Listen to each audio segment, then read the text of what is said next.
Volume 6, Chapter 280, Amelia Aaron, Part 2, Kuwang. Amelia crashed to the ground. Taesan dusted off his hands. You're useful, but that's it. Amelia was certainly strong with this level of power. She surpassed the 40th floor, but Taesan now possessed the strength to reach even the deeper layers. No matter how much Amelia struggled, she couldn't withstand even a single blow from him. Taesan looked indifferently at the fallen Amelia. Her limp body disappeared. Quest complete. You have become the winner. Calculating results. You gained 1,250 points. Forced invitation activated. You are being moved to the realm of gods. Suddenly, the space around him distorted. A massive force crushed everything and forcibly moved Taesan's body. PH whoosh. Under the immense pressure, Taesan surveyed his surroundings. Dark, muddy darkness spread everywhere. It quivered, emitting sounds akin to screams. Taesan frowned. He could feel it. What this mud-like darkness was, it was human souls, not just one, thousands of them, and the emotions of these souls were filled with despair and betrayal. This is, mortals, a place mixed with their souls and emotions. Taesan quietly looked around and saw a glowing darkness. The soul hadn't completely collapsed yet. As it wasn't black, it was closer to gray, but the gray soul was being eroded by its surroundings, trembling as if it could be tainted at any moment. That is, you, as Taesan approached the gray soul. A booming voice echoed. A massive presence began to press down on Taesan. How dare you? Insignificant being. It was shining more brightly than anything in the mud-like darkness. Souls touched by the light screamed and fled. The enormous being bared its teeth at Taesan. How dare a mere mortal disrupt my plans? An emotion of rage directed at Taesan. For a moment, he couldn't breathe. His whole body was engulfed in fear. You activated apostle transformation, darkness and chaos. You activated the vessel of the king. A barrier enveloped his body. His breathing returned, and the trembling of his body subsided. Taesan spoke. I don't understand why you're doing this, God of Descent, Essence, he smiled. I won by following your rules. I haven't done anything to offend you. Wretched being. The voice of the God of Descent was filled with annoyance. A mortal with no worth or meaning dares to believe in their petty power and rampages. Die with the declaration. Power flew towards Taesan. The power of a transcendent aimed to kill Taesan. No, Taesan denied his words. I'm not acting because of my own power, but because I believe in something else. Demon God. As soon as Taesan finished speaking, the space cracked. A small white hand appeared. That's enough. How? There was astonishment in the God of Descent's voice. The demon god appeared with a slight smile. Hello. Essence. Demon god, young god. The God of Descent spoke with a voice mixed with annoyance. This is my domain. How did you enter here? Yes, it was quite difficult to penetrate your domain, but I have a fated mortal here. The demon god glanced at Taesan. Anger spread across the God of Descent's face. Are you saying you'll confront me to protect a mere mortal? Such words are disheartening. The demon god smiled. We've never been on good terms from the start. Have we? And he has far more value than someone like you, demon god. While I have no intention of interfering in another god's affairs, isn't this too disgraceful? The demon god's face was full of ridicule. You supported her openly just to toy with a mortal. And now that it's failed, you're taking out your frustration. I know actions of transcendent beings are meaningless, but still, you've gone too far. Silence. Demon god, the God of Descent growled. You've also given everything to the mortal you favor. No, what I gave him was a fair reward for his efforts. I didn't create excuses to give rewards like you. The demon god continued. And I merely observe, unlike you. I don't move directly to play tricks. The demon god's power began to envelop Taesan. I don't intend to speak at length, Essence. He is a mortal I cherish. I won't let you touch him. The demon god smiled. The God of Descent seethed with anger, responding to it. His power went berserk. The powers of the two transcendent beings began to collide. A force capable of destroying the world multiple times surged, and it was the demon god who showed superiority. The mud-like darkness began to retreat before the pure blackness. In the trembling space, the demon god waved her hand. Then I hope we don't meet again. Farewell. You, the space closed. The pure black darkness appeared in the world. Be careful, gods don't just favor those with abilities. There are also gods who, like immortals, act on their whims. Thank you, demon god. The demon god said to use her name, but Taesan never imagined she would descend directly to protect him. The demon god smiled. Then will you become my apostle?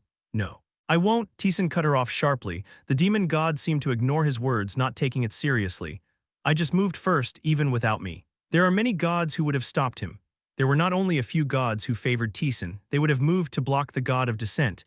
It's something you built up in the labyrinth, so there's no need to thank me. It's an achievement you earned. The demon god spoke while looking at Taesan. The demon god waved her hand. The space began to distort. Then, farewell, I look forward to seeing you again. Before you go, may I ask one thing? What are you curious about? If I approach the God of Descent, how will he react? He will dislike it greatly and impose harsh trials on you, but he won't avoid giving you the trial itself. Trials of the deep layers are necessary even for gods, and he won't be able to openly try to kill you. I have declared that I am protecting you. The demon god lifted the corners of her mouth. Is it because of that poor child on the 61st floor? I received a quest, I can't ignore it. You don't need to worry, there won't be any issues related to that. And it's the same for the girl named Amelia. Taesan looked at the demon god. Did you know, the actions of the god of descent are quite well known on our side. He doesn't have a good reputation. Thinking about it, it was unlikely that other gods would like him. Reaching the deep layers of the labyrinth meant possessing significant talent and strength. To use such a mortal as a toy and discard them, given the reasons why gods resided in the labyrinth, it would be strange if they did not reject him. The god of descent values talent and ideology. The moment either of these fails, he loses interest, so depending on what you do, she could be abandoned by the god of descent. The demon god smiled with her eyes. Destroy him, I'll enjoy watching.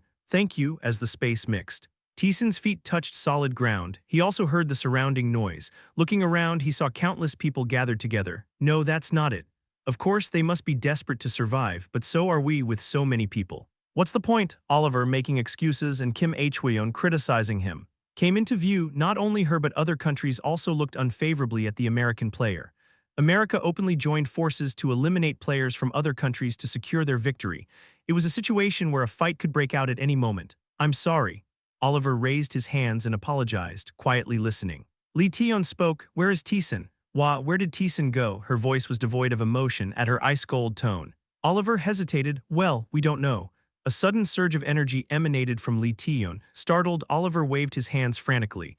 We asked the returned Amelia. But she was in a daze and couldn't answer. We think he's receiving some sort of reward since he was the final winner.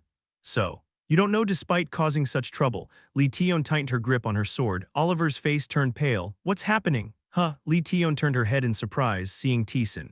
The coldness from before was nowhere to be found. Taesan, her voice drew everyone's attention to him. Coliseum ended. Final winner Kang Taesan, country with the most surviving players USA. Rewards are given to those who achieved results. Quest ended. Adventurers from Korea, USA, France, and Japan gather at the meeting plaza. After 2 days, return to your respective labyrinths. The quest ended, but if it had ended like this, everyone would have been dissatisfied in the end. They had met people from other countries for the first time, only to fight and determine a winner. So after the quest, 2 days were given for people to talk. They could see each other's faces and exchange information for 2 days. Originally, this place was meant to boost Amelia's pride. Not anymore. Everyone's attention was on Taesan. A young man with gray hair approached, with clear features like a model. He greeted Taesan. Hello, Daniel Darman. Huh, you know me? Daniel's eyes sparkled. Taesan responded, roughly. Right, there were discussions about me in the community, so you know about me, Daniel concluded. Nodding alone, but that wasn't it. Taesan knew him because they had talked quite a bit in a previous life. Oh, hello. A woman with short hair to her shoulders, looking somewhat older, approached with a bow. Kim Hweon, seeing her, exclaimed, Are you a Kijo Aika? Yes. She scratched her head shyly among the many people. The leaders from each country had gathered. You look much younger than I heard. Is it because you were an idol? Please don't mention age. Aika, startled, waved her hands. Quietly laughing, Daniel spoke. Anyway, we came to question you. Their gaze turned to Oliver. Oliver spoke hesitantly. Can I explain? Daniel smiled. No. You can't. Let's talk in detail later. Right now, there's something we need to check immediately. Right. Daniel and Aika's gaze turned to Taesan. There was awe in their eyes. We knew you were strong. But this, he defeated dozens of hard mode players. And even Amelia, who was called the strongest in solo mode in the USA. In their countries, there were solo mode players. But most were similar to hard mode. Rarely did anyone surpass it. Taesan and Amelia were stronger, but they didn't think the gap was that big. But from what they heard, it was more than that. Oliver shook his head. I'm also surprised. Taesan was stronger than Amelia, by a large margin, overwhelmingly so. Even the speed at which the final winner was decided after his elimination showed that Amelia couldn't even be his opponent. How strong are you? It was pure curiosity as a fellow player, except for the Korean players. Everyone's eyes sparkled at his words. Taesan turned around. You'll see soon. He got permission from the demon god. Taesan started walking. The people watching made way with awe. Amelia, who was on the other side, saw Taesan approaching and shrank back. She gave him a cat-like glare. What, did you come to mock me? Taesan answered with action instead of words. Kang Taesan has challenged Amelia Aaron to a duel. This duel will be fought under perfectly equal conditions. Chapter 281, Amelia Aaron, Part 3. His goal was to crush Amelia's pride. She was a strong woman. Amelia's pride was the only pillar that supported her. One defeat would not shake it, so he decided to completely break it for her sake. You, Amelia frowned. Taesan spoke. Let's do it again, honestly. Aren't you still dissatisfied? You yourself think that you didn't lose because of your skills. Amelia's eyes wavered. It was as Taesan said, she had been defeated by Taesan, and it was an overwhelming defeat, but she believed it was because Taesan had higher stats due to descending deeper. Not because he was better than her, strong but a force she could catch up to someday. That was Amelia's assessment, and Taesan intended to shatter that belief. So let's do it on equal terms. To see who is better, conditions, with your stats only basic skills like strong blow and flow, you'll regret it. Amelia accepted the duel. Amelia drew her sword. Her eyes shining, the people around them moved back. They watched with interest. Taesan and Amelia, the fight between the two who were known to be the strongest in the four countries, even with conditions. It was a fight worth looking forward to. Come on, Taesan drew his sword. And Amelia charged. Clang, their swords clashed. Gasps arose from the crowd. They moved so fast that they were hard to follow with the eyes. Amelia's eyes burned fiercely as their swords clashed. At this level, it was possible to overcome, aiming for victory. She moved her body, her sword strikes created sparks, and Taesan swung his sword indifferently. Clang, he deflected her descending sword. He lowered his stance and dug in, when Amelia tried to shake him off. Taesan stepped on her foot. Amelia's voice trembled with surprise. Taesan grabbed and twisted her wrist. Amelia tried to hit Taesan's chin with her elbow, but he leaned back to avoid it. He tightened his grip on her wrist, twisting the sword to cut her tendons. GRK, what followed was a one-sided battle, having lost the initiative. Amelia slowly succumbed. Duel ended, victory Kang Taesan. Amelia sat down. Dazed, Taesan pointed his sword at her. Kang Taesan challenged Amelia Aaron to a duel. The duel was fought on perfectly equal terms. Again, Amelia gritted her teeth. Amelia accepted the duel. The fight began anew. Amelia gained experience from the recent defeat. She prepared to counter Taesan's unconventional moves. Tap, she charged, when Taesan swung his sword. She lowered her stance and stepped on his foot. She had talent. She remembered what had happened to her and adapted it to her own movements. But the same was true for Taesan. Instead of retreating when she stepped on his foot, Taesan charged at her. For a moment, Amelia's face showed surprise, but she quickly reacted.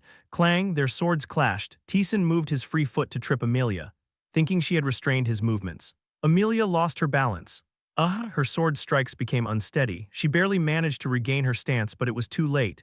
Given the equal conditions, losing that much stamina made victory nearly impossible. In the end, she lost again. Stepping on my foot means you also restrict your movements. From there, it's a battle of strategy again. Kang Taesan challenged Amelia Aaron to a duel. The duel will be fought on perfectly equal terms.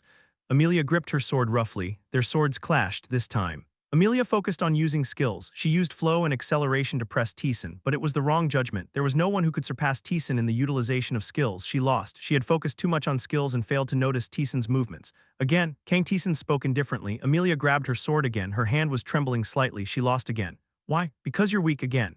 The duel began again, and she lost, this time. Even she didn't understand the loss. She was driven mad. It was supposed to be perfectly equal stats. The skills were the same, and in such a situation, she believed she couldn't lose. She judged her talent to be superior to anyone in the world, but she couldn't overcome it now. Again, a cold voice echoed. She gripped her sword, trembling. The crowd, once filled with admiration and gasps, began to grow quiet. She lost again, and the time she lasted grew shorter. Thus, she could not accept it all the more. She prided herself on understanding her opponent better with each fight, so she thought that as she fought more, she would grasp Taesan's movements and habits and overcome them. She believed that if she fought many times, she would win. Although it was her own movements and habits that were being identified, not Taesan's, her confidence in being able to win began to fade. Again, and that indifferent word started to scare her. You have talent, Taesan said as he swung his sword. Amelia was busy defending. Amelia had talent otherwise. The god of descent wouldn't have approached her in the first place, but it's not that outstanding, to put it bluntly. It's on the same level as Lee Taeyeon and Kang Jun-hyuk. Clang, but she was mistaken. She spoke as if she was better than anyone else in the world. The god of descent made her that way. Again, Taesan said. Amelia was on the verge of madness, but even so, she couldn't let go of her sword. The only pillar supporting her wouldn't allow it. Again. But the repeated defeats began to make her pillar wobble. More than 10 duels, and Amelia lost every single one of them in the last battle. She flailed around and lost without doing anything. It meant her spirit was at its limit. Kang Taesan challenged Amelia Aaron to a duel. Kang Taesan uses only one skill. Kang Taesan activated the 3 proofs. A tremendous force pressed down around them. The spectators gasped and sat down, bowing their heads to the ground. What Taesan achieved exerted a physical pressure. The power spread, affecting more than 10 million players. What in the world? Lee Taeyeon was astonished. What Taesan was spreading now was the power he had achieved. The power contained within was beyond her imagination, and Amelia, who was facing it head-on, looked very pale. Even with just the manifestation of momentum, she lost her will to fight. Duel ended. Victory Kang Taesan. with her will broken. The duel ended. Taesan challenged her again. Again. Stop. Amelia barely managed to speak. Stop, please. Why? Taesan asked, as if he didn't understand. You think you can beat me if you keep trying. Right, then why give up? Keep going, you can do it. I lost, Amelia said, almost vomiting the words. Please stop. Tears welled up in her eyes. Amelia's skill, the condition for the special activation skill, the one who stands above all, was not met. The skill was lost. The skill's condition and its loss, it was his first time seeing it. But he could guess what happened. The skill, the one who stands above all, was likely given by the god of descent. The condition might be that she believed she was better than anyone else and was overconfident in her talent. The fact that the skill broke meant her confidence had collapsed. Taesan sheathed his sword. Taesan's battle was over, but people were still in shock. The three proofs used by Taesan, its effect had spread to everyone, overwhelming power, a being stronger than anything they had ever seen. The Korean players spoke excitedly. We told you on the community, his power is real, he is the modern god we should serve. No one could deny their words. Taesan had shown such power, and the strongest or the leaders from each country were gathered in one place. It's overwhelming, Daniel spoke up. Really, overwhelming. He was too strong. If all the players in France fought Taesan, they would be 100% certain to lose. That was the extent of the power Taesan showed. How in the world did he get that strong? Through hard work. Done well, Taesan replied as he looked around. Every time his gaze met Amelia's, she flinched. Daniel gave a wry smile. Well, it's good for us if there's someone this strong. Our survival rate will go up significantly. But I have a question, Aika murmured quietly. Why did so many players die in Korea? The number of players in Korea was only a few tens of thousands. Clearly less than other countries, so they didn't pay much attention to Taesan's strength. If there was someone truly that strong, they thought most of them would have survived. Kim Hweon also closed his mouth. Even if you say that. I don't know either, Kim Hweon was also puzzled. Certainly, by Korean standards, without Taesan, they couldn't have survived, but other countries had many survivors despite being generally weaker than Korea. I called you here to explain that, Taesan spoke. I can't tell you everything, but I'll give you a rough idea. About the gods and about the labyrinth. The situation was very different from his previous life. The high gods would try to directly interfere with Earth. They needed to know about it. And there's something I need to tell you about skills too. Taesan couldn't handle everything alone. These people needed to get stronger. The timing is good. The high gods were focusing their power on Korea to kill Taesan because of that. The threats to other countries were less than in his previous life. If these people got stronger, many more could survive and join forces. Skills. You've obtained various skills. Right? How do you think you acquire skills? There was a brief silence at Taesan's question. Lee Taeyeon spoke up. When we brought about a certain effect, we gained skills corresponding to it. You mentioned it before. Taesan, that's right. Most of you would have obtained skills like flow skill, add, breathless attack, and continuous attack. What Taesan was about to tell them went beyond that. Chapter 282, Amelia Aaron, Part 4. I'll tell you more than that, Lee Taeyeon asked Taesan in surprise. Are you going to tell others too? Why don't you like it? No. It's just that, Lee Taeyeon glanced uneasily at Oliver. Oliver flinched and stepped back. I can't have goodwill towards that guy at least, is it okay? It doesn't matter, I won't tell everything anyway, honestly. Taesan wasn't interested in what kind of tricks the US pulled in this quest. The important thing was survival. If conflicts continue, I'll move, but not yet. Our goal is survival. Not conflict, survival, surviving and returning to Earth. At those words, their expressions became serious. Lee Taeyeon also turned away from Oliver as if agreeing. Before that, let me ask first, will you cooperate with us to deal with the monster? Yes, coming this far. There's no thought of refusing. It's better to combine our strengths than to be alone. Each nodded affirmatively. Taesan tapped the table with his fingertips. Then let's make one contract before that. Kang Taesan proposes a silence contract to everyone in the space. Condition: silence on specific information from this place. Acceptance and rejection, two choices are available. A silence contract, one of the few rights players had. Like dueling, Taesan spoke up. If the contents I'm about to share get out, it could become troublesome, so make sure to keep it secret. About the gods and about the labyrinth, one day everyone would need to know. But not yet, at least until people reached the stage where they could guess. If the truth was revealed all at once, it would only cause chaos. Oliver asked cautiously, what happens if we break it? Nothing, it just notifies me that it's been broken and you'll pay the price when you return to Earth. I see, with a calm response. Oliver swallowed and spoke, I accept, me too, yes. Finally, Amelia nodded quietly. And everyone accepted. Taesan spoke up. What do you think about how we entered the labyrinth? About the gods, about the high gods, and about the labyrinth. Taesan explained the information he had discovered to them. These people had risked their lives, leading others and surviving until the end or died before that. Everyone here had done their best to survive. They had the right to know the truth. Of course. He didn't reveal everything. He didn't explain the reason for the labyrinth's separation and difficulty. It would only reduce their morale, but he explained most of the important core. By the end of the conversation, Their faces were filled with shock.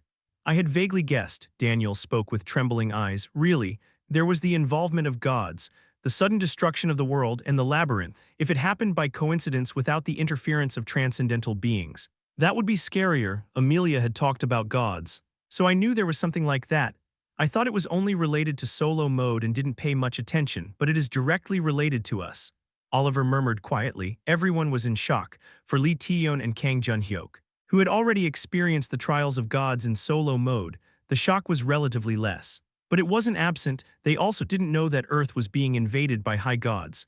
The gods said they were opposing the high gods, so are they friendly to us? No, Taesan shook his head at Aika's question. They don't care about each mortal individually, they only favor those they like. Taesan glanced at Amelia. The god of descent doesn't favor as much as they look for toys. They don't even give that much attention to other humans. At Taesan's words, Amelia flinched, but she didn't refute or show anger. She just quietly thought about something. By now, you should understand why Korea has become like this. Taesan. Overwhelmingly strong, but very few survived in Korea. Oliver spoke with a trembling voice. Are the high gods trying to kill you? Yes, they are giving me more attention than I deserve. I wish they would just leave me alone. Everyone was in awe at Taesan's grumbling, beings that could crush planets, immortal transcendence far beyond human perception, and the human who had their attention. They realized anew how amazing Taesan was.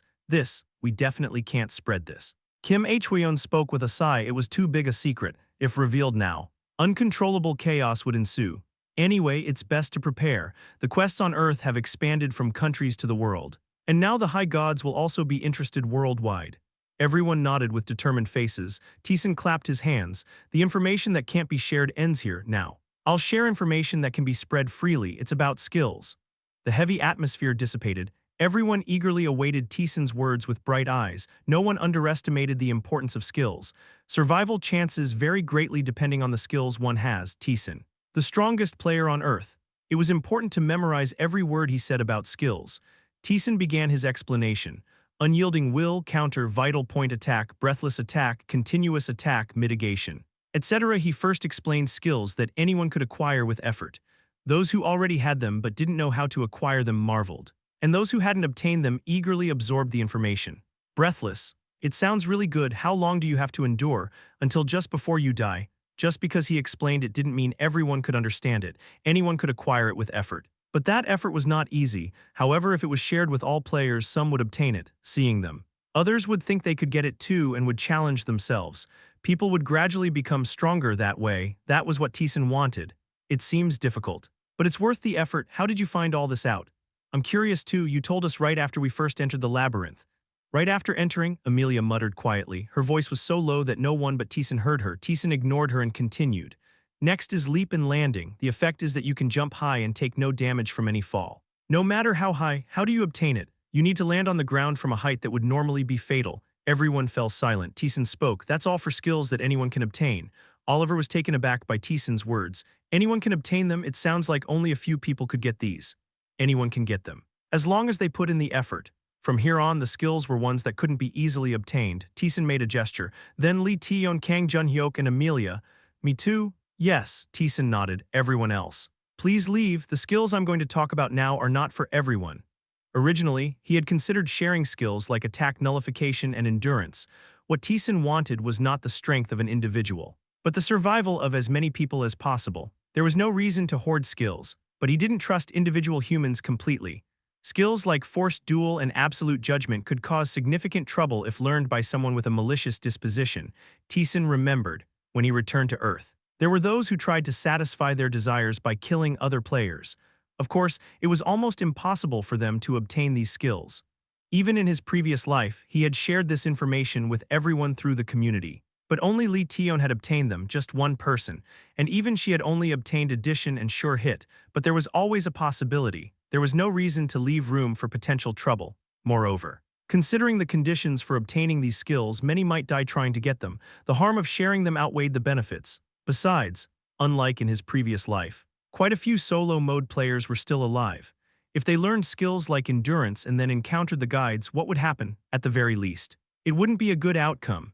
There was also the possibility that they might reveal all the skills Taesan had taught them to the guides for their own benefit, or they could be captured, tortured, and killed for their skills. Power not suited to one's abilities was always a poison. Even though the space was separated, he didn't know what kind of impact it would have. He planned to release the core skills later. After further filtering, okay, got it. Just before they left, they bowed to Taesan. Thank you so much. They knew too. The information Taesan had shared was invaluable. Worth more than gold. It wasn't strange at all for Taesan to keep it to himself.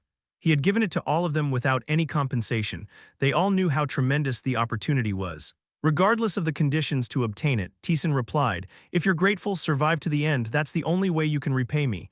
I guess we can't afford to die. They left. Taesan spoke to the three who remained. First, endurance. Kang Jun-hyuk and Lee Taeyeon, you should know this.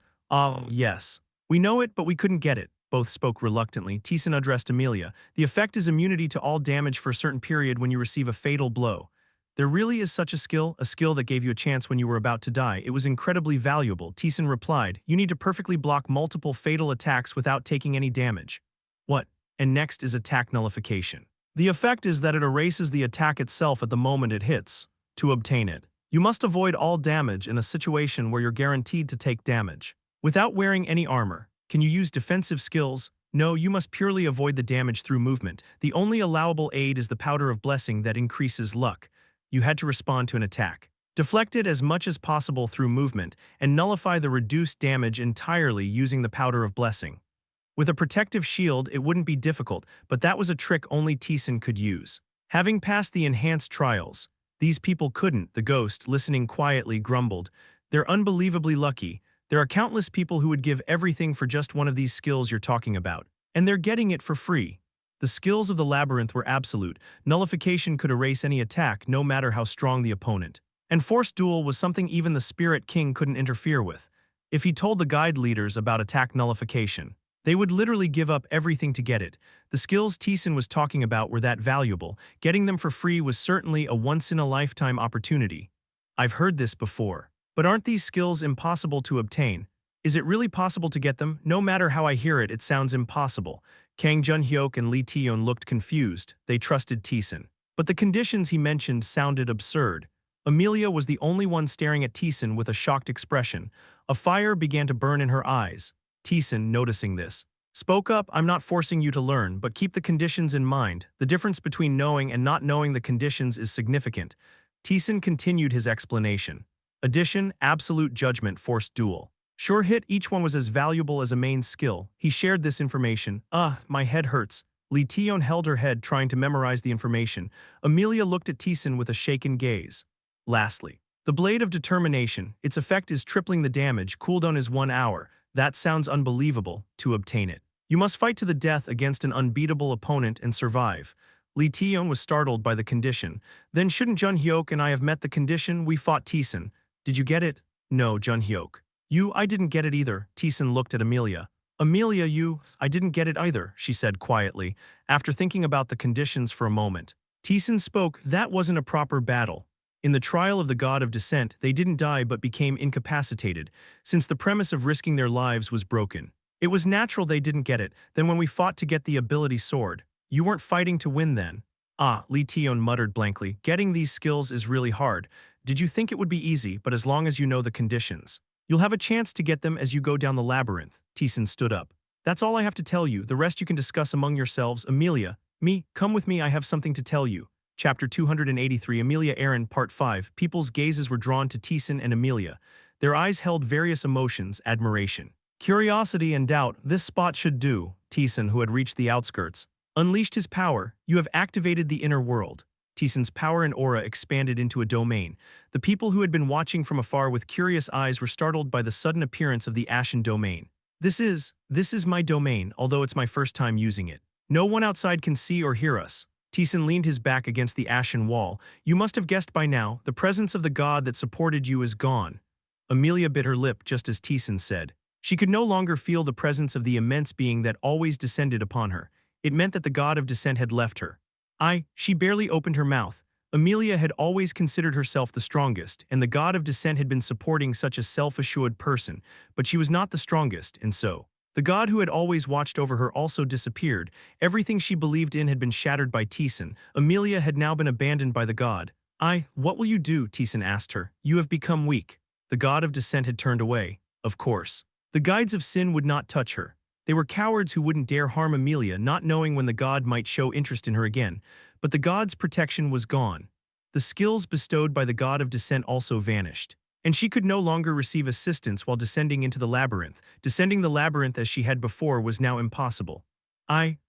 Tears welled up in her eyes. Taesan felt a bit troubled. The Amelia he knew was always confident, calling herself the strongest and full of self-assurance. He knew that confidence pushed her to her limits, but he didn't know what lay beyond that. Without her confidence, she was like a lost child. This shaken state was something Taesan had never seen before.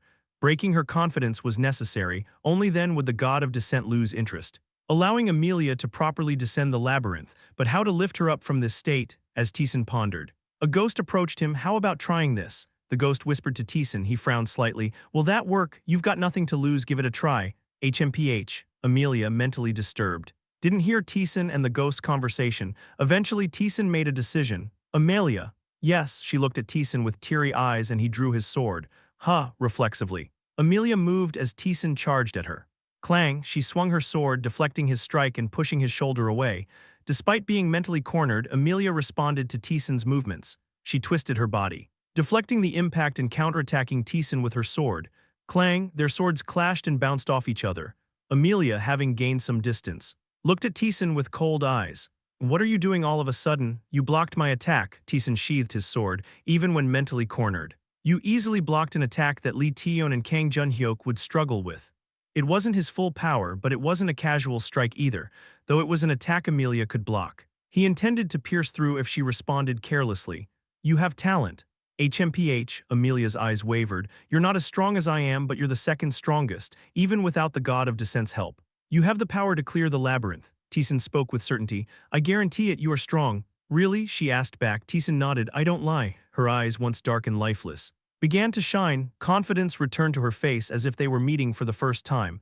I know even if you don't say it, she said confidently. Just as she had in the beginning. I am strong. I will definitely catch up to you someday. Do your best. Taesan deactivated the inner world. She leaped away. Thank you, she said softly and started to leave. She almost left. Where are you going? Taesan grabbed her by the back of her neck. Amelia, looking at him in confusion, listened as he spoke.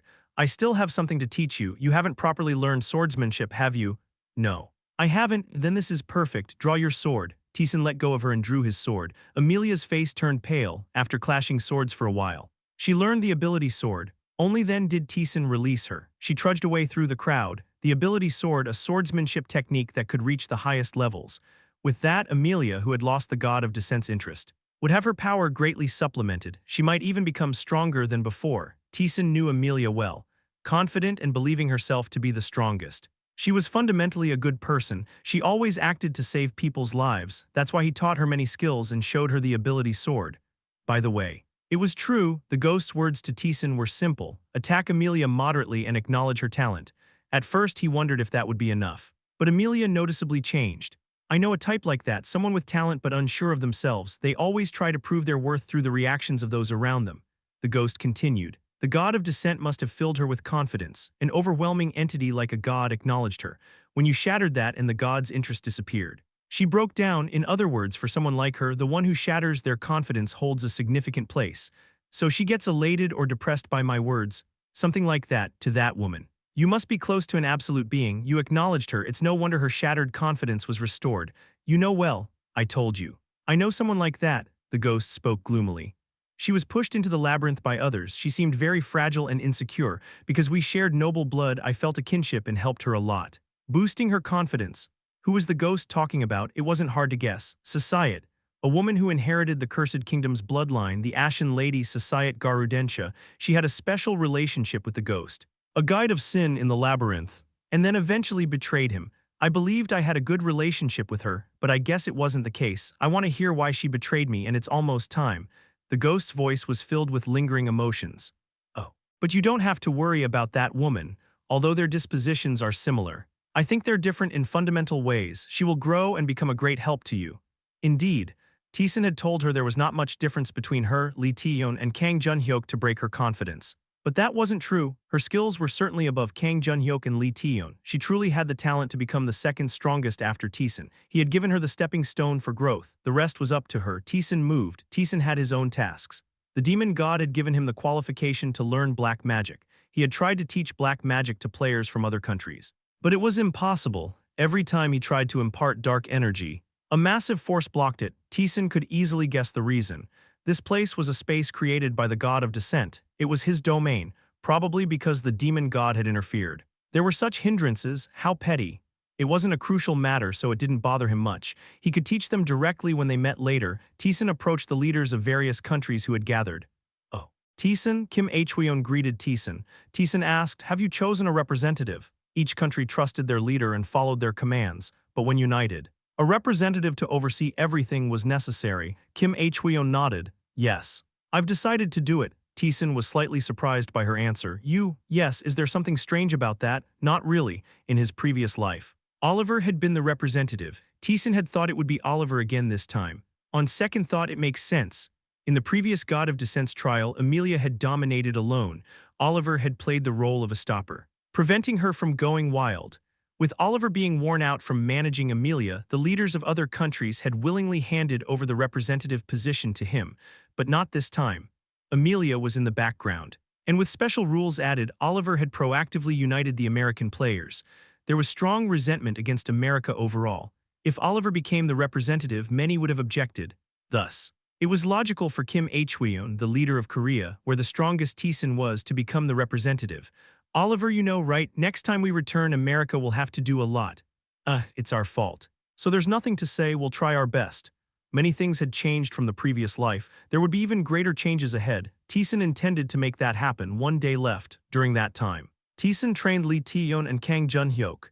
He also dragged Amelia, who was watching from afar, forcing her into combat. The three grew stronger by fighting against an overwhelming force, and then the time came. Trial over. Final winner, Kang Taesan, country with the most players left in the final battlefield, USA. Reward for the final winner, obtain the necklace of abominable baseness. Special activation skill, forced descent. Reward for the country with the most players left in the final battlefield, 100 points.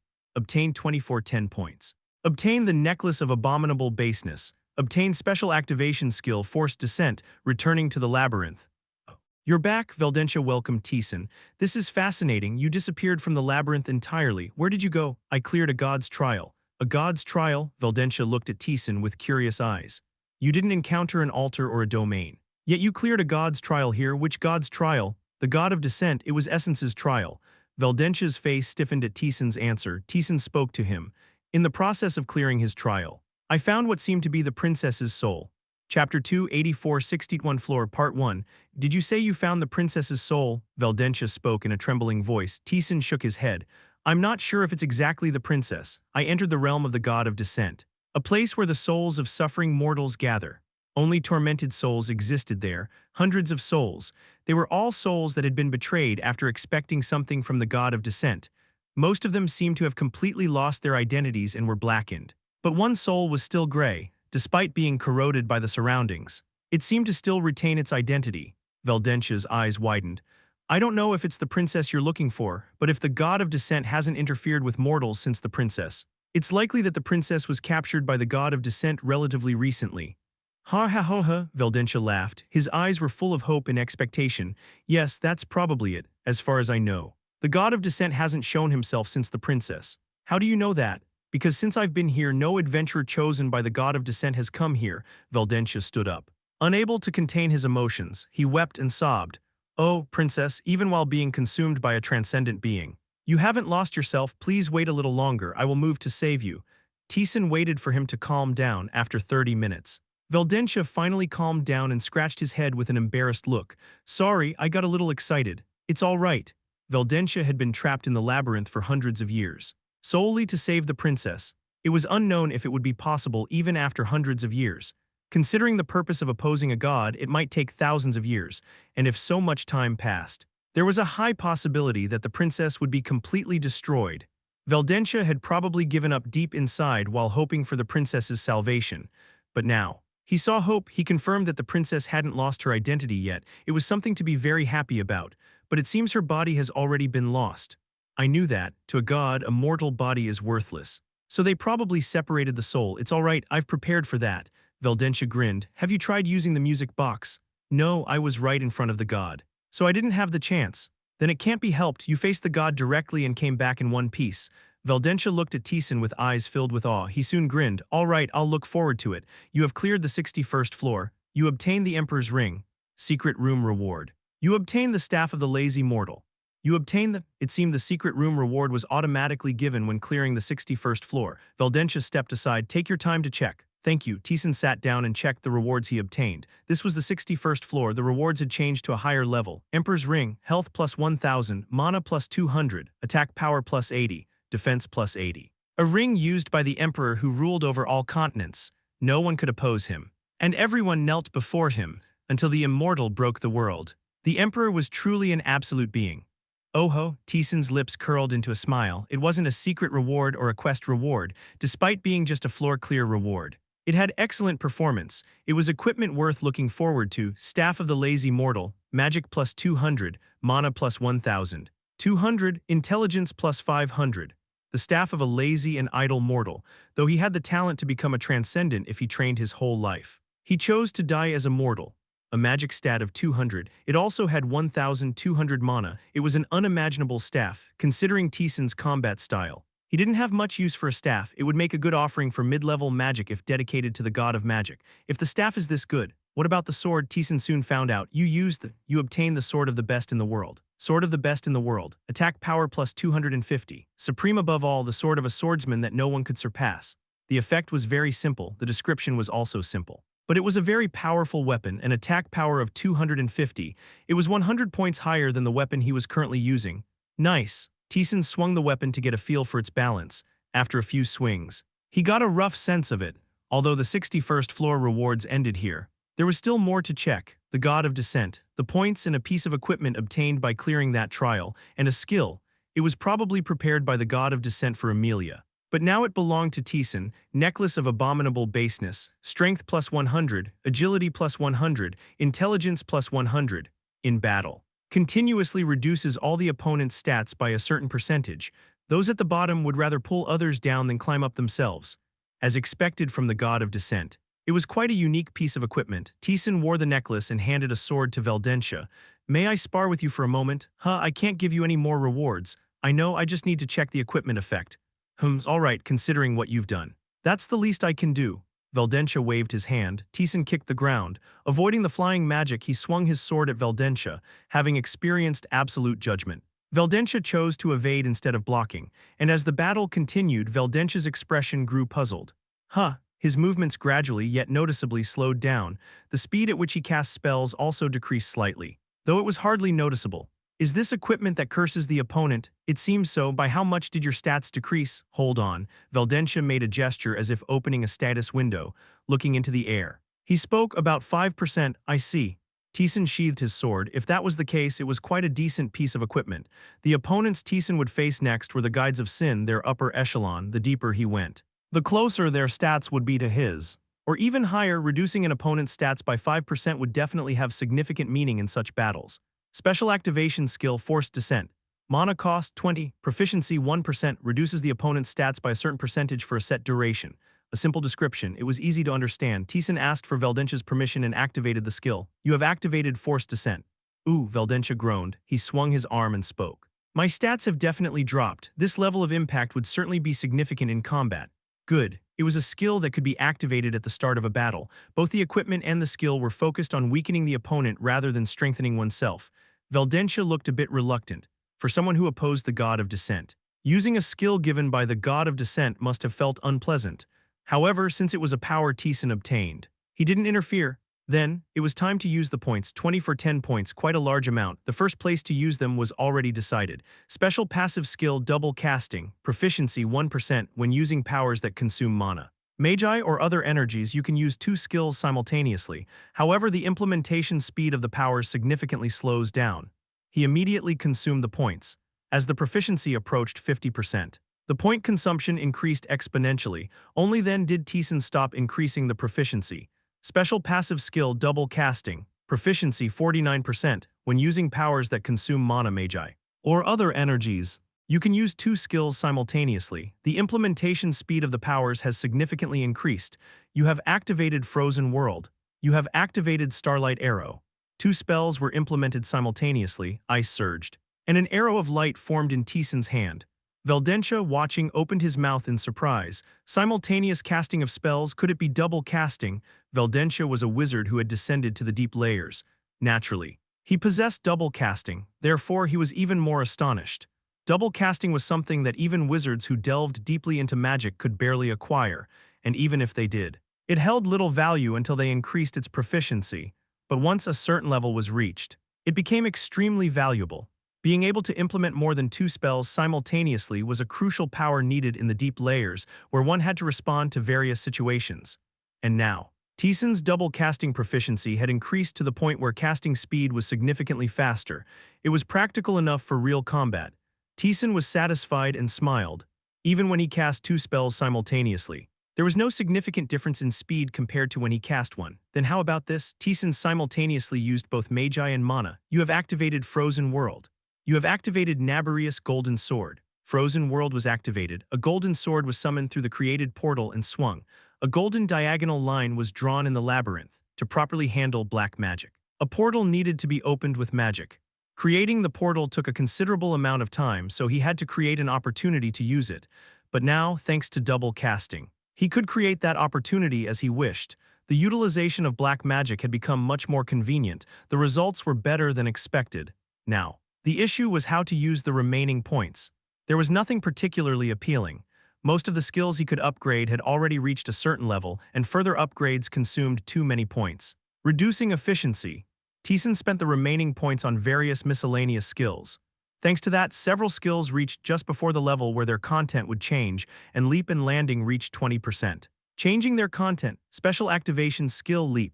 Mana cost 30, proficiency 20%. You can jump very high with the next leap, you can also jump farther. Condition advanced swordsmanship ability sword. You perform a powerful upward slash from a lower position than the opponent. Special activation skill landing. Mana cost 20, proficiency 20%, allows you to land on the ground from an airborne position. Condition advanced swordsmanship ability sword. When your sword is in a higher position than the opponent's weapon, you perform a powerful downward strike. In the case of landing, increasing proficiency didn't bring significant changes, but leap was different, depending on the proficiency. Leap could really allow one to jump to the sky's limit.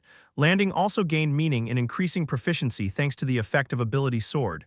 Then, farewell, I look forward to seeing you again. It was all over. Veldentia waved his hand. Taesan descended the labyrinth. Quest for the 62nd floor has started. Conquer the maze of the 62nd floor and defeat the master of the maze.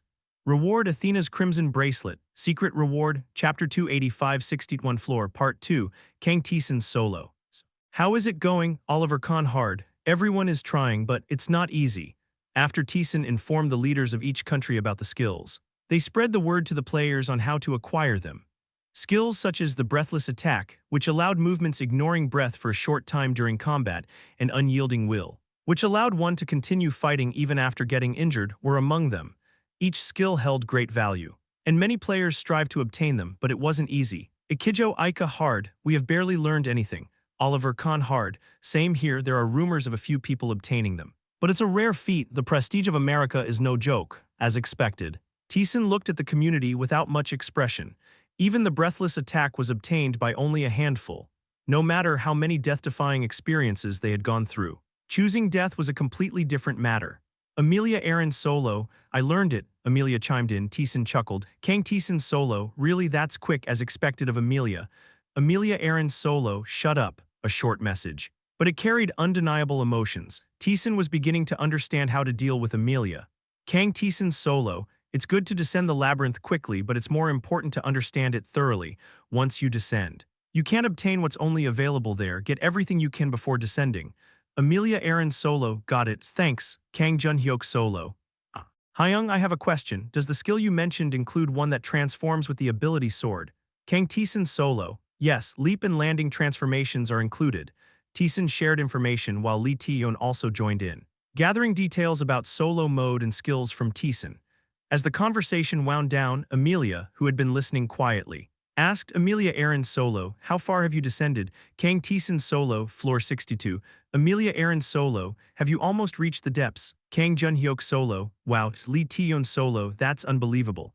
Yoongjun hard, wait, Hyung. When did you get that far? The community buzzed with noise. Taesan answered briefly and closed the community.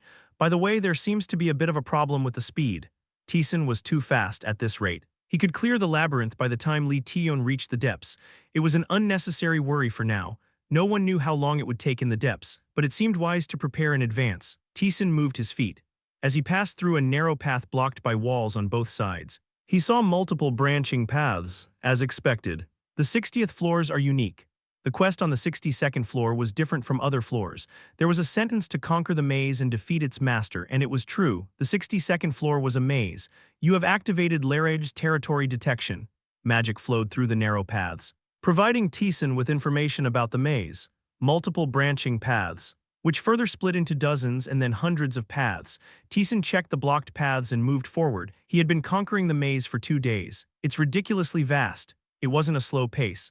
Although there were no enemies during the maze breakthrough, it was still taking a long time. Taesan was again faced with dozens of branching paths. You have activated reconnaissance.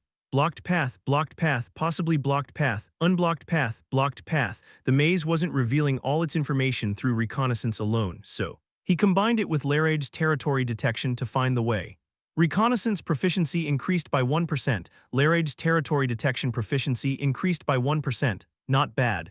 The proficiency of reconnaissance, which had been stagnant, increased considerably. The 61st floor tested the overall strength of adventurers. The 62nd floor seemed to test their perception, reconnaissance, and identification abilities. System SART, the depths are truly diverse. They require many skills. Even I, who hasn't set foot on the 80th floors, can tell the 60th floors assess those skills. System N, the ghost spoke. Not every floor in the 60th layers is like this, but there are quite a few unique ones. You have activated labyrinth territory detection. He deciphered the paths, eliminating the blocked paths one by one. He advanced and significantly increased his reconnaissance proficiency. Reconnaissance proficiency increased by 1%. Special skill activation, reconnaissance. Proficiency 60%. The evolved form of perception provides much information about the target. As proficiency increased, the text evolved, now providing much information. You have activated reconnaissance. Blocked path, path to the passage. Found it. Taesan walked towards the passage. The ghost marveled. Reconnaissance already at 60%. The ghost had also evolved perception to obtain reconnaissance, but had only reached 50% proficiency by the end, even considering the assistance of points. Taesan's speed was remarkably fast, indeed. Few attempt to fully understand and conquer the labyrinth like this guy. Skill proficiency didn't just increase by using the skill frequently. It depended on how effectively and efficiently one used the skill. Thinking about it, it was inevitable. Taesan advanced through the maze without interruption. He continued to activate reconnaissance, discovering secret rooms. The reward was a black magic staff intended for the demon god. After obtaining the reward, Taesan broke through again. At this level, even if he falls into the infinite maze, he could escape without much trouble. The ghost recalled a floor in the depths, one he could only conquer just before his death. Taesan soon reached the front of the passage. You have encountered the master of the maze. The maze master was a monster with a bull's head. Taesan drew his sword and charged. The bull-headed monster swung its axe with both hands as it charged. Taesan swung his sword. Clang, the monster, several times larger than Taesan, was repelled by his strength. Taesan continued charging, deflecting the axe and piercing its chest. Even on the 60th floor series, nothing had changed. The ordinary monsters of the labyrinth were no match for Taesan. The monster fell without lasting more than a few minutes. Your level has increased. Your soul ascension has been activated. You have cleared floor 62. You have obtained Athena's crimson bracelet. Obtained. Athena's crimson bracelet, strength plus 200, attack power plus 120, defense power plus 200. A bracelet used by the goddess of war when she descended to Earth. It carries a slight divine blessing. Decent strength stats. High attack. And defense, it was good equipment. You obtained the Pure Magic Spellbook. Pure Magic Spellbook. Magic plus 50, mana plus 25, intelligence plus 700. The magic itself has taken form and created a spellbook. The magic contained within is beyond comprehension. It was satisfactory, perfect for offering as a tribute. Taesan ascended to the 61st floor, since he had cleared the 62nd floor. The maze had disappeared, leaving only a wide-open space. There Veldentia and a flustered Lilies were waiting. Oh, Taesan, do you know him? Seeing Lilies light up at the sight of Taesan, Veldentia asked. Taesan replied, we help each other as we descend the labyrinth. So that's the arrangement. I wondered how such a weak one got this far, but now I understand. Realizing the situation, Veldentia lost interest in Lilies, however. Lilies looked at Veldentia with sparkling eyes. Wow, what are you doing? He's a mage who has learned intermediate magic and descended to the depths. He's my idol, Lilies smiled with satisfaction. As expected. Making a contract with you was the right choice. That's good, then handle this for me. Taesan handed over a staff and the spellbook. Lilies quickly accepted them and prepared to offer them as tributes. She closed her eyes and prayed. The god of magic took the tributes, Veldentia. who was watching from a distance, gleamed with interest. After a while, Lilies opened her eyes. These are significant tributes. If you bring one more piece of equipment like this, I can learn intermediate magic. Taesan nodded. As he was about to descend the labyrinth again, Veldentia spoke. I was wondering how you learned intermediate magic, so it was by creating a passage through that girl? Yes. Well, the god of magic is merciful to those who believe in him. That girl must have shown such faith. Veldentia's gaze towards Lilies was filled with interest. He approached Lilies and spoke to her, and though flustered, Lilies responded, at least. It didn't seem like an uncomfortable relationship. Taesan descended the labyrinth again. Quest on floor 63 begins. Defeat the boss of floor 63. Reward Magubania's red shoes. Secret reward, Taesan began his conquest of the 63rd floor, unlike the previous floors. There was nothing particularly special about the 63rd floor. It was a typical labyrinth except slightly larger. The appearing monster was a giant purple crow, though it wasn't clear how it was related to the gatekeeper. It obscured vision with its feathers and attacked with its beak. Crack. It wasn't difficult to deal with, so Taesan advanced. As he moved forward, Taesan found an altar. You have discovered the altar of Oman. Oman, it was a familiar name. A god who had tested Taesan on the 8th floor. The god of trials, Oman, from the altar. Power spread out as if welcoming Taesan. We meet again. You've arrived, it's rare to move an altar, the ghost murmured as if it wasn't a common occurrence. As Taesan approached the altar, a system window appeared. Sub-quest begins.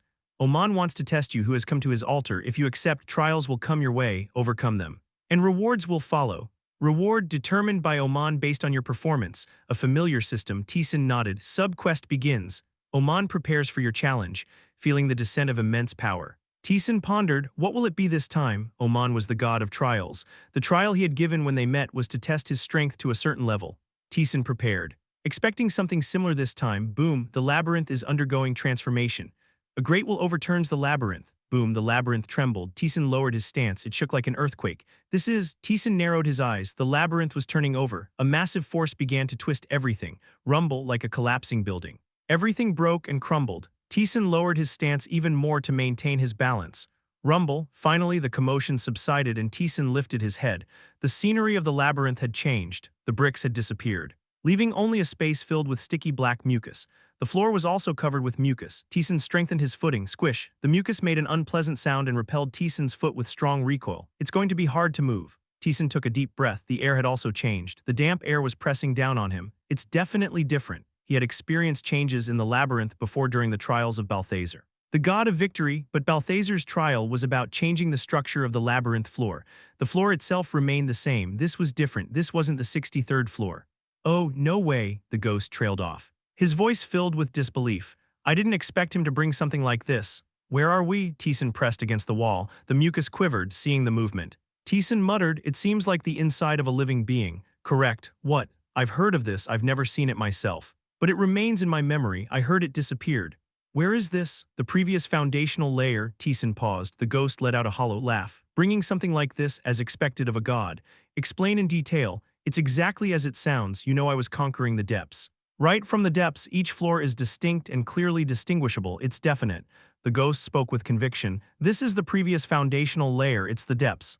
Chapter 286, Previous Depths. Flesh of the Giant King, Part 1. Taesan frowned. Explain in detail. Taesan urged the ghost to answer. If it was an ordinary change, Taesan would figure it out himself, but if the ghost's words were true, it was a different story. The deep layers, commonly referred to as the deep layers of the labyrinth. Taesan had entered the 63rd floor. He couldn't move easily without information.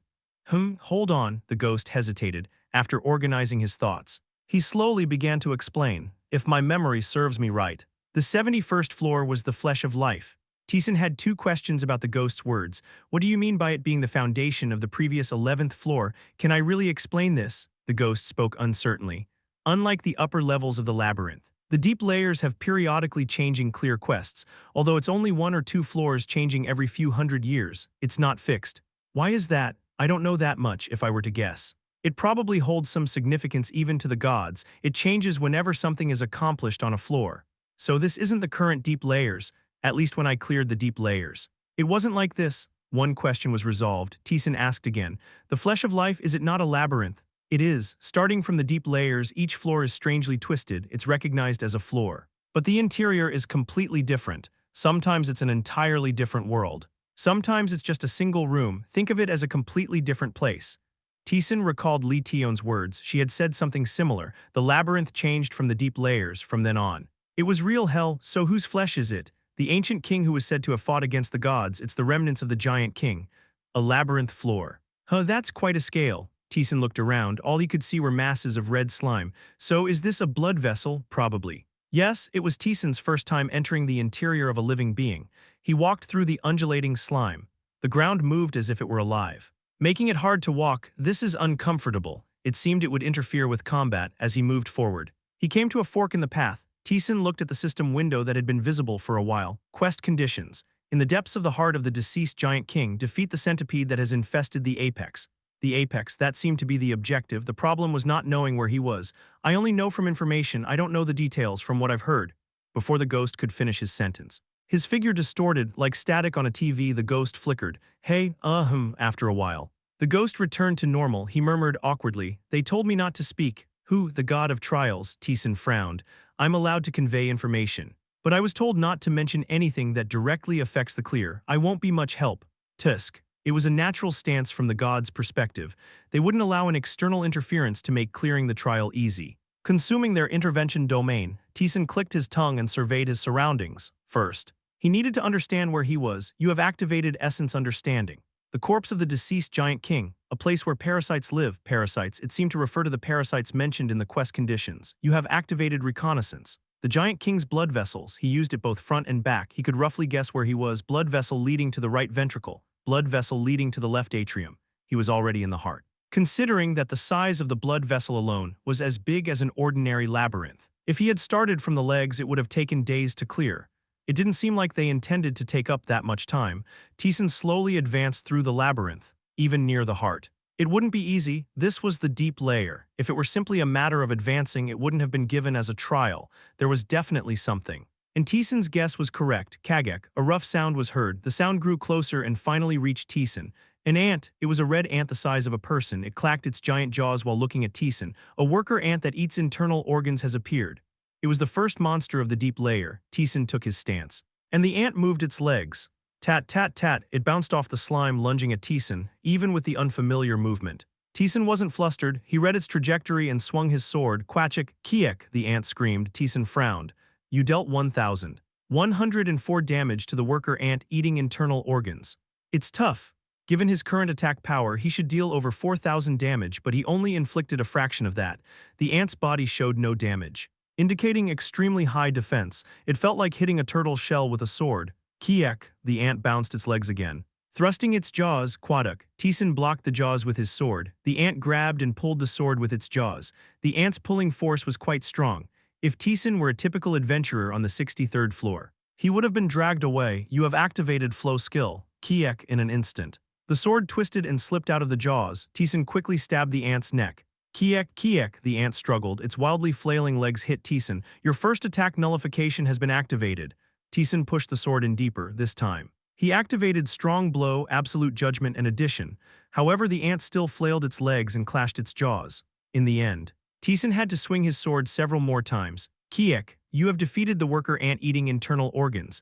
The rewards will be settled after clearing the trial. The health is almost 20,000, the ghost spoke as if it was obvious. It's the deep layers, this is considered quite low in the past. There were hundreds like this. As soon as the ghost finished speaking, there was a clattering of jaws. Dozens of red ants appeared at once. Taesan clicked his tongue and stomped his foot. Dozens of ants rushed towards him. The ants clacked their jaws aggressively as they bounced towards him. It took quite some time to deal with just one. So the number seemed quite challenging. But it was no problem for Taesan because he had a skill that rendered numbers meaningless.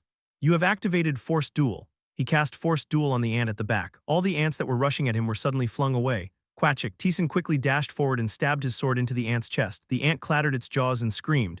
Taesan dodged the jaws by tilting his head back and thrust the sword in deeper. The ant resisted a few more times before it died. Taesan quickly cast Force Duel on another ant and moved. The ghost, watching, muttered, now that I think about it, you have that, don't you? Numbers don't matter to you at all. Force Duel, which designates a target and makes it so no one else can interfere. This eliminated the numerical advantage, providing a huge advantage in the labyrinth. Therefore, the ants were not a problem. Taesan was thinking about something else. The ground was covered in slime, and the slime had very strong elasticity. It felt like fighting on a trampoline. Proper combat was difficult, but it was manageable at this level. He could overcome it. The power Taesan had gained so far from descending the labyrinth was effective even in the deep layers. Taesan stomped his foot. Can this work? The ground here was very unstable. It's similar to how it's difficult to maintain balance with just a small force on a trampoline, but there was a skill that could only be obtained in such situations. Taesan moved his feet while blocking the ant's attack. Kiek. He pulled his foot back to avoid the jaws. The moment his foot touched the slime, the strong rebound force was felt through his leg. For a moment his body balance was shaken, but Taesan quickly moved his other foot. His foot brushed the ground. Stabilizing his body balance, Taesan gripped his sword tightly. As his arms exerted strength, his legs also exerted strength to maintain balance. At the same time, the slime's rebound force tried to shake his balance. Taesan adjusted the balance of strength, the force in his arms and legs and the transmitted rebound force. He understood it. Then, he distributed the strength and swung his sword. Quachik, Kiek, the ant flew backward, and Taesan's body maintained a stable balance. Taesan stomped his foot again, this time using the rebound force. He quickly dashed towards the ant. Swinging his sword, he corrected his unstable balance. He had to do both tasks simultaneously. And both were difficult. It was like dancing on a trampoline as if he were on solid ground. But it wasn't too difficult for Taesan. He had already attempted it thousands, tens of thousands of times. Though the situations and conditions were different, it wasn't hard to adjust. As the battle continued, Taesan's movements became more refined. By the time he had dealt with about 10 ants, he was moving as if he were fighting on solid ground. Quachik, finally, after defeating the ant, a system window appeared. You have perfectly maintained balance in a difficult situation and finished the battle. You have acquired the special passive skill balancing. Taesan cast Force Duel and leaped again, unlike before. The footing was now very stable. The strong rebound force was still felt through his feet. However, the balance of strength automatically adjusted, allowing him to continue fighting without any problems. Nice, Taesan smiled. He raised his hand. You have activated Frozen World. Crack, crack, crack. A severe cold swept through. The rushing ants all froze at once, as the ants tried to resist and struggle. Taesan activated Frozen World once more. Crack, crack. All the ants froze. There were dozens of enemies that required 2 uses of intermediate magic to be completely neutralized. This is still just the beginning. Go a bit further, and you'll easily surpass 100. Troublesome, that's why they are monsters of the deep layers. By the way, you finally got balancing. There hadn't been a situation to get it before. You got it too. It's necessary, and as you pass through the deep layers, you'll be forced to acquire it. Skills were acquired by fulfilling conditions. Naturally, if the conditions for obtaining a skill were not met, you could not acquire it in the first place. That's why Taesan had not acquired many skills he had obtained in his previous life, including temporary time stop. Balancing was one of them. Chapter 287, Previous Depths. Flesh of the Giant King, Part 2. Special Continuous Action Skill, Balancing Proficiency 1%. This skill ensures that the body does not lose balance in any situation. The effect was simple, as described. It kept the body balanced. While it didn't defy physical laws, it provided stability in any situation, ensuring that combat was not hindered. For now, this was all, but as proficiency increased, the effect would be on a different level. It was also a skill that greatly contributed to Taesan's survival until the end. By the way, Soul Ascension is not activating, although the reward was to be settled after clearing the trial. Soul Ascension was a power he possessed. It should have activated when he defeated an enemy. Regardless of the trial, it wasn't strange that it didn't activate. The strength of each ant was not that significant, as Taesan stepped forward to move on. He heard a noise. The noise was approaching Taesan. Taesan clicked his tongue. Dozens of ants appeared, clashing their jaws. They spotted Taesan and rushed at him, their red legs moving swiftly. At first, Taesan responded with Frozen World. Though it consumed quite a bit of mana as an intermediate magic, his high intelligence and mana allowed him to use it dozens of times without issue, enabling him to break through. He also summoned Minerva and Barkaza to advance with him. But as Taesan observed the approaching ants, he realized something. Breaking through with force was impossible. If it were just a few hundred, it wouldn't be a problem, but this was different. It was literally uncountable. It far exceeded thousands, no matter how many he defeated. They kept coming. Fighting all of them was a waste of time. Since Soul Ascension wasn't activating, there was no need to persist. Taesan chose to break through, unsummoning Minerva and Barkaza, and started running. You have activated Force Duel. Taesan initiated a Force Duel with the foremost ant and struck it down. The ant screamed as it was slammed into the ground. Kiek, it didn't die. But he didn't intend to kill it in the first place. Taesan passed the ants. They tried to attack him with their jaws and legs, but all were nullified by Force Duel. Kiek, Kiek, the ants cried as they charged. They were quite fast, despite Taesan running quickly. Their cries did not fade easily. Keek, the ants howled fiercely. The howls echoed throughout the entire space. Teeson clicked his tongue as he ran. Again, Keek, uncountable ants moved their legs, crawling on the walls and colliding with each other as they charged towards Teeson. You have activated Force Duel, Quagic. He swiftly crushed the ants he dueled with and broke through the waves of ants. Keek, the ants were pushed back by Force Duel. He continued to run without any obstruction, but the wave of ants didn't end, no matter how far he went. All he could see were ants. How many are there? He saw several split paths. Teeson used a skill. You have activated Reconnaissance. A vessel leading to the inferior vena cava. A vessel leading to the apex. The destination mentioned in the quest conditions was getting closer. Teeson ran towards the apex. He kept activating Force Duel as he advanced. After running for about 10 minutes, he finally saw spaces filled with red mucus, finally out of the wave of ants. Teeson sprinted forward. The ants screamed and chased after him. Teeson muttered in a weary voice. How many are there? There were easily over 1,000. It might have even reached tens of thousands. Escaping itself was a torment. He activated invisibility at intervals. But it was meaningless. Since the vessels were filled with ants he was physically bumped into, revealing his presence. Teeson pondered, if an ordinary adventurer had been here, could they have passed through like he did? The answer was no. Without Force Duel it was impossible to fight this many ants.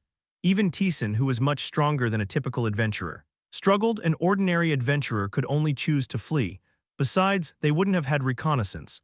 Teeson could immediately find the path to the apex by activating reconnaissance. But they couldn't. They would likely get lost and fall in this maze-like place. Teeson finally realized. Clearing this place wasn't about breaking through with force like he did. One had to find a way to avoid the ants' attention or their attacks, whether by reaching the stomach or brain, and slowly advance towards the apex to defeat the parasite at the heart. That was the strategy for an ordinary adventurer. So this is the deeper layer. Kirik, the ants' cries were heard again. Hundreds of ants started charging towards Teeson. Teeson started running again, activating Force Duel. As he ignored all attacks and advanced, the ghost muttered, "This really is a ridiculous skill." The ghost had felt this before. But seeing Teeson clear, the deeper layer made it hit home even more. Force Duel was a skill that changed the paradigm of clearing layers. In the deeper layers, there were many fights where one had to defeat countless monsters. Not just one, Force Duel allowed one to clear all such layers without any problem. If not for Force Duel, even Teeson wouldn't have dreamed of breaking through this way. No. This trial wouldn't have been given in the first place. Was the condition to fight a single monster among many, the ghost recalled. To fulfill that condition, Teeson had prepared paralysis arrows to paralyze all but one and then continued the battle. It's surprisingly simple compared to its performance. He had practically gotten it for free. The ghost also realized why Teeson had obtained Force Duel back then. It would be too difficult to get it later, after a certain floor. Most monsters resisted paralysis arrows. On many floors, multiple monsters didn't even appear, and even if they did, it was challenging to meet the conditions for Force Duel. One had to obtain it in the early stages. And Teeson had done so, but it's understandable. It was a matter of the skill's acquisition conditions. Many monsters interfere except for one monster and win the battle. This type of experiment was something that players descending to the deeper layers did not do. Teeson accomplished it from the lower layers and earned the reward. The labyrinth did not simply look at force alone. It considered various factors such as strategy and tactics. One such example was a skill. Kick. The ant screamed. Teeson pressed harder with his foot, since earlier he had been feeling a tremendous force. And the closer Teeson got, the more intense it became. The passage widened, revealing a vast space. Teeson laughed hollowly at the unfolding scenery. What is this now? The space was roughly the size of a large baseball stadium. Ants were crawling everywhere inside. It wasn't in the hundreds, it far exceeded thousands. It was a volume that could make one dizzy. But the ghost was calm. There are fewer than expected. Are they still in the process of hatching? Teeson realized from the ghost's words. There was one ant with wings in the center of the other ants. That ant, twice the size of the others, was white. Numerous ants were rubbing their bodies against the winged ant. The queen ant that eats the innards has appeared. Teeson knew immediately. The monster he had to capture was that white queen ant. Teeson stared at the queen ant. And the queen ant recognized Teeson as well. The queen ant let out a rough scream. Kayak. Then the ants started to rampage. They rushed at Teeson as if to protect their queen from the intruder. Thousands of ants charged. It was like a wave. Teeson calmly raised his sword and pointed it at the queen ant. You have activated Force Duel. The ants rushing towards Teeson scattered. He put more strength into his steps.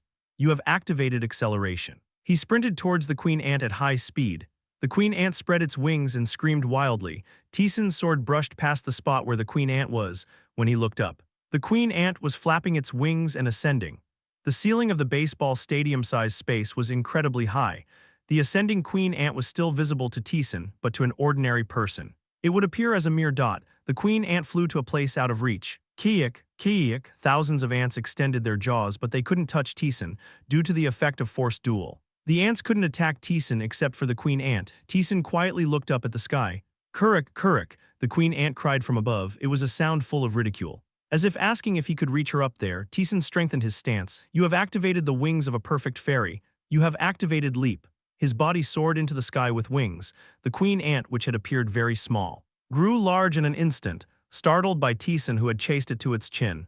The queen ant hurriedly flapped its wings. He moved the fairy wings to chase the queen ant and clenched his fist. You have activated Mephisto's black lightning. The pitch-black lightning pierced through the queen ant's body. The queen ant momentarily flinched. And Taesan closed in, the queen ant barely recovering from its stiffness. Twisted its body, Taesan raised his sword, quajik, keek. The queen ant's leg was severed, it screamed and flew away. As Taesan tried to activate Mephisto's black lightning again, the queen ant cried out, Kiik, a powerful will filled the space. Taesan could tell the queen ant was calling for something. The worker ants, which had been wandering around, stopped moving. Kiik, the ants cried out and began to rise. They climbed the walls, bumping into each other, and started to form a tower. Taesan glanced sideways. The worker ants outside were also flooding inside. Kiik, kiik, the ants filled the space, without a gap densely. Perfectly, the queen ant was no longer visible. You have activated forced duel. He activated forced duel on a nearby worker ant to buy himself some time to think. Smart. Realizing that the queen ant could only target him, it changed its strategy. It filled the space with worker ants to avoid his attacks. It was simple but effective. Forced duel could only be used when the opponent was visible. Blocking the path and hiding meant he had to search for her one by one. But was that possible? Taesan expanded his senses. The ants were constantly trying to come in from outside, tens of thousands of ants, with so many. Even magic or black magic would have limited effect. Even if he cleared them once, new worker ants would fill the place. It might be possible if he combined apostle transformation. But it would take a very long time, and he couldn't afford to use apostle transformation before meeting the parasite. What should I do? Thinking of a strategy, Taesan recalled one thing. How does the queen ant control the worker ants? The answer was clear. It spread its will through its cries. The will in the queen's cry was so intense that even Taesan could feel it. And Taesan had a skill to read wills. The worker ants had no will. They followed the queen ant's orders. Among these countless lives, only the queen ant and Taesan had a will. Taesan closed his eyes. He focused his mind and expanded his senses. He read the will embedded within the countless lives. Soon, Taesan found the moving will at the end of the space. As Taesan identified the queen ant's position and was about to charge, he hesitated. Will. The queen ant controlled the worker ants with its will. He had already grasped the manifestation and wave structure of its will by observing it once. Taesan could also manipulate will to influence his surroundings. Then, Kea, the worker ants, which had been pushing their jaws towards Taesan, hesitated for a moment. Taesan focused his mind. He imbued his will with power and spread it in all directions. Kei, the worker ants were in agony. Two conflicting wills were tearing at their minds. The queen ant, which had been slinking away, once again exerted its will to control the worker ants. Taesan responded to this, mimicking the manifestation of the queen ant's will. He too exerted his will. The two wills clashed and shattered. Kei, the worker ants that had been trying to attack Taesan, fell into confusion and stumbled. You have activated Ammon's black spike. A blackened spike appeared in Taesan's hand as the duration of forced duel ended. Taesan struck the spike at the ant in front of him. Boom, an explosion occurred. With a deafening roar, the surrounding ants were sent flying. Normally, the worker ants would quickly fill the empty space, but without orders. They were flustered and confused. Taesan immediately kicked off. He moved his wings and chased the entity with the will. The queen ant, startled by Taesan's precise tracking, moved among the worker ants in a panic. But it was no longer of any use. You have activated forced duel. He thrust his sword. Kei, the sword pierced the queen ant's abdomen as the queen ant screamed. Taesan climbed on top of it and muttered, Fall. You have activated landing. With the queen ant pinned beneath him, his body fell. The queen ant flapped its wings and moved its legs wildly. But all were subdued. Kiik, boom. The queen ant, which had been flying in the sky, crashed to the ground. Taesan moved his sword. Finally, the worker ants, realizing their queen was in danger, desperately tried to protect her. They pushed their jaws and swung their legs, but as soon as they touched Taesan, they were all repelled. It was the effect of forced duel. Keek, keek. The queen ant's combat power itself was not that great. It was no stronger than a single worker ant. So it was easily defeated. You have defeated the queen ant that eats innards. Rewards will be settled after clearing the trial. Your soul ascension has activated. Your health has permanently increased by 1030. Strength by 204 and agility by 255. Your soul ascension has activated. Proficiency has increased by 1%. The increase was smaller than expected. It was only natural. considering the queen ant's individual strength was not that great, and with the increase in proficiency, something in his senses changed. He couldn't pinpoint what exactly had changed. His physical strength remained the same, and his aura was unchanged, but he could do more than before. Taesan pulled his sword from the queen ant. The worker ants were bewildered by the death of their queen, with no one to give them orders. They were confused, watching the worker ants blankly. Taesan exerted his will. The confused worker ants gradually calmed down. Ki. The worker ants lost interest in Taesan and began to leave. The ghost asked in surprise, "Did you control them?" "Control? Not really, I imitated." He remembered the way the queen manifested her will and mimicked it. Taesan pressed his forehead. His head throbbed, enduring the pain. Taesan opened the skill window. Concept skill will, attack. Proficiency 60%. The power of will descends. You can see and feel the will of all things and adjust your own will accordingly. You can project your will onto the world you have obtained, just as expected. The proficiency of the concept skill had reached 60%, and a new phrase appeared: you can project your will onto the world. So it's like that, it's not just the realm of the sword. The ghost admired the skill. Taesan, having read the skill window for a moment, moved on. Beyond the vast space there was another narrow passage. Taesan passed through it. At the end of the short passage, he saw a heart, a small heart within the giant's heart. Considering the size of the giant, it was small. The heart, much larger than an ordinary building, had marks of being gnawed at here and there. Nearly half of the heart had been eaten away and it had stopped beating. Blood vessels were flowing between the heart chambers, and among them, he saw wriggling centipedes. The centipede that eats the heart has appeared. Chapter 288, Previous Depths, Flesh of the Giant King, Part 3. Ki, a centipede visible between the flesh cries out. Then, the heart started beating. Thump, thump, the fierce heartbeat made the mucus tremble. The blood, which was slowly trickling out, started to pour out like a waterfall in sync with the beating heart. The flowing blood wetted the ground and filled the surroundings. And then, the blood rose. Ki, the centipede cried. Its intent to kill Taesan was clear. Easy to understand. Kill or be killed. It was either one or the other. There was no need for conversation. The rising blood floated in the air, taking a solid shape, and the blood rushed towards Taesan. It turned into sharp thorns aiming to pierce his entire body. Taesan raised his sword. Kagek, he deflected and blocked the blood thorns, bouncing them off. The blood shattered and scattered in all directions, but before the scattered blood even touched the ground, it rose again and rushed at Taesan.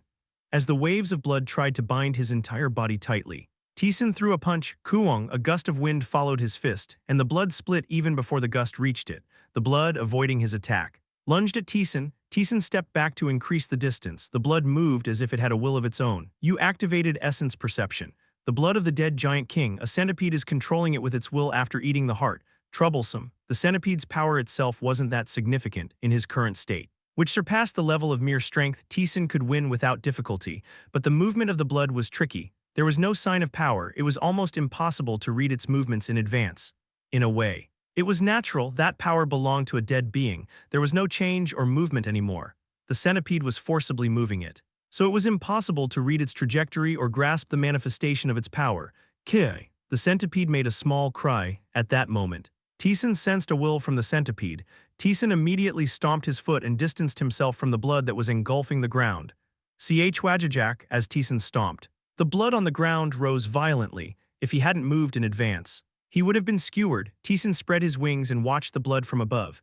There were no signs in the blood's movements. It was almost impossible to read in advance, but Taesan dodged by reading it in advance.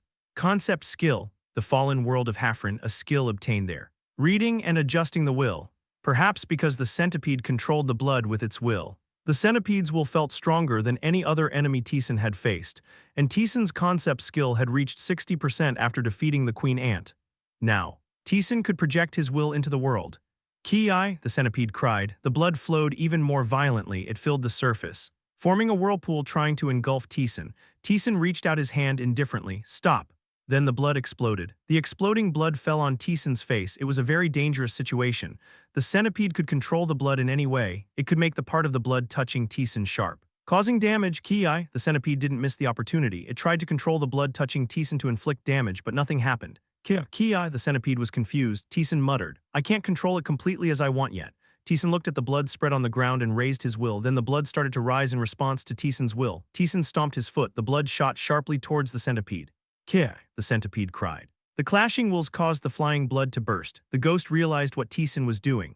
Controlling the blood, it wasn't mana or demonic energy, nor was it physical force. Taesan was controlling the blood purely with his will. Ki, the centipede couldn't understand. It had been here since it first gained consciousness, though its consciousness was cut off a few times. It had lived its whole life buried in the flesh lump. Whenever it was hungry, it ate the flesh of the heart and drank the blood.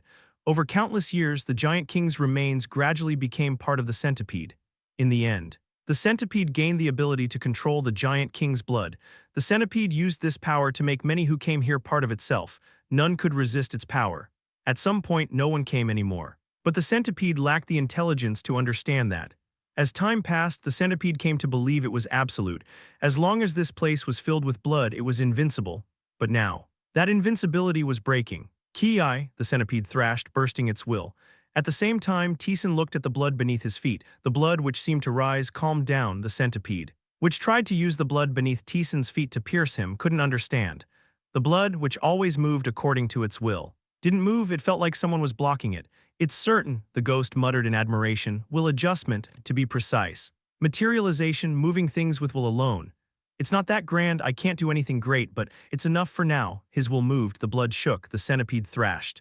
And the blood burst everywhere as its will clashed with Taesan's. Taesan rushed towards the centipede. The centipede tried to resist, but its power was only in the blood. Its own power wasn't weak. But it wasn't enough to overcome Taesan. Quagiak, Kia, Taesan's sword pierced deeply into the heart. The centipede, with the sword embedded in its body, screamed. Taesan then shoved his hand deep into the heart. He felt a wriggling sensation on his hand. Taesan clenched his fist, with a cracking sound. The long body of the centipede began to emerge from the heart. Ki, Taesan slammed the centipede down. The blood on the floor splattered violently. He trampled on the wriggling body on the ground, driving his sword into it, and slashed it lengthwise. The centipede struggled a few more times. It moved its countless legs to escape and tried to bite Taesan with its jaws. Taesan calmly trampled down all its resistance. Ki, before long, the centipede went limp. You have defeated the centipede that devours hearts. Your soul ascension has been activated. Your health has permanently increased by 1021, strength by 150, and intelligence by 300. Your soul ascension has been activated. The proficiency of has increased by 2%. Subquest completed. Starting calculation, the ghost asked. Exactly how did you do it? Hold on a moment. Taesan focused on the blood as he looked at it. The blood started to rise. Swish. The blood whirled around Taesan. Taesan closed his eyes. The whirling blood fell to the ground. So, this is it, huh? The ghost marveled in awe, manipulating objects and affecting reality with sheer willpower. Taesan was now demonstrating the power that transcendence possess, but Taesan assessed the situation calmly. It's not that impressive. The only reason he could suppress the queen ant's will was that the difference in power between him and the queen ant was enormous. Moreover, the worker ants had no self-awareness, so it was easy to influence them. The centipede was not much different. The blood the centipede controlled wasn't its power. It was manipulating the existing power of the giant king. In other words, it was a matter of how and who interfered with the masterless power. That was why it easily crumbled under Taesan's will. He couldn't interfere with those who wielded normal power. His power was far from that of the transcendence. Even considering that, it seems like an unbelievable power, but the ghost was still astonished. In other words, it meant he could exert almost absolute influence over masterless power. We'll have to check the details. I'll have to find Hafren, Taesan muttered, simultaneously. A system window appeared. Calculation completed. You have received the clear reward of the 63rd floor, Magubania's red shoes. You have received the secret room reward of the 63rd floor. Dark magic orb. You have received the clear reward of the 63rd floor. Your level has increased. Your level has increased. Your level has increased. The domain of arrogance has diminished.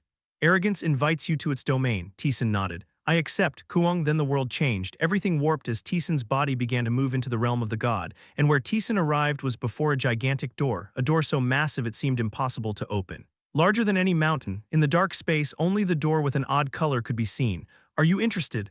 A voice echoed behind Taesan. It was a light voice, neither serious nor heavy. You are not qualified to open that door yet. That's a story for much later. I won't stop you if you want to try. But do you want to open it? No, Taesan shook his head and turned around. The man standing there had black hair, a smile spread across his face. The young man, dressed like an adventurer, opened his mouth. Nice to meet you. I greet the great god. Taesan knelt. Arrogance waved his hand. You don't need to do that, just be comfortable. Arrogance snapped his fingers. And two wooden chairs appeared. Sit. Arrogance sat on a chair and spoke. Taesan followed his words. It's been a while for you too, hasn't it? I greet the great one. The ghost, who had been quiet, spoke hesitantly. Arrogance, who had been looking at the ghost for a while, muttered, I'm sorry about what happened to you. I thought you would reach the end someday. Thank you for your words. The ghost spoke bitterly. He had already failed, knowing that even if he had reached the end, He would not have achieved his wish was no comfort to him, but arrogance continued. How will you respond to the opportunity that has come to you now? Having failed, what do you mean? Didn't Zelbando tell you? Zelbando had told the ghost would have three choices. He told him not to regret making the wrong choice then. The time is approaching, so I'm telling you not to regret it. Thank you, the ghost closed his mouth. Taesan asked, did you see the future? It's not that grand. Some of those who hate you are making moves. It's not hard to predict what they'll do. Arrogance shook his head and opened his mouth. The reason I gave you this trial was to confirm one thing. Chapter 289, Previous Depths. Flesh of the Giant King, Part 4. The first thing I wanted to check was your strength. Arrogance cast a peculiar look towards Taesan. The other gods were making a lot of noise. So I was curious if you really had that much power. You had exceptional strength when you cleared my trial on the lower floors. But there have been a few like that. Those who were strong outside. Those who reached the peak of their original world could descend to the 20th or 30th floors without any problems. The important thing was what came after that, the forefront of the deep layers, while approaching the limit that a mortal can reach. Do they possess strength superior to the current floor they are on? The reason I summoned you to a currently unused space and gave you a trial was because of that. Did it satisfy your curiosity? Enough, Arrogance gave a bitter smile. I thought you could clear it. But I didn't expect you to do it so easily, he murmured. Even to the transcendent, what Taesan did was unexpected. And his voice was tinged with admiration. Your current strength is overwhelming even throughout the long history of the labyrinth. No one has ever gained the strength to reach the deep layers from the 60th floor. Arrogance's eyes sparkled. Furthermore, the type of power you have is also unusual. A mortal who has not yet reached the end possesses such power. I understand why they are interested. Arrogance spoke quietly. You are exceptional among the mortals I've seen. Thank you for your words. Don't die and keep descending. You might reach a place no one else has. Arrogance clapped his hands. Another reason I called you was to propose a contract with a follower. But you won't accept it, right? Yes, Taesan nodded. Arrogance spoke nonchalantly as if he had expected it. If you were at the level of the labyrinth's entrance, it might have been different, but now. There is no reason for you to accept a contract. It would be a loss for both us and you. Taesan looked at Arrogance blankly. He was telling him so much, even information that Taesan did not know. Arrogance explained it freely. It was a good thing for him, but it was somewhat surprising since the gods had always been restrictive with information. Noticing Taesan's expression, Arrogance spoke, you are now in front of the deep layers. There is no point in controlling information any further.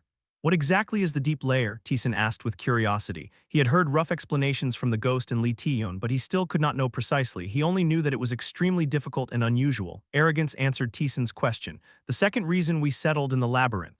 Second reason. There are those who settled here to witness the adventures and challenges of heroes and wizards, but do you think so many gods would abandon their worlds and make the labyrinth their residence for that alone? You will understand when you reach the deep layers. Let's leave that for a future pleasure. Arrogance smiled. Then, it was enjoyable. Arrogance waved his hand. His power began to envelop Taesan. You have obtained the ring of the one who passed the trial.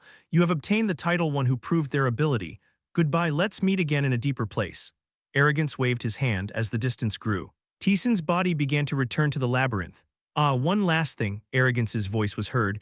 I am quite close with the demon goddess, so I heard from her. Soon those who call themselves guides will come to you. With that voice, Taesan returned to the labyrinth. The labyrinth her returned to was the 63rd floor, not the body of the giant king.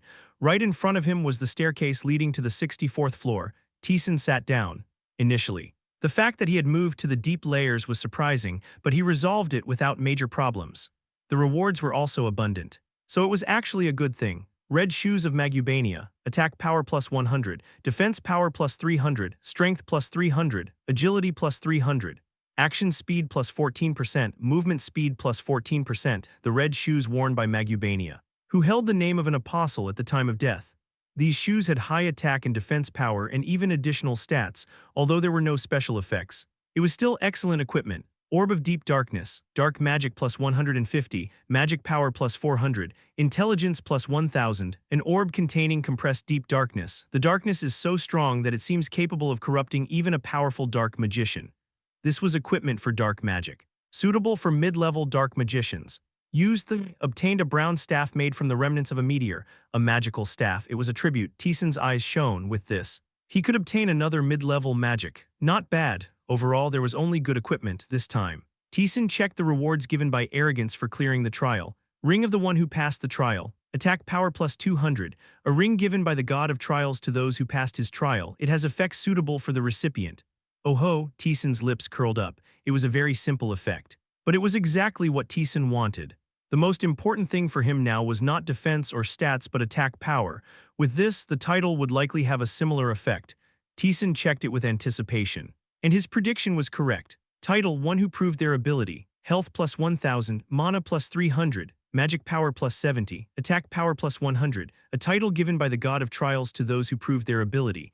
It even added to attack power and magic power, although the numbers were relatively low. Considering that titles were not something you could change like equipment but something you kept forever, it was a reasonable reward. Taesan was satisfied. All his stats had now surpassed 10,000. At this rate, he might surpass Lee Taeyeon's stats by around the 70th floor. Now it was time to verify. The biggest change that came with clearing the trial was the conceptual skill. He needed to understand its exact effects and limitations. Arrogance had said that those who called themselves guides would come to him soon.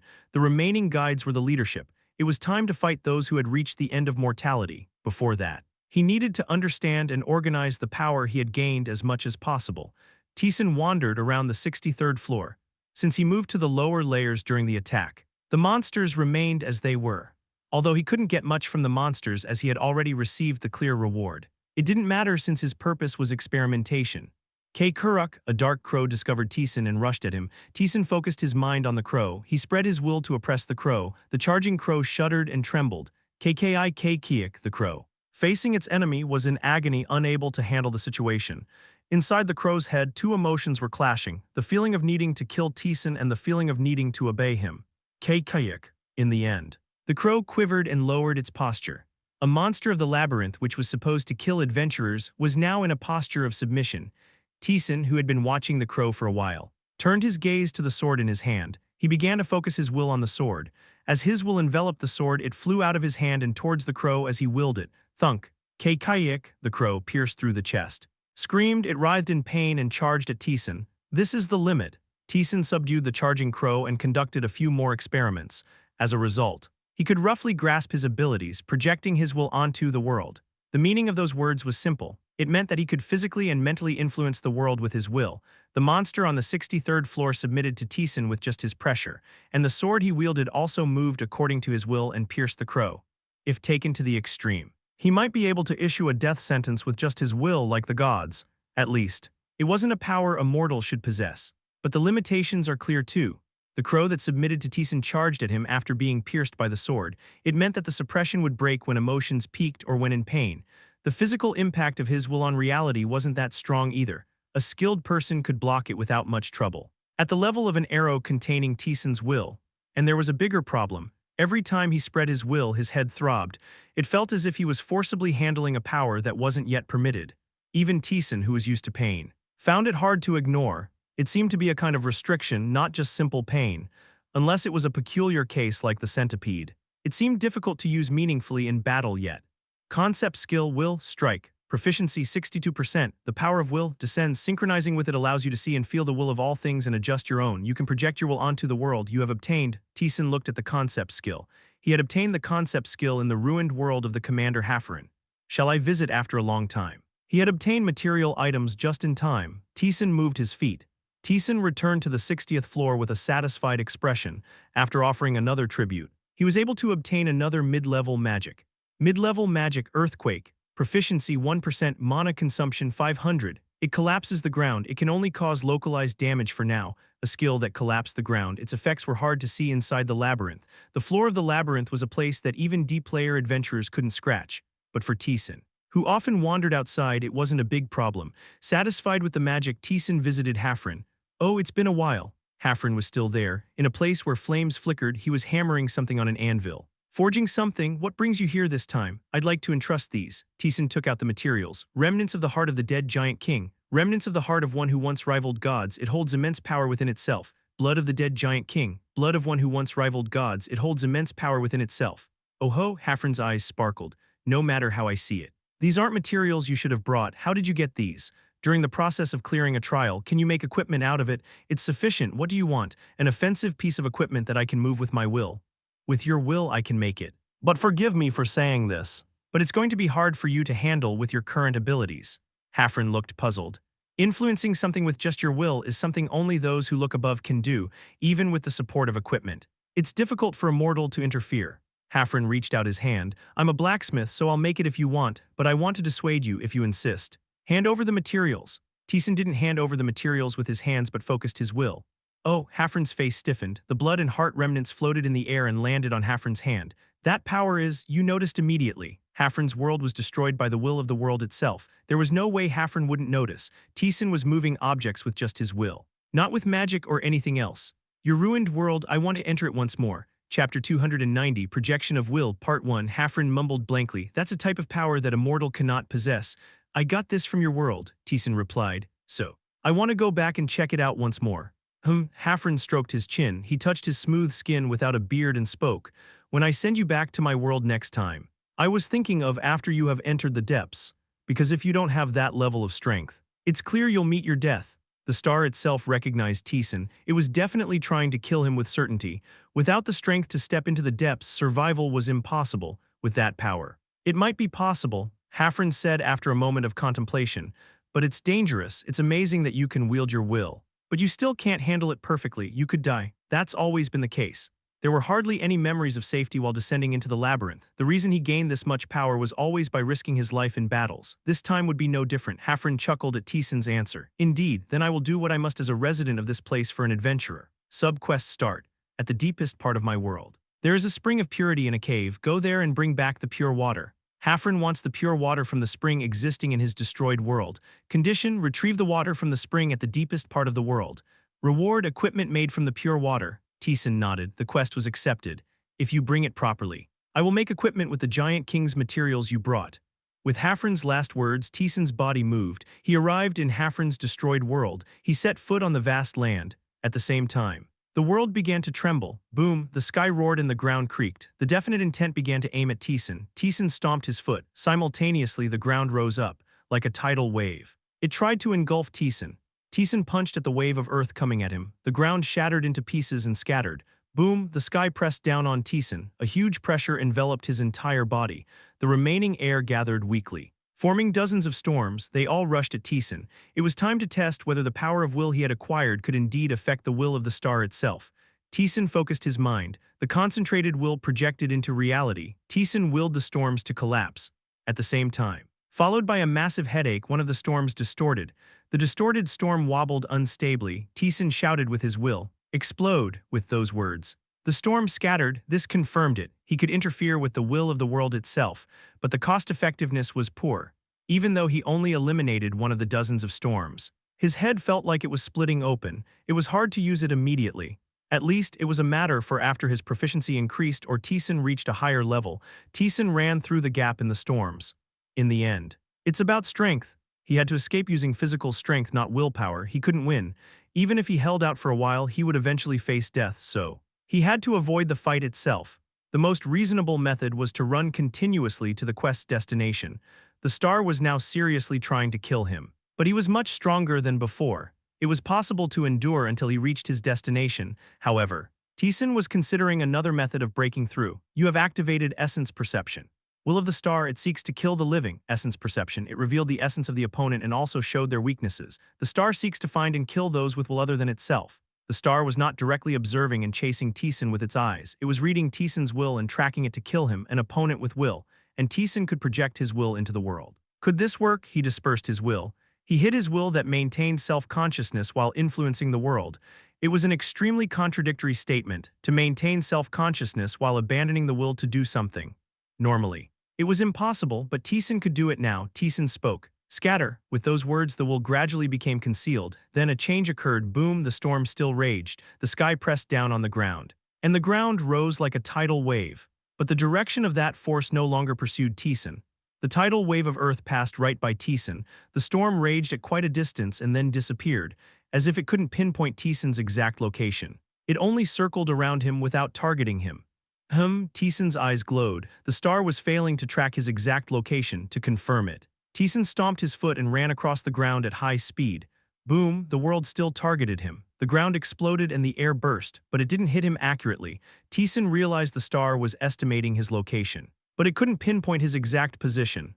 That's right, Taesan smiled. Dispersing his will didn't seem to have a direct impact on the world. So the headache was less severe. He could endure this much, and he started to understand how to use concept skills. Declaration of will. Simply gathering and concentrating will was not enough. A declaration to finalize it was necessary, upon reflection. All the gods did not simply resolve things with power alone but often declared their intentions verbally. This was true when the demon god destroyed Vekveta and when that other god tried to kill him. At that time, he didn't give it much thought, but it seemed to be a necessary process. Thanks to dispersing his will, the world's will could not track him. Thus, he decided. Taesan stomped his foot. His direction was not towards the deepest part of the world, it was towards the forest spread out in the distance. The forest where he first visited Hafren's world and brought back the root of chaos. Taesan reached near the forest. But still the star could not target him accurately. He joyfully entered the forest, soaked wooden fragment. An item from the destroyed world, it is useless alone if planted in the ground. It seems it will grow into a distorted tree. Dried soil and decay. An item from the destroyed world, it is useless alone if something is planted in this soil. It seems it will grow distorted and lose its original form. Taesan happily collected the materials. He didn't know how to use them. But Hafren would. He would make excellent equipment from the materials Taesan brought. Good. Boom, as Taesan chopped the trees and collected the soil. The force that swelled became stronger. Taesan dodged the surging force and gathered the materials. After collecting enough, Taesan moved again. This time he did not head towards the depths. He headed to the ruins of the dead king, which he visited on his second visit. At that time he was only focused on the crimson jewel but recalling it again. There were several items that seemed to be materials. He intended to check and collect each one. Taesan sprinted. The star manifested its power, chasing him. Boom, the ground split in half. The sky drew closer to the earth. And the air swirled even more violently. The star clearly recognized Taesan and intended to kill him. But it could not pinpoint his exact location. Do you know why? Taesan asked. The answer did not come immediately. Hey, oh, the ghost responded belatedly. Were you talking to me? Who else is there? He had unsummoned the spirit since its position would be revealed in this place. It was just Taesan and the ghost now. The ghost seemed somewhat absent-minded, since meeting arrogance. You've been quiet without any answers. Do you have something to think about? The reason was easy to guess. Arrogance had told the ghost about the three choices. The time was approaching. I am a dead being. It's over for me, the ghost quietly affirmed. I'm tied to the labyrinth by a contract with the wizard. And I will leave this world once my wish is fulfilled. That's all I am, but the fact that I have three choices. What does that mean? The ghost's voice was filled with complex emotions. And the things that could be called choices for me are already decided. The ghost's wish was simple: revenge against the one who killed it. For such a ghost to make a choice meant something more important than revenge had arisen. There was only one such thing: resurrection, escaping death and returning to the labyrinth, if his assumption was correct. It was something the ghost never wanted: to be resurrected and to descend the labyrinth again. Depending on the type of resurrection, the ghost could attack the labyrinth and achieve his original wish, to attack the labyrinth and save his destroyed world. But the gods have no reason to do such a thing. Resurrection of the dead was something the gods seldom did, even if Taesan died right now. No god would try to resurrect him but rather claim his soul. So the one who would try to resurrect the ghost must have substantial benefits to gain from it. Then, what was that entity aiming for? That thought complicated the ghost's mind. Taesan spoke. It's a matter for later. Worrying about it now is useless. Just keep it in mind and choose what you want when the time comes. Yes. I will. The ghost sighed deeply. He knew it too, but he just couldn't make a conclusion on his own. As the worry faded slightly, he spoke brightly. By the way, that's quite an incredible power. It prevents the world itself from recognizing you properly. Still, it seems to know my approximate location. Boom, the ground still trembled around Taesan, while it didn't know his exact position. It seemed to understand where he was roughly. To put it simply, what you've hidden now is akin to a human's vision. It's like trying to catch a fly with closed eyes. You can hear the fly buzzing around and know its location. But accurately targeting and catching it is difficult, at least for ordinary people. Is that so? I can't be sure, but seeing that it can't target you accurately, it seems to be the case. Of course, if it gets really angry. Things could change, but it doesn't seem to be that way yet. Then there was no problem. Taesan arrived at the ruins of the dead king. As he entered, he saw things he hadn't noticed before. Mask of Paranoia, an item from the destroyed world. It was used by a legendary dancer. No one, not even the king, saw her face. Her face became a mystery known to no one due to the destruction of the world. He collected each of the material items, though they weren't directly requested by Hafren and thus were less valuable. They were essentially free materials, so he was quite satisfied. This quest wasn't originally designed this way, the ghost chuckled. The quest for Hafren's destroyed world required strength surpassing the layers. The rewards were equipment made from materials existing in Hafren's world. Each one was difficult to obtain even in the labyrinth. They were rewards matching the difficulty. The deeper he went into Hafren's world, the more equipment he could make. But the deeper he went into Hafren's world, the stronger the star's killing intent grew. If one couldn't withstand the star, they had to barely escape with only the quest materials. In other words, the materials that could be obtained in Hafren's world, excluding the quest materials, were rewards that could only be gained by defeating the will of the star itself, planetary-scale materials, rewards that could be obtained only by reaching a level where one could face and win against the will of the star. Taesan was obtaining them through an underhanded method. Chapter 291, Projection of Will, Part 2, of course. It wasn't a proper reward. Even though there was a time limit to disperse the will, and direct attacks from the star could be avoided, the star had already recognized Taesan. If he stayed any longer, the star would try to overturn the planet to kill him, so the materials he could bring back were only those he had obtained before. It was a level of reward he could understand. However, it was still a reward he wouldn't have been able to obtain originally. Taesan took all the materials he could from the ruins. As he came out, the world was violently shaking. The waves of power carried growing annoyance and anger. I should wrap this up soon. His headache was getting worse. It was time to end it. When annoyance towards bugs reached its peak, you tended to turn the entire house upside down to kill them. Now was the limit. Taesan moved. He headed towards the quest's target location. He descended to the deepest part of the world and discovered a transparent colored spring. Water of purity. Water that has existed since the conception of the star. This liquid, which existed with its birth, was complete in itself. Taesan collected the water. The quest condition was fulfilled, however. Taesan did not return immediately. Taesan looked at the earth. The ghost asked, "What are you doing? You don't feel it, do you?" The giant will he felt since stepping into the destroyed world of Hafren. He could feel it now. With his concept skill proficiency at 60%, which he couldn't sense during his previous visit, it was strong enough to be felt from a distance. The will from it was wrapping around the world, and it was what he felt right below. If it's the owner of the will that wraps the entire world, it's probably the star itself. That seems likely, the ghost trailed off. After a moment of contemplation, Taesan made a decision. You activated earthquake. The cave floor collapsed. Everything crumbled as Taesan's body began to fall. There was nothing below the collapsed cave. Only a deep abyss. You activated landing. How far did he fall? After several minutes of freefall, Taesan reached the bottom. It was a pitch-black passage, even for Taesan, who surpassed human limits. It was darkness where he couldn't see an inch ahead. You activated scorching light. He used magic for light, but the passage remained dark. This darkness existed as if it had been there before light itself, swallowing even the light, and at the end of the passage he sensed something huge. Dangerous. The ghost seemed to sense it too. Swallowing nervously, "What will you do?" "I would recommend turning back immediately. I've come this far." Since he was already here, he should at least take a look. Taesan walked through the dark passage, and at the end of the passage, a huge plaza appeared. There was a pure white sphere, a sphere emitting light like the sun. What he felt from it was the will and power that enveloped the entire planet. This was the core of the star that destroyed Hafren's world and was trying to kill Taesan. You have encountered the world. This is, the ghost let out a groan, as Taesan arrived at the plaza. A gigantic killing intent was directed at him. Unlike before, it was a gaze that recognized Taesan accurately. It was not sensed through will but witnessed directly. What it contained was extreme hatred, anger, and hostility. "How dare you," it spoke, pure will, not language. Penetrated Taesan's mind. "How dare you in my domain," the star declared. "Die." A declaration filled with will echoed. Instant death. Judgment in progress. Judgment failed. The declaration of death engulfs you. It was a declaration of death. The world, like a god, rejected the judgment itself. The ghost was astonished. Death itself caressed Taesan's neck. System SART. You activated mental acceleration. System N. Taesan concentrated his will, gathering the scattered energy. He enveloped his entire body and declared, "Disappear." It was a declaration of denial, a declaration with an absolute will like that of the world. Influencing reality. Declaration of denial activated. The declaration of instant death disappears. You have influenced the world by declaring your own will. You have acquired the special continuous activation skill, Word of Power. Death, which had been caressing his neck, departed. Taesan drew his sword. The opponent is an unbeatable enemy. An unbeatable enemy. It was the world itself, so it was natural. He didn't mind, however. Happened next was unexpected. The system window started to distort slowly. The opponent is at number. The collapse of the system window. It was the first time since facing the Apostle of the High Gods. You activated Apostle Transformation, Darkness and Chaos.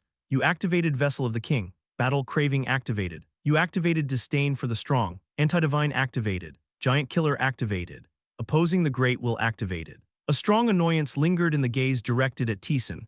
The power contained in the sphere began to gather. The power spread across the entire world, started to concentrate. Die, with the declaration. The white power was shot at Taesan. That was the power of the star itself. The power that had targeted Taesan so far was merely local. A small fraction from a global perspective, that's why Taesan could block it. But this was the source of the power held by the world itself. The manifestation of power alone began to distort everything around it, making things lose their shape. Creak, your first attack nullification has been activated. Your second attack nullification has been activated. Your third attack nullification has been activated. You took 1,230 damage. You took 1,101 damage. You took 1,023 damage.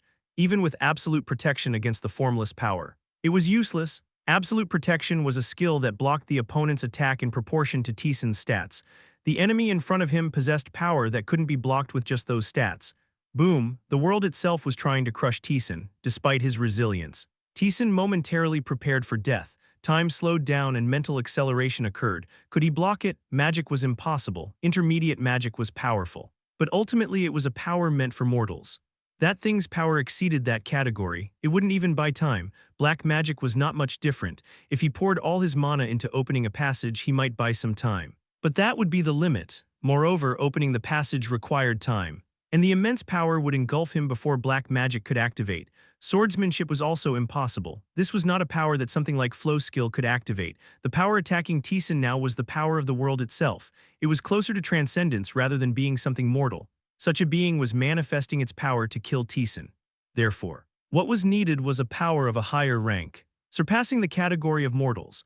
Light enveloped Taesan's hand. It was divinity. Then it was covered with black. It was the power of the high gods. The mixed power created something grayish. Taesan grasped it and swung. White power and gray power clashed and mixed. Boom, space collapsed. Everything distorted and lost its form. Only gray ashes engulfed everything around, and Taesan lay within the collapsing space.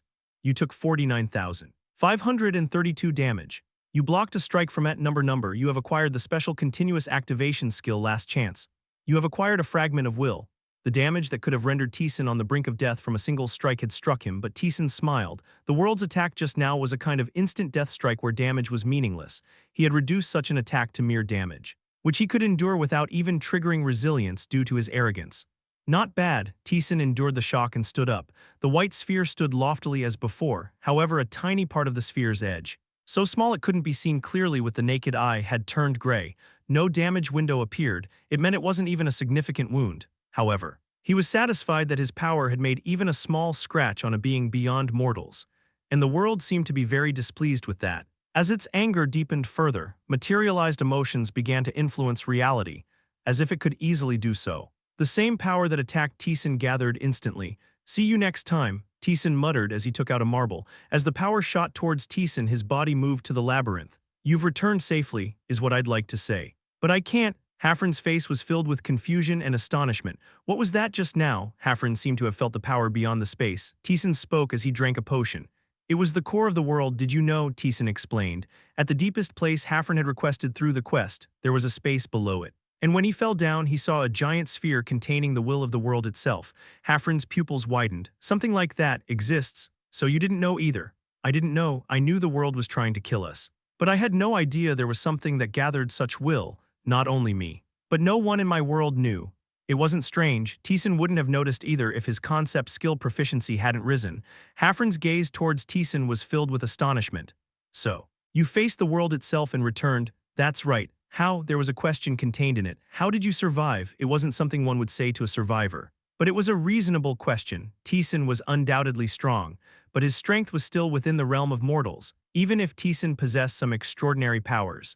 That fact didn't change, and the opponent was the world itself, a transcendent existence. Beyond mortals, it was an impossible opponent. Even just a gaze could have overwhelmed him, yet Taesan had returned alive without any particular abnormalities.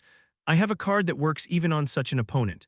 The gray power, the power that even the high gods coveted. Seen as alien even by transcendent beings. With that he had confidence that he wouldn't die, which was why he approached the world. After a moment of collecting himself, Hafren's eyes sparkled. Anyway. It's a good thing you brought the water of purity. Right, give it to me, I'll make what you want. Here, Taesan handed over the water of purity, then he opened his inventory. A pile of materials from the destroyed world fell out. Hafren's pupils stopped at the sight of over 10 materials. What is this, with these materials? What level of equipment can you make? Taesan asked. Hafren, staring blankly at the materials, chuckled. He then looked at Taesan with a genuinely joyful gaze. I didn't give you a quest to bring these. I brought them along the way. That's interesting, not bad.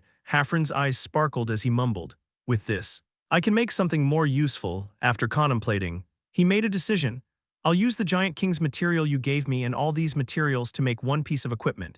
Is that all right?" Taesan nodded. Soon it would be the deep floor. It was meaningless to make multiple pieces of equipment. Hafren happily gathered the materials. "Great, come back later. I'll make something very useful for you. Before that, I want to ask you something. You said you could make higher-level equipment with materials from that world." "Yeah, I was a resident of that world. I can handle items born and raised there the best."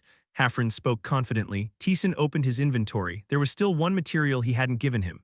"Then, can you use this as a material too?" "Fragment of will. Will of the world, the tiny remnants, a white flickering mirage." Hafren hesitated. He stared at the mirage blankly and then chuckled. "You really keep surprising me. Can you handle it?" Taesan was also uncertain about this. Hafren was undoubtedly remarkable. The fact that he made the pair of rings Taesan possessed was proof enough. But what Taesan showed now was the will of a world itself, a power beyond mortality. Even Hafren's capability to handle it was uncertain. Hafren shook his head. "I can't touch that. The materials I used to make your rings were remarkable. But they were within my handling capability. Even the light of origin was just a material without consciousness." Hafren said as he looked at the fragment of will. "But that's different. That's a being beyond mortality. It has its own will if I tried to handle it. The will remaining in the fragment would try to devour me. That's unfortunate." Then there was no use for it. He was considering trading it with gods when Hafren spoke. "But I know someone who can handle it." He spoke with a subtle expression. "A blacksmith at the entrance of the deep floor, a madman pursuing beyond mortality with a mortal body, the dwarf Khosrun. He can process what you have." Chapter 292, Projection of Will, Part 3. "I create ordinary equipment that anyone can use. I am the blacksmith of the labyrinth. Accessible to everyone, that is the position given to me by the mage." Clang, Hafren struck the hammer, a clear sound echoed. "But I am not the only blacksmith here. The labyrinth is a place where gods reside. The rewards given to adventurers are treasures that cannot be made or seen outside. Numerous blacksmiths have headed to the labyrinth, and most of them disappeared without a trace. The labyrinth did not permit ordinary adventurers. The same went for blacksmiths. Only those with talents at Hafren's level were accepted. In the depths, there is a mad dwarf residing at the entrance. Should I go to him? He is a being who makes unconventional equipment unlike me." Hafren said. "He is obsessed with creating weapons that surpass mortality. To the point of madness, he is not a proper blacksmith. He is third-rate when it comes to handling normal materials, but he is first-rate when it comes to handling things like what you have." Hafren frowned. "He will gladly accept the will that tries to consume him since he is already mad and broken. He will be able to make what you want. The problem is he is also mentally deranged." Hafren clicked his tongue. His expression seemed irritated just by recalling the memory. "Most of the labyrinth is already broken. But he is particularly worse. No, you might be fine." Hafren looked at Taesan with a peculiar expression and spoke. "If it's him, he will be able to handle it." The depths. What had once seemed distant was now right in front of him. Taesan placed a fragment of will into his mind. "All right, when should I come back then?" "That I can't say for sure." Hafren fiddled with the materials with a vague expression. "There are too many, and they are diverse. The equipment you want is not easy to make. It might take as long as it took you to make the ring." "Is that so?" Even though it seemed like it would take a long time. Taesan didn't appear displeased. From his experience, the longer it took to make equipment, the higher its quality. "Then I'll see you next time. Wait patiently, it's going to be a busy time." Hafren organized the materials with a face full of enthusiasm. Taesan descended the labyrinth again. He arrived at the stairs leading to the 64th floor. The space split open as the demon god appeared. The demon god, who was looking at Taesan, opened her mouth. "Even though the meddler already told you, I still have to inform you. The 64th floor, the top leaders of the guides are waiting at the end. It's faster than I thought. It can't be helped. You have grown too strong too quickly." It was unprecedented in the long history of the labyrinth for an adventurer on the 64th floor to face those who reached the 74th floor. "Do your best to win. Thank you, and the power you have obtained." The demon's words trailed off. There was something ambiguous in the demon's expression as she looked at Taesan. "No, it might not matter now." "Are you talking about the will?" "Yes, it is undoubtedly a powerful and formidable force. But it will be difficult for you to handle it right now. It will shine once you have descended far enough into the depths." The demon god began to hide in the darkness. "Let's talk about it again later. Keep descending. I will be waiting for you in the deep." Taesan nodded. After the demon god left, he descended the stairs. Quest for the 64th floor starts. Defeat the boss of the 64th floor and pass. Reward: Broken One Helm of Bahilam. Secret reward: the monster on the 64th floor was a massive slime. Once you pass through the corridor and reach the room, the returning corridor closed. Then the slime that filled the room slowly approached. Before being crushed by the slime, you must defeat it. That was the nature of the floor for Taesan. It was not a problem. With strength far superior to the floor's level, he could defeat the slime with just a few swings of his sword without even using his skills. as he cleared the floor. He checked the new skills he had obtained. System Start Special Continuous Action Skill Last Chance. Proficiency 1% when you receive a fatal attack. It will block the attack once. It can only be used once against the same opponent and has a cooldown of 1 hour after use. System End Ho, Taesan's eyes sparkled. He had somewhat anticipated it from the skill's name, but he hadn't expected it to be this level of a skill. This was a skill similar to Endure. Of course, in terms of standalone value, it was lower than Endure. Endure ignored the opponent's attack and transformed, making it so he wouldn't take any damage at all for a certain period, giving him a very wide range of responses. On the other hand, Last Chance had the part where it blocked the attack, since his action was fixed as defense. It looked difficult to act immediately. The certainty of blocking also had its own applications, but it wasn't as absolute as Endure, which completely ignored it. However, it was still a safety net-like skill that could save his life. Its value was incomparable to other skills. For a skill obtained by blocking a single hit, it was extremely good, but it was understandable. The opponent is at number. It was the system window that appeared when he encountered Hafren's world, a collapsing system window. It was the first time since the Apostle of the High God. The reason wasn't hard to guess. A being that has transcended mortality, a being that has dipped into transcendence, when dealing with such beings. The labyrinth system couldn't properly express it, leading to errors. Blocking the strike of a being that had transcended mortality with a mortal body was undoubtedly significant, and this led to something to confirm: Endure and Last Chance. Which of the two would activate first? Taesan moved to the next room. He started to be slowly crushed without touching the approaching slime. Squelch. Your first attack nullification has activated. Your second attack nullification has activated. Your third attack nullification has activated. You took 1043 damage. The damage came in slowly. Taesan didn't move. Endure would activate in a life-threatening crisis anyway, and since Endure didn't have a cooldown if the activation target was different, there was no problem. His health slowly decreased, falling to triple digits. At the moment of near death, Taesan's body moved. There was no will of Taesan in it. It was close to an automatic movement. He put strength into his whole body. He moved his legs and arms to push roughly. Bang, the slime was flung away. It activates before Endure. This was an unexpected gain. It was like having 2 extra lives. Even the ghost exclaimed. This doesn't make sense. For Taesan, who had Endure, it was relatively less valuable, but for other adventurers, it was a skill difficult to find one better than. The labyrinth was a place where one had to risk their life in challenges. Skills that added safety to that challenge had high value, and Last Chance was the best among them.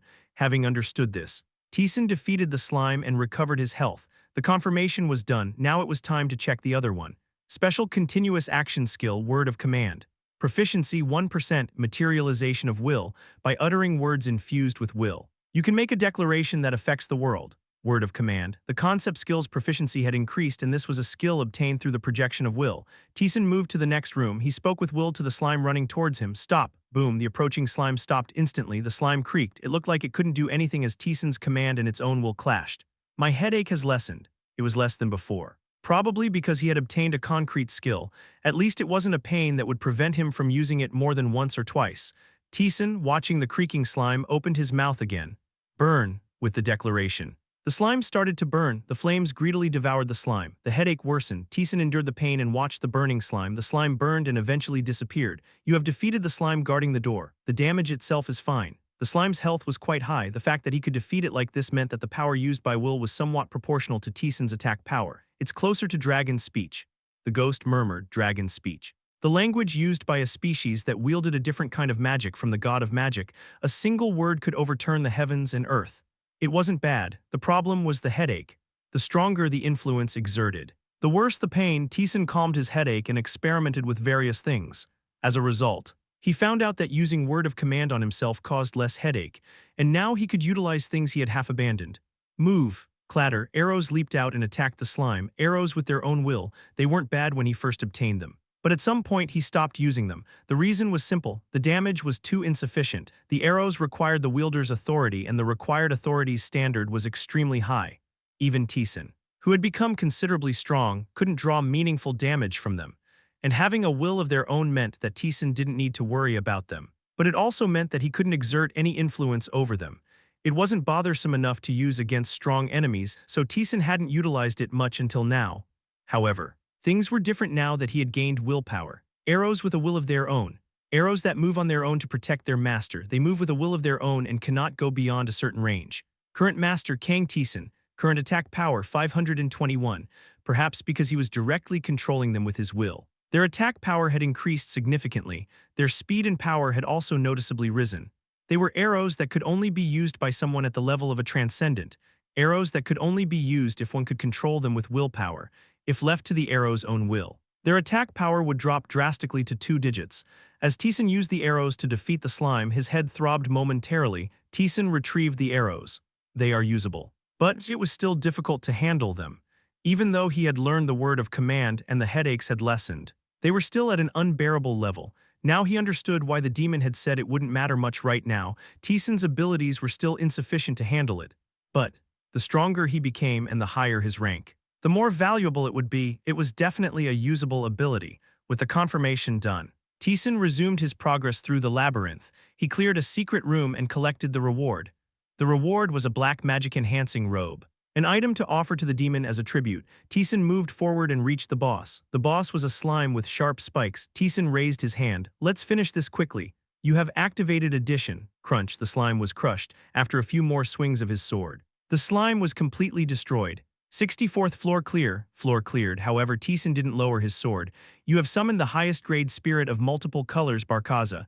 You have summoned the king of wind spirits. Minerva, hello, long time no see, master. Summoning even Lady Minerva means an enemy has appeared, right? Yes, Taesan replied curtly. Barkaza spoke in an excited tone. Anticipating the upcoming battle. Who is it? Another being related to the high god. You'll find out soon. Barkaza, who had been curious, stiffened. Minerva's face mirrored his concern. She murmured in a hesitant voice. What the? Taesan looked at the stairs leading to the 65th floor. Boom, a massive rumbling sounded. The noise, as if an earthquake had occurred, was slowly approaching. Clang, with the sound of iron it appeared, covered in dark purple armor. A figure that looked gigantic next to Taesan appeared. On its back was a greatsword as big as Taesan's torso.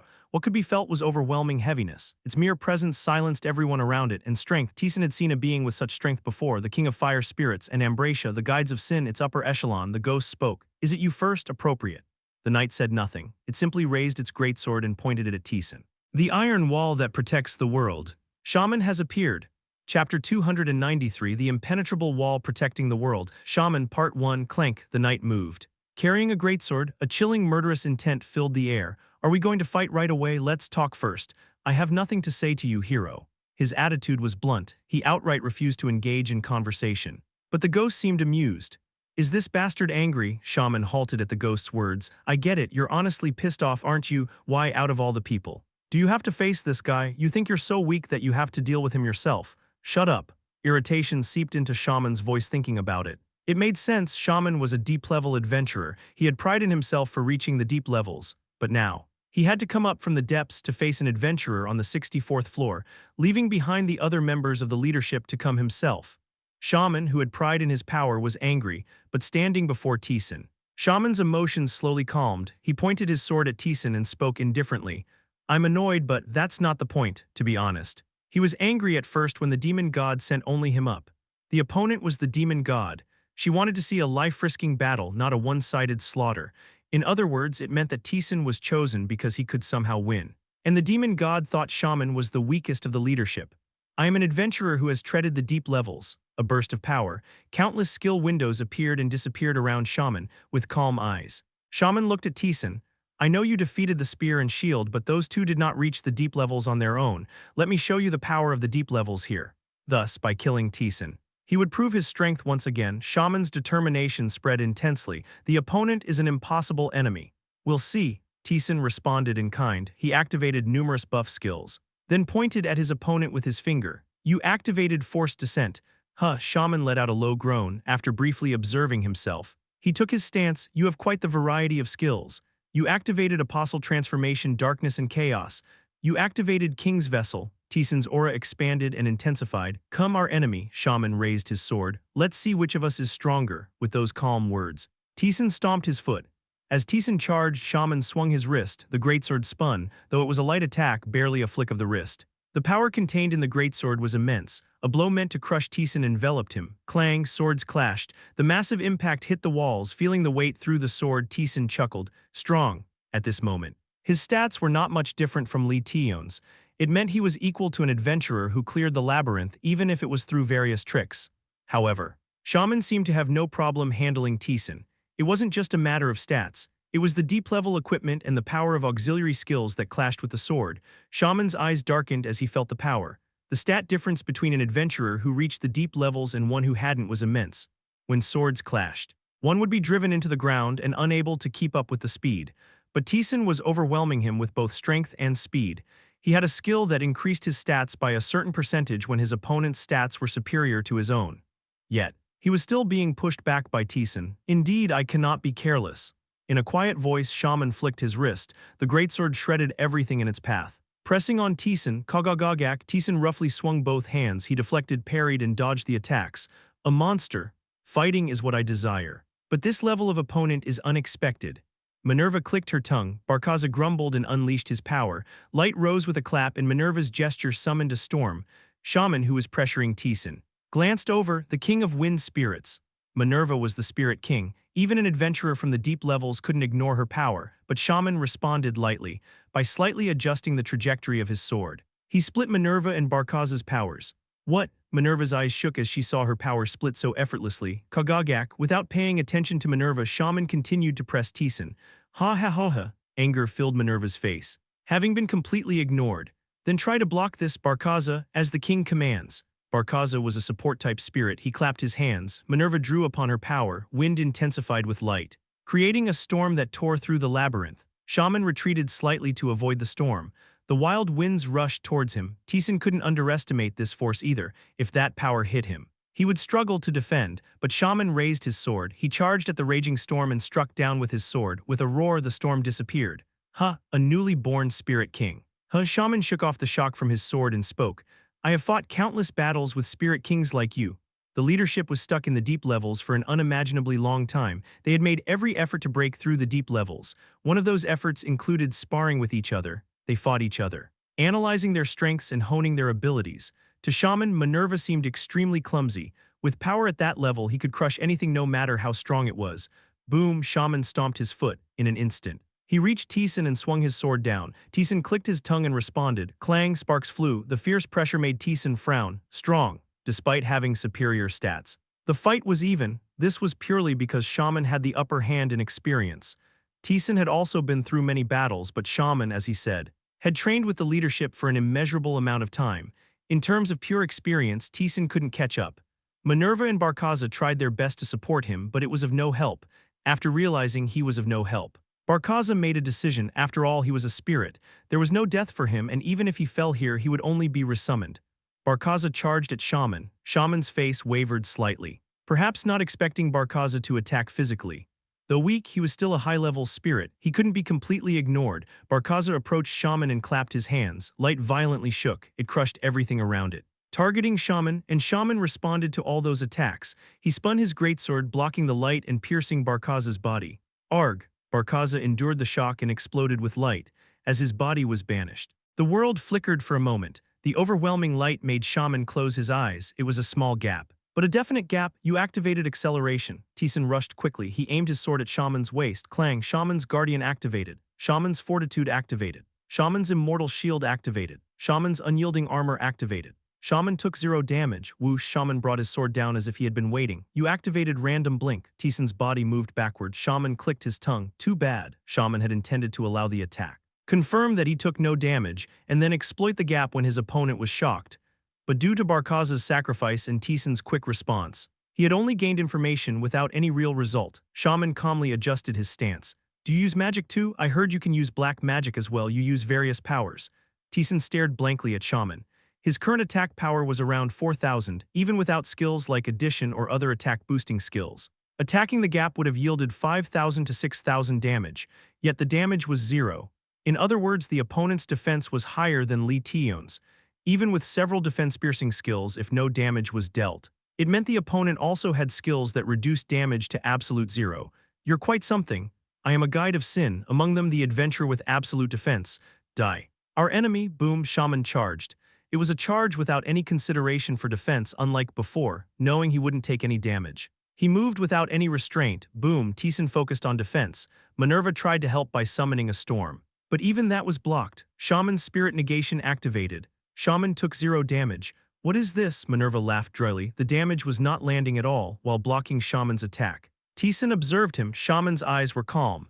even though he was overwhelmingly dominating Taesan. His face showed no excitement. It can't be helped. Taesan made a decision. He began to attack fiercely as Taesan's momentum suddenly changed. Shaman immediately responded. They swung their swords at each other at a distance where their arms could reach. Kagagagak, dozens of collisions occurred in a second.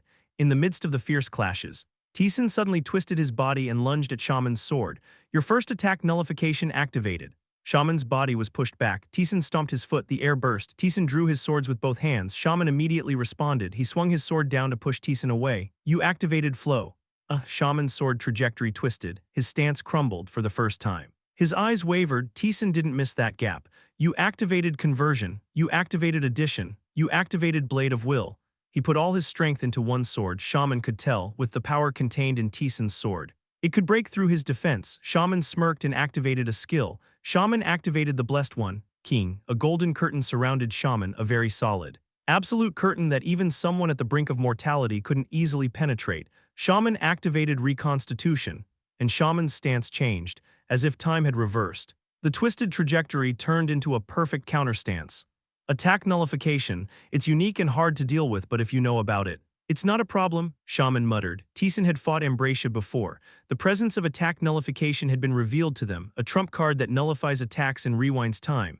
It was natural for Taesan to use it in battle, therefore. They decided to target it instead, to counter the attack nullification. He prepared a deadly strike and the plan worked. Shaman stepped forward and swung his sword. A strike that could shatter mountains and cleave the sky flew towards Taesan. Shaman activated conversion. Shaman activated blade of will. The skill to increase attack power was activated. The sword reached Taesan. Shaman was certain of his victory. Your second attack nullification activated. Shaman's body reverted to its pre-attack state, seeing the system window before him. He was shocked. Second, he couldn't believe that Taesan had two of those high-level skills. Taesan's dual swords charged at him. Shaman quickly calmed his panic. It doesn't matter. The Blessed One he had activated was his absolute defense, even if all the leadership of the guides attacked. They couldn't easily break through it. This amount of power couldn't break it. You activated absolute judgment. And that belief was shattered. The golden protection that touched Taesan's sword was destroyed before Shaman could do anything. The sword pierced his armor. With a scream of pain, he was violently thrown back. Boom, Shaman took 52,154 damage. The damage was astonishing. But Taesan did not look satisfied. As expected, this is tough. Even while taking no damage, the opponent hadn't let his guard down. Knowing that he was chosen to face Taesan meant there was a slight chance of Taesan winning. So he never showed any gaps. Absolute Judgment was a trump card. The first time it was used, it had to reduce the opponent's health as much as possible. Now that the existence of Absolute Judgment was known, the opponent would not allow any attacks. Originally, he should have raised his attack power further before using it, but he couldn't. The opponent's response was too fast. Moreover, he had used up 2 attack nullifications. It was a gain, but not a satisfying one. Taesan immediately sprinted towards the fallen Shaman, but Shaman pulled out a gem from his pocket. Crash, the gem shattered, expanding the space around them. System start, Shaman activated a mole's forced spatial expansion. This item lasts for 10 seconds. System end, the space expanded instantly. Visually, the distance remained the same. But no matter how much he moved, he couldn't get closer to Shaman. This is absurd. Shaman staggered to his feet, even after taking over 50,000 damage. He hadn't fallen. Shaman took a hit exceeding his total health. The Unyielding One activated, survives with 1 HP. The cooldown of this skill is 1 year. He let out a dry laugh. The Unyielding One. A skill that only activates when he takes damage exceeding his total health. It was a skill he had never activated since obtaining it. And it activated now, so that's how it is. I need to change my strategy. Shaman activated once only recovery, health restored by half. Shaman coolly assessed the situation and raised his sword, seeing him quickly regain his composure. Taesan clicked his tongue. He had often gained an advantage when opponents were flustered by skills they had never seen before. But this time it seemed impossible. Right, you're also an adventurer. This opponent was different from any guide he had met before, one who did not give up, one who strived to move forward, one who had traversed the deep levels purely by their own skill. He never let his guard down or got complacent. He anticipated and responded to everything. Let's do this. They had shown most of their cards now. The real fight began. Taesan gripped his sword tightly. Chapter 294, The Impenetrable Wall Protecting the World. Shaman, Part 2. Their swords clashed. The greatsword tore through the air. The twin swords moved to deflect the explosively swinging greatsword. Kang. Taesan pressed Shaman with superior stats, while Shaman countered with his immeasurable combat experience and honed skills. Grrr. Minerva watched the ongoing battle with a sullen face. Nothing I can do. Her power was completely ineffective against Shaman. She occasionally tried to interfere. But he didn't even turn his gaze. There was no need to be cautious if it couldn't harm him. Is that an adventurer of the labyrinth? It was astonishing, even though she was not in perfect condition and still somewhat unskilled. To be able to overwhelm a spirit king like this, and it was awe-inspiring. Both Taesan and Shaman Kang, the swords collided. What could be seen was extreme movement. Perfect and flawless. Minerva was a spirit king. She somewhat believed that the power of spirits was the greatest in the world, but even for her. The battle in front of her was beautiful. Koang, the swords clashed and bounced back. Taesan adjusted his posture and charged at Shaman. Shaman hesitated as he was about to swing his sword against the attack that disregarded defense. Click. He clicked his tongue and pulled back the greatsword to defend against Taesan's attack. Taesan broke through the defense forcefully. 70-34 damage to Shaman. Annoying. Taesan's skill. First attack nullification. He was wary of a potential third one. Shaman thought the first attack nullification was the end. It made no sense to have multiple such skills, but there was a second. There was no reason there wouldn't be a third. Shaman decided to confirm the existence of attack nullification. And Taesan's goal was simple, to pressure Shaman as much as possible before he confirmed it. You activated Absolute Judgment. You activated Frozen World. You activated Magic Concentration. Jjojajak, a wave of cold rushed forward. The contained power was frost that could freeze everything. Shaman frowned and struck down with his sword. Shaman activated Crushing Blow. Kuwang, a massive explosion occurred. The frozen world shattered from the sword's strike. It can even be used against magic. Ridiculous. You activated Sure Hit. You activated Absolute Judgment. You activated Starlight Arrow. Taesan activated Absolute Judgment again and used Starlight Arrow. Shaman tried to dodge. But the Starlight Arrow pursued him with certainty. Shaman's pupils dilated. He raised his sword to shield himself. As the Starlight Arrow was about to touch the sword, Taesan clenched his fist. You activated Magic Separation. The split light arrows pounded Shaman's entire body. 1,032 damage to Shaman, 932 damage to Shaman, 1,023 damage to Shaman. GRR Shaman. Impacted wavered. Taesan didn't miss the opportunity and activated Acceleration. Shaman barely managed to swing his sword against the descending strike. Jaejeong, Shaman was pushed back again. His stance broke, revealing a gap just as Taesan aimed for it. Shaman activated Reformation. Shaman activated Mountain Splitting Strike. Shaman's greatsword struck down. It was far faster than any movement Shaman had shown so far. And Taesan twisted his body to avoid the sword strike. Shaman struck down at Taesan, who was focused on defense. Kang, Taesan was pushed back. Shaman, instead of charging immediately, frowned silently. He couldn't attack recklessly due to the existence of attack nullification. It's a waste to use it, but I have no choice, Shaman murmured. He opened a space and took out a small arrow. Go, with a calm command. The arrow shot towards Taesan at supersonic speed. You activated Essence Identification. Sure Hit Arrow. This arrow will definitely hit. A very simple explanation, but the content was not simple. The arrow made a ping sound as it targeted Taesan's weaknesses from all directions. Taesan focused his mind. Kuwang Shaman didn't stay idle. He charged at Taesan. Ping, the arrow rushed towards Taesan, blocking Shaman's attack. Taesan activated Black Magic. You activated Absolute Judgment. You activated Mephisto's Black Lightning. Kurung, lightning pierced through Shaman's entire body just a little. Beyond what could be followed with the eyes or targeted at weaknesses, but Shaman hesitated. Taesan swung his sword at the incoming arrow. As the sword was about to split the arrow leaped through space. It passed the sword and pierced Taesan's shoulder. Your third attack nullification has been activated. The arrow, having finished its job, disappeared. Taesan clicked his tongue. A sure hit. It couldn't be avoided. An arrow that would definitely hit. Such things seem to exist in the depths. Shaman let out a dry laugh. Ridiculous, there's another one. Isn't there? Then the third wasn't the end. There's a good chance there were more. Taesan had only made 3 nullifications, but Shaman couldn't help but think there might be more. Kang, continuing the battle. Taesan remained wary of the sure hit arrow. However, Shaman didn't pull out any more arrows. There was no reason not to use them for Shaman. The most important thing was confirming the existence of attack nullification. Not pulling out any arrows meant there were no more sure hit arrows. What Taesan didn't know was that the sure hit arrow was a one-time use reward from the depths. Shaman had obtained it and saved it until now, without the worry of the sure hit arrow. Taesan pressed Shaman. You activated Absolute Judgment.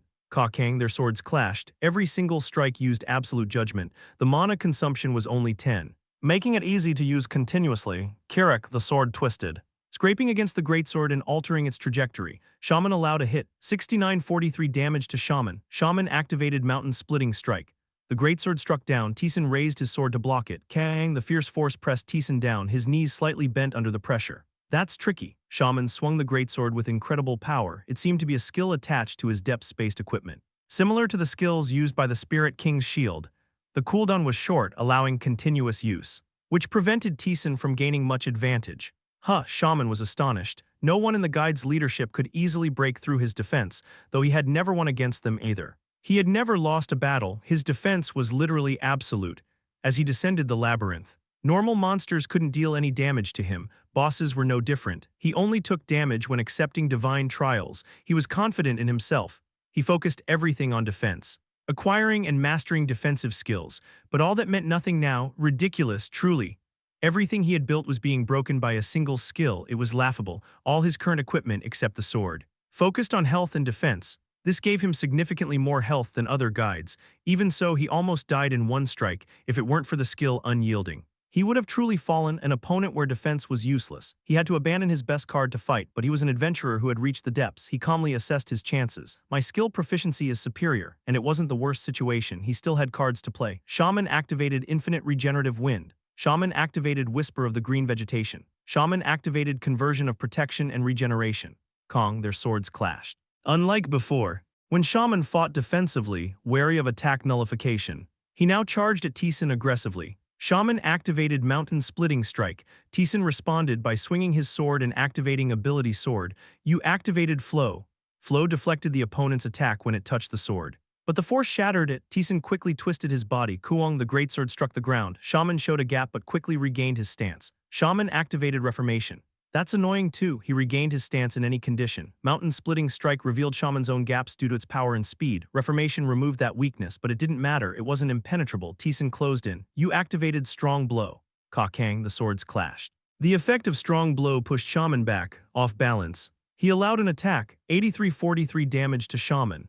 Initially, the increased power of the sword's attacks pushed Shaman back, but after taking several hits, Shaman realized there was a timing to the sword's impact. He disrupted the timing, resetting the Strong Blow. Adventurers at this depth could respond to the ability sword.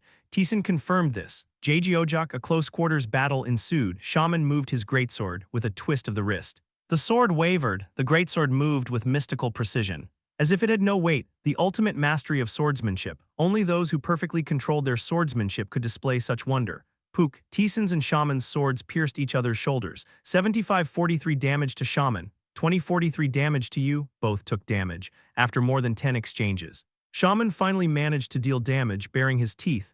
No more, he charged. Shaman activated Gale Dash. His sword stormed like a whirlwind. Taesan activated Flow to deflect, but it had little effect due to Reformation. Their swords clashed once more. You activated Frozen World. You activated Starlight Arrow. Two spells surged simultaneously. Shaman swung his sword. Shaman activated Crushing Suppression. Kugaguggung, the force bore down on Taesan. The incoming Starlight Arrow and Frost shattered, shaking off the pressure. Taesan focused his will. Come out. Pivik, several arrows shot out, guided by his will, targeting Shaman's entire body. Shaman made a quick decision. He couldn't handle Taesan while blocking everything, so he ignored them. Pabak, arrows pierced through Shaman's entire body. Individually, the damage wasn't significant, but cumulatively it was hard to ignore, despite being in a favorable position. Taesan frowned. He had dealt over 100,000 damage to Shaman. A normal adventurer would have fallen long ago. Even a deep-level adventurer would be no different. Taesan had raised his health to nearly twice that of other adventurers through Soul Ascension. Even Li Tion had a limit to her health, and it was unlikely that Shaman could have 100,000 health. There was no chance to use a potion. It was improbable for his health to be purely 100,000. Moreover, Shaman's combat style had changed. Shaman no longer properly blocked Taesan's attacks. It was as if he believed that even if he was attacked multiple times, as long as he succeeded with a single Mountain Splitting Strike, it was worth it. It was indeed troublesome. The Mountain Splitting Strike used with a greatsword.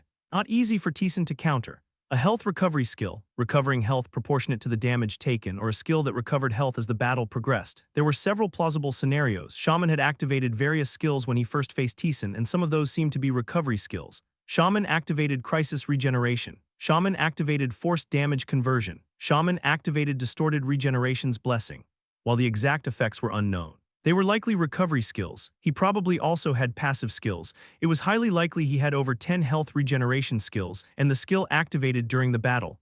Conversion of Protection and Regeneration, based on the skill's name. It likely converted defense or its effects into health regeneration. Reducing his health by normal means was nearly impossible. Exchanging damage to win was not an option. He needed to pour everything out in an instant. As soon as Taesan made his decision, he gathered his dark energy. System start, you activated Wolf Familiar. System end, a wolf formed from Soul Ascension rose. Shaman swung his sword to shake it off. But the wolf persistently bit down. You activated Seed of Calamity.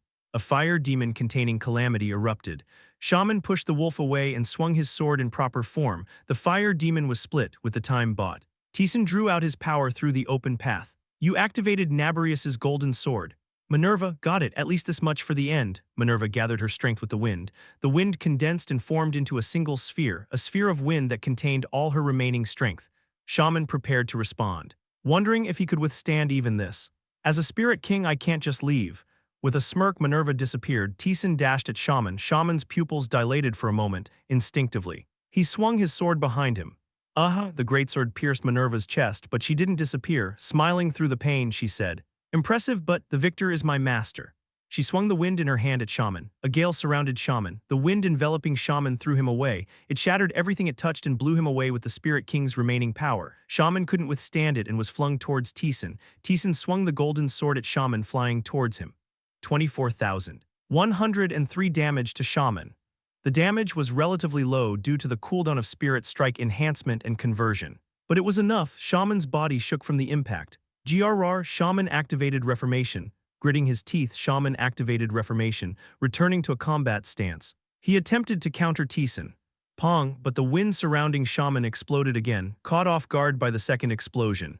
Shaman couldn't respond. Twin swords pierced Shaman's chest again. Quaiduk, 91-3 damage to Shaman. He didn't retreat. Taesan closed in and began swinging his sword. Shaman's face hardened in an instant. Nearly 30,000 damage had been dealt. His total health was 45,000. 2/3 had disappeared immediately. The situation was dangerous. Although his health regeneration was extremely fast, it still required some time. Taesan was certain from Shaman's sudden reaction. This was the correct approach. Kakakak, he continued to press, avoiding the swung greatsword. Taesan placed his hand on Shaman's armor. You activated Branch of Despair. Suddenly, all kinds of despairing emotions flooded Shaman's mind. He quickly activated Adventurer's Will to withstand it but allowed another strike. Shaman grew desperate. He rushed to shake off Taesan. Shaman activated Gale Dash, charging like a storm. He pushed Taesan back, but Taesan didn't take a single step back. Instead, he closed in further, exchanging damage with Shaman. 85-34 damage to Shaman, 15-32 damage to you. Until now, Shaman had willingly exchanged damage because he quickly recovered. But Taesan did not, but now the situation was different. Taesan gave him no time to recover. Shaman swung his sword wildly. Shaman activated Mountain Splitting Strike. You activated Ammon's Pitch Black Spike. Juong, the sword and spike clashed. Bouncing off each other, Shaman, not expecting his strike to be repelled, hurriedly activated Reformation but allowed another hit. You activated Frozen World. You activated Starlight Arrow. Cold and light arrows exploded. Magic burst continuously. Mana drained quickly. Shaman, realizing he couldn't endure, kicked Taesan to buy time. Taesan kicked off the ground and floated in the air. You activated Landing. Kakakak, Shaman's stance crumbled under the stronger-than-ever strike from Taesan's sword.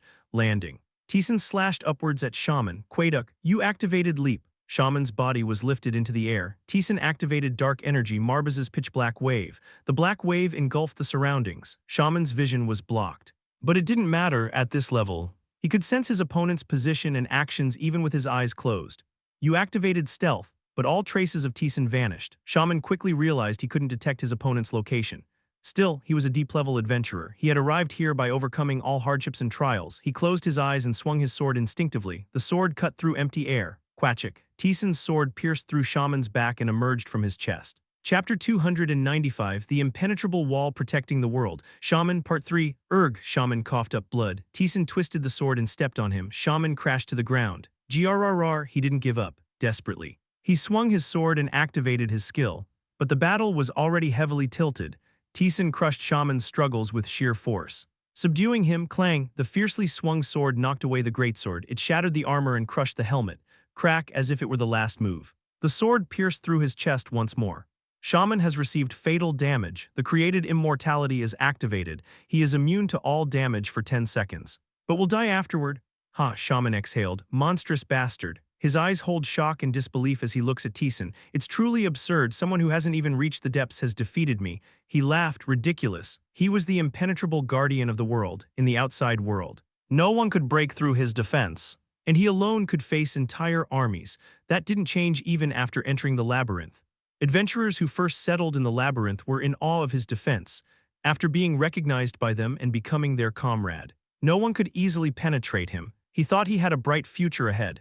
He knew there were adventurers coming down from above, but he didn't believe they could match him, just as he succeeded in breaking through the blocked floor. He thought that only reaching the end of the labyrinth remained, but to meet his death here. Like this, it was empty and futile, but I have been defeated.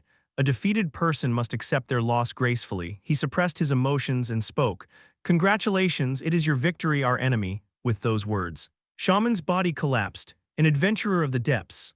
Shaman, who had lived in the labyrinth for countless ages and boasted near absolute power. Died here. You have defeated Shaman. Your level has increased. Your level has increased. Your level has increased. Your level has increased. Your soul ascension has been activated. Health increased by 80-21. Strength by 721, agility by 832, intelligence by 843 permanently. Victory desire has been activated. Health increased by 1023. Strength by 322, agility by 310. Intelligence by 200 permanently. Your soul ascension has been activated. Special activation skill Gale Run acquired. Your soul ascension has been activated. Reconnaissance proficiency increased by 5%. Acceleration proficiency increased by 4%. Leap proficiency. Your soul ascension has been activated. Special permanent skill Forced Health Drain acquired. You have defeated an adventurer who stepped into the depths. Special permanent skill Enemy of the Depths acquired. Phew, Taesan exhaled deeply. He leaned against the wall. His opponent had not been easy, even though he fought while completely ignoring the opponent's strongest card. His defense, there were dangerous moments.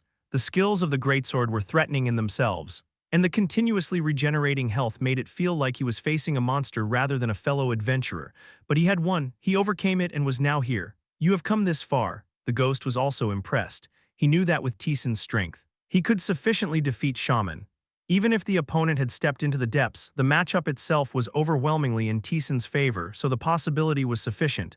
But even if you knew, seeing it directly was a different feeling. The fact that Taesan defeated Shaman meant that his revenge was really within reach. Well, it won't be that easy. This time I had too much of an advantage. Shaman boasted absolute defense. But Taesan had absolute judgment. But the other leaders would be different. They wouldn't focus on defense like Shaman, not yet. There was still a slight difference with the leaders of the guides, but it wasn't far off, and with this victory, he got even closer. Status window, Kang Taesan, level 134, shield 599/599, health 71,320/71,920, mana 6560/6560, magic 878/878, strength 12,239, intelligence 11,041, agility 12,995. Attack power plus 4158, defense plus 2882. The subject is in optimal condition, Taesan smiled, in just one fight. All his stats increased by nearly 2,000. And now, perfectly, he caught up with Lee Tion's strength, agility, and intelligence stats. Even though he hadn't yet stepped into the depths, it was a monstrous growth. Stats weren't the end. He also acquired several skills and equipment. Broken 1, Bahalam's helmet. Attack power plus 150, defense plus 300. Action speed plus 10%, the helmet used by Bahalam during his mortal days. Broken and worn out, but the value contained within remains, and the perfect clear reward, the hardest armor in the world, forged in the deepest part of the world. Strength plus 600, defense plus 600, magic resistance plus 10, the deepest of the deep, armor made by hundreds of blacksmiths who gave their lives in the abyss. Its value does not fade even within the labyrinth where gods gather. Overall, the equipment had high stats. It was not bad, and with soul ascension, Taesan gained shaman skills by defeating him. Special activation skill Gale Run, proficiency 1%, mana consumption 100, swing the sword like a storm and charge forward. The movement can be somewhat controlled. Shaman had pressured Taesan with this skill due to the difference in stats. It wasn't very threatening, but if the stats were similar, it could have been quite powerful. You have activated Gale Run. Thud, Taesan dashed forward. His sword swings cutting through the air like a storm. Not bad. The speed and power increased compared to not using the skill, although it was not a significant increase. It could be advantageous in long battles. Special permanent skill, Forced Health Drain, proficiency 1% when inflicting damage on an opponent. Recover health by a certain percentage of the inflicted damage. He had a skill like this. The exact percentage was unknown, however. Shaman had been an adventurer in the labyrinth for a very long time. His proficiency in this skill must have been 100% or close to it, based on Taesan's experience when a skill's proficiency reached 100%. Its performance changed drastically. Even if it restored 20% of the inflicted damage, it wouldn't be surprising. Moreover, Shaman possessed more than 10 health recovery skills. The proficiency of those skills must also have been very high. Now it made sense why he boasted such incredible health recovery. Special permanent skill, Enemy of the Depths, proficiency, 1% when facing an adventurer from the depths. All stats increase. The deeper the opponent has ventured, the greater the increase in stats. It was a skill that would make it easier to fight the guide's leaders.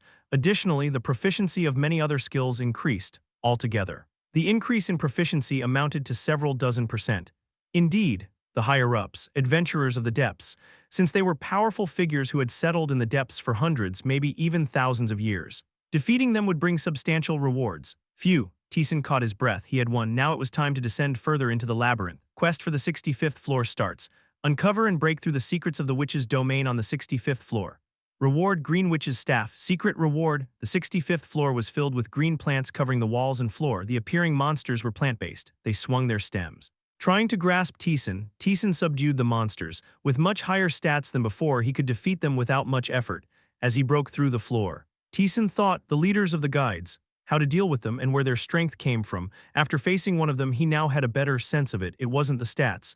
At this point, Taesan's stats were higher than Lee Taeyeon's, who cleared the depths.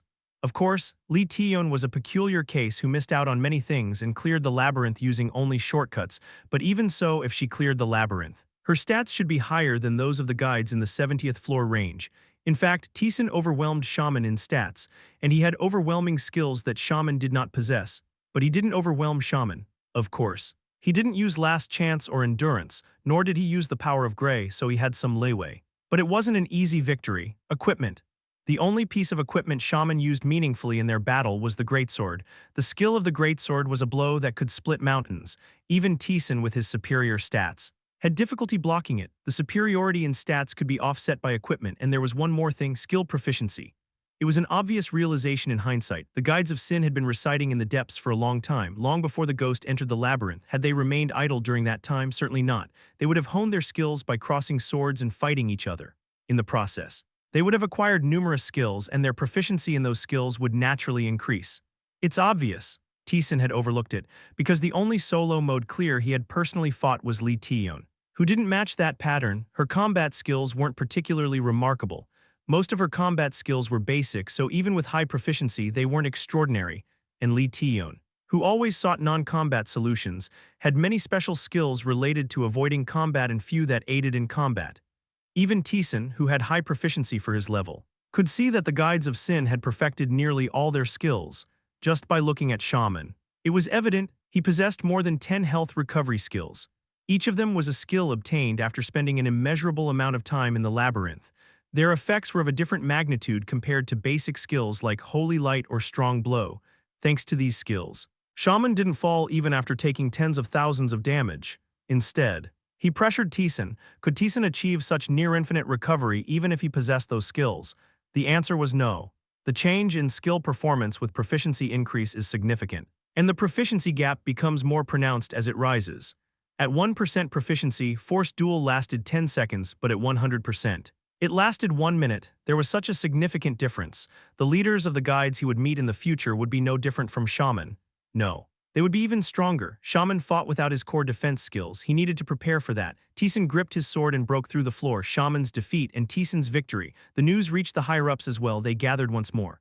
Chapter 296, The Green Witch, Part 1, Dead. A cold voice echoed. But within it was an undeniable tremor. Dead. The Archmage grimaced while staring at the extinguished jewel. Shaman is dead. Really? The jewel does not lie, you should know that. Shaman no longer exists in the labyrinth. Groans erupted from all sides. Ambracia scratched his head with a bewildered look. Should we hold a funeral? We are adventurers who risk our lives descending into the labyrinth. We decided not to have moments of silence for each other's deaths.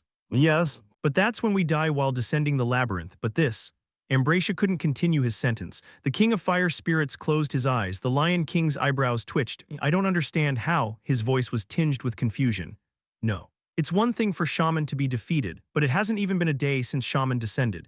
Did someone break through his defense in just a day? Is that really possible? The Lion King looked around and asked. Is there anyone among us who can break through Shaman's defense in a day? No one among them raised their hands easily. Societ spoke up. I might have a chance. A cold, yet beautiful voice echoed.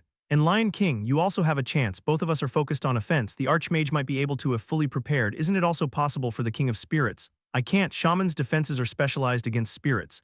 The King of Spirits spoke quietly. Shaman had acquired many defensive skills against spirits through duels with her. Even she couldn't break Shaman's defense. And even if you have a chance, it's practically impossible. Societ nodded quietly.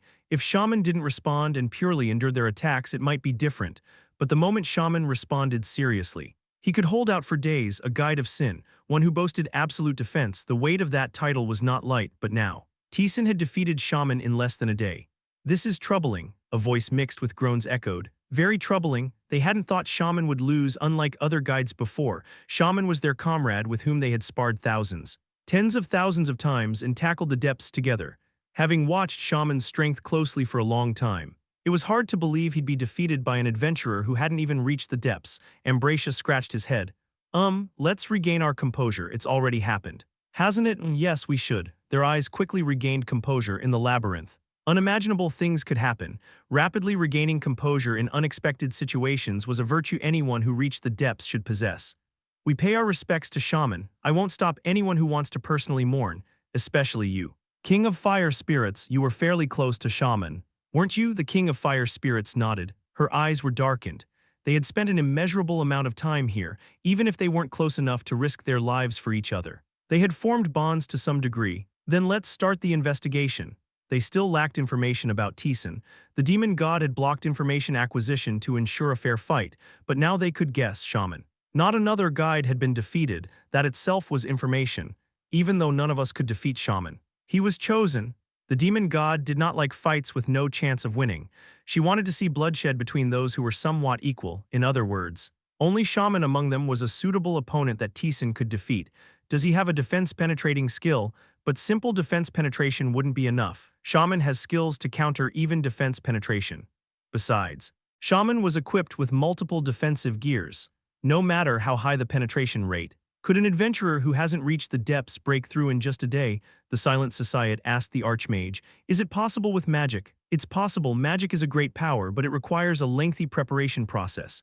The Archmage shook his staff, creating a magic circle, dominating the space.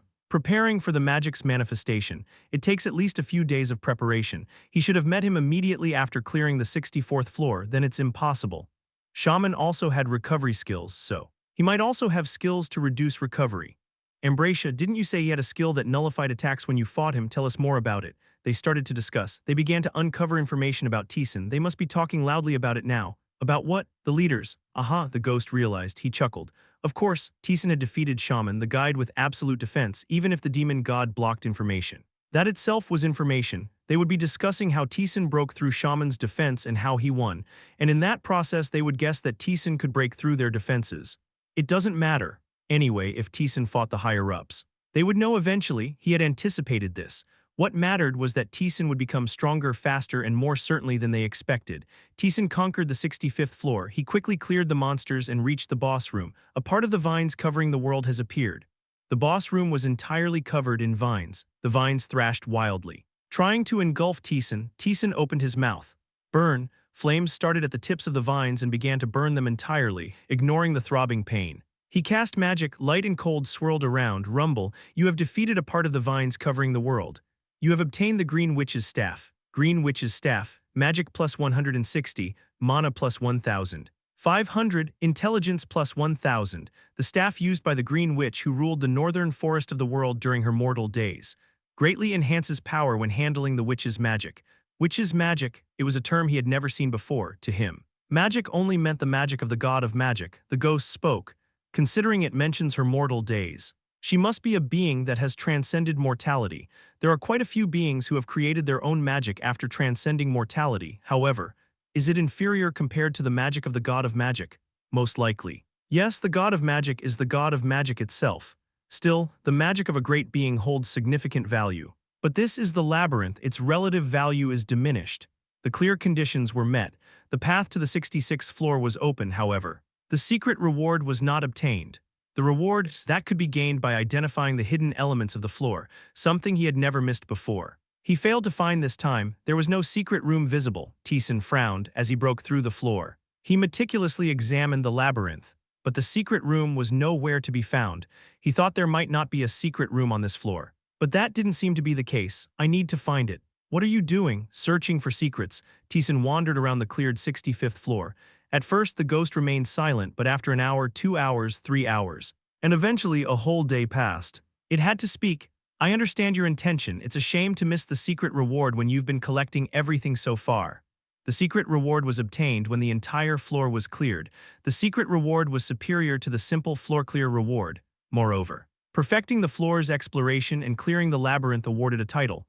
Taesan would not give up easily. He would persistently search for it. That's why the ghost had remained silent, but with so much time passing, it had to speak. Isn't it a type of secret reward that can't be obtained? Taesan's reconnaissance and essence perception. Both were detection skills difficult for adventurers on this floor to possess. Moreover, Taesan had detection skills in black magic and magic. It was virtually impossible for him to miss anything, but it wasn't showing up. Meaning one of two things. Either the system itself was lying, or it was impossible to identify it in the usual way. The system doesn't lie, skills were absolute, the system only spoke the truth. And stats could not be denied. It was the trust in the labyrinth that those who descended it naturally had. In other words, it's a secret room that must be found in an entirely different way. If that's the case, you might never find it.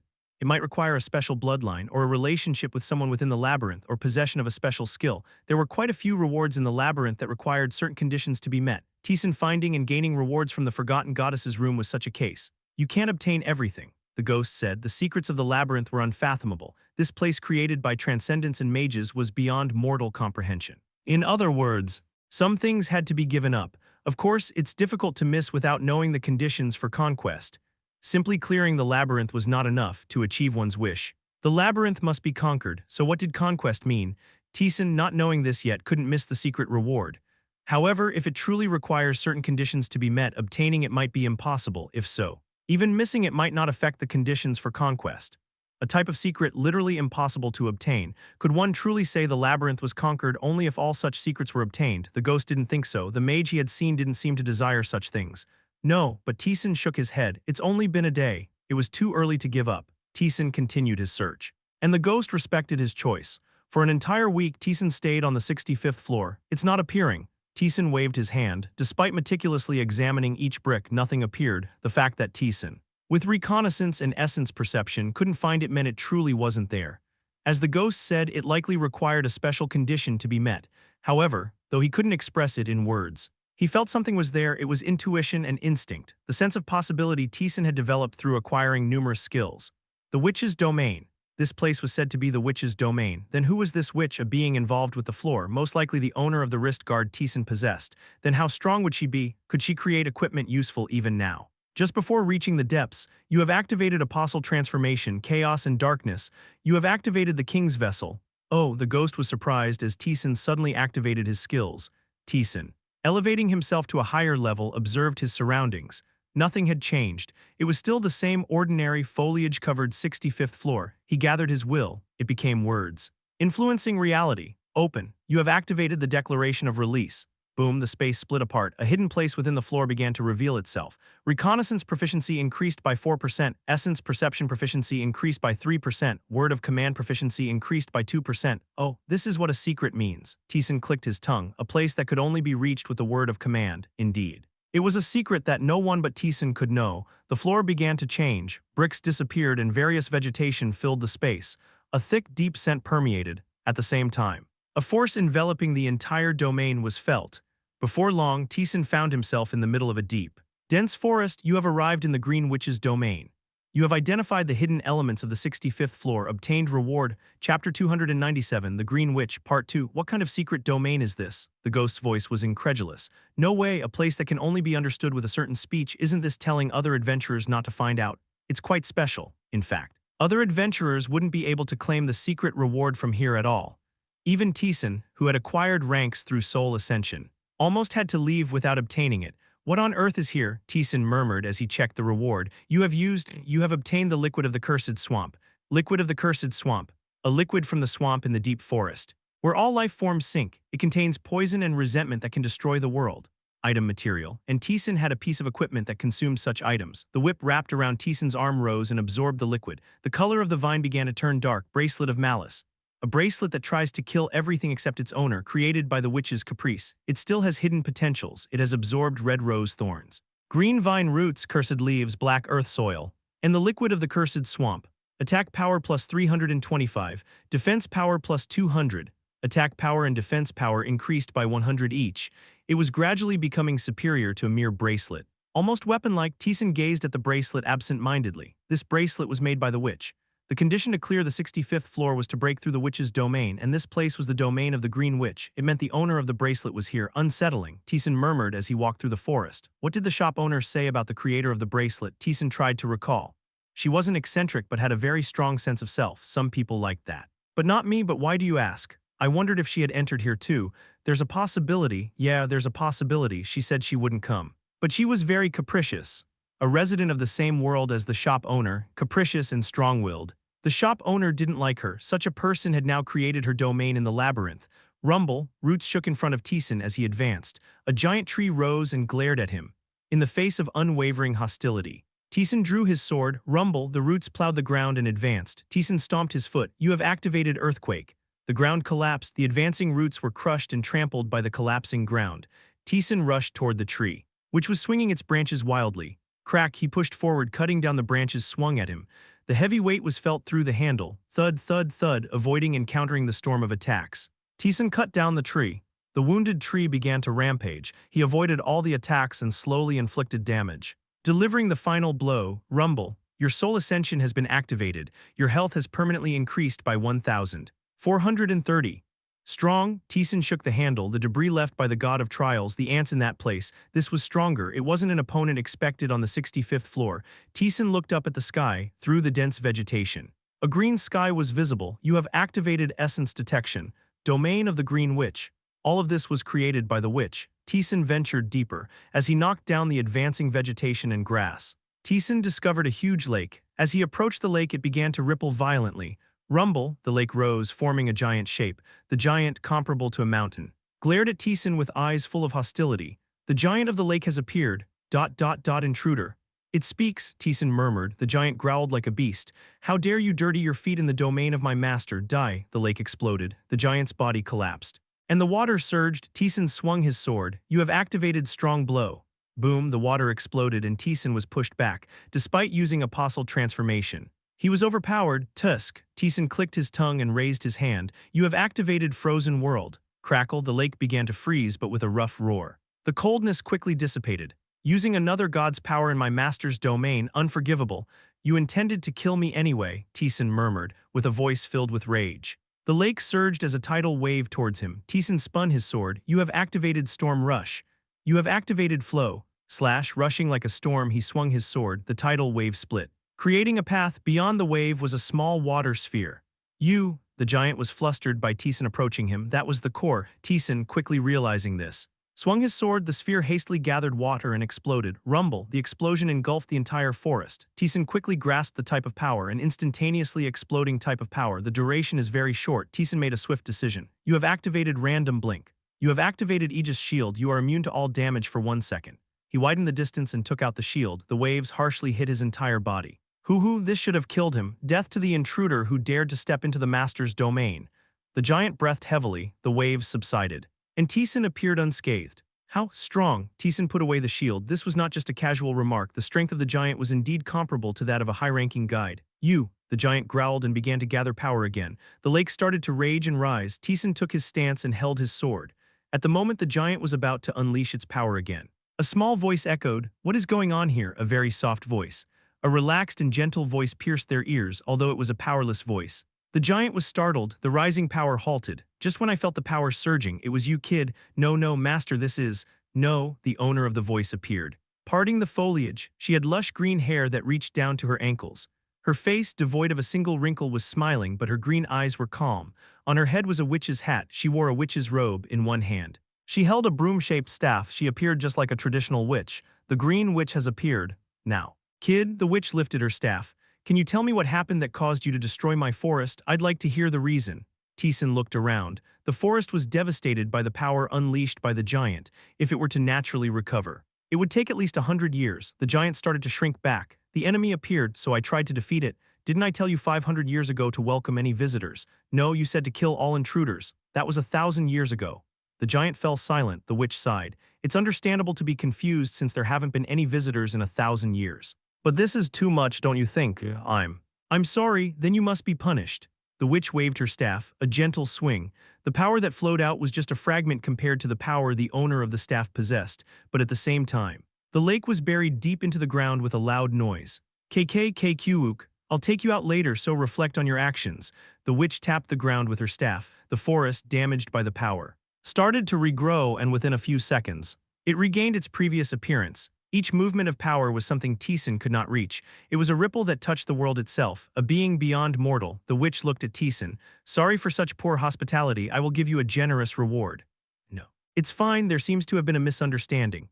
You are a polite child, the witch smiled with her eyes. There's no need to refuse, I have something I want from you as well. She waved her staff again. The trees twisted and began to form the shape of a house. Soon, a hut was created. Come in. The witch entered the hut. As she disappeared, the ghost groaned. Why is such a being on the 65th floor and not in the deeper layers?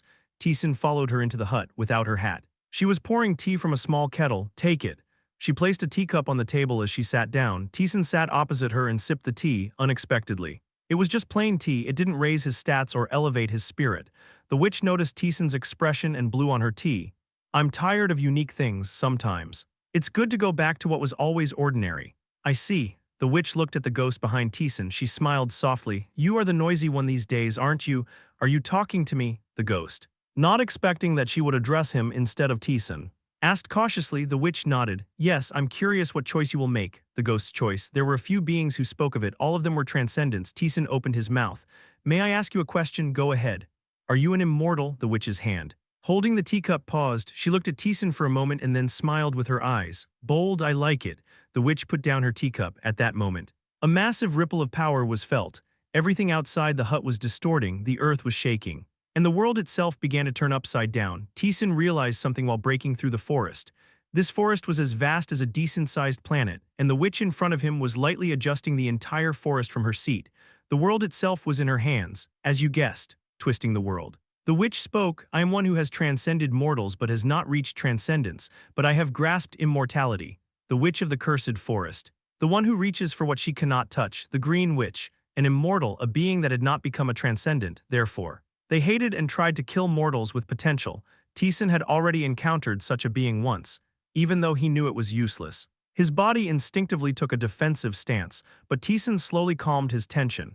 The witch was sitting quietly as she did before revealing her identity, seeing Tieson's reaction. The witch looked intrigued. Impressive, no mortal has been so calm in front of me. I have quite a bit of experience, and he knew, unlike the immortal he had seen. The witch did not seem to intend to kill him. She had said so when they met. He was a guest. She had something she wanted from him. The witch began to sip her tea again. Chapter 298, The Green Witch, Part 3. The reason the immortals want to kill you is because you have a potential they lack. It means they have given up, but I haven't. The witch smiled forlornly. I haven't given up yet, SRRK. A whip that had wrapped around Tieson's wrist slithered towards the witch. The witch, who was sipping tea, laughed at the sight of the whip. Come here. The whip rubbed against the witch as if it were a child reuniting with its long-lost parent. That child sold this to you, didn't he? How nostalgic.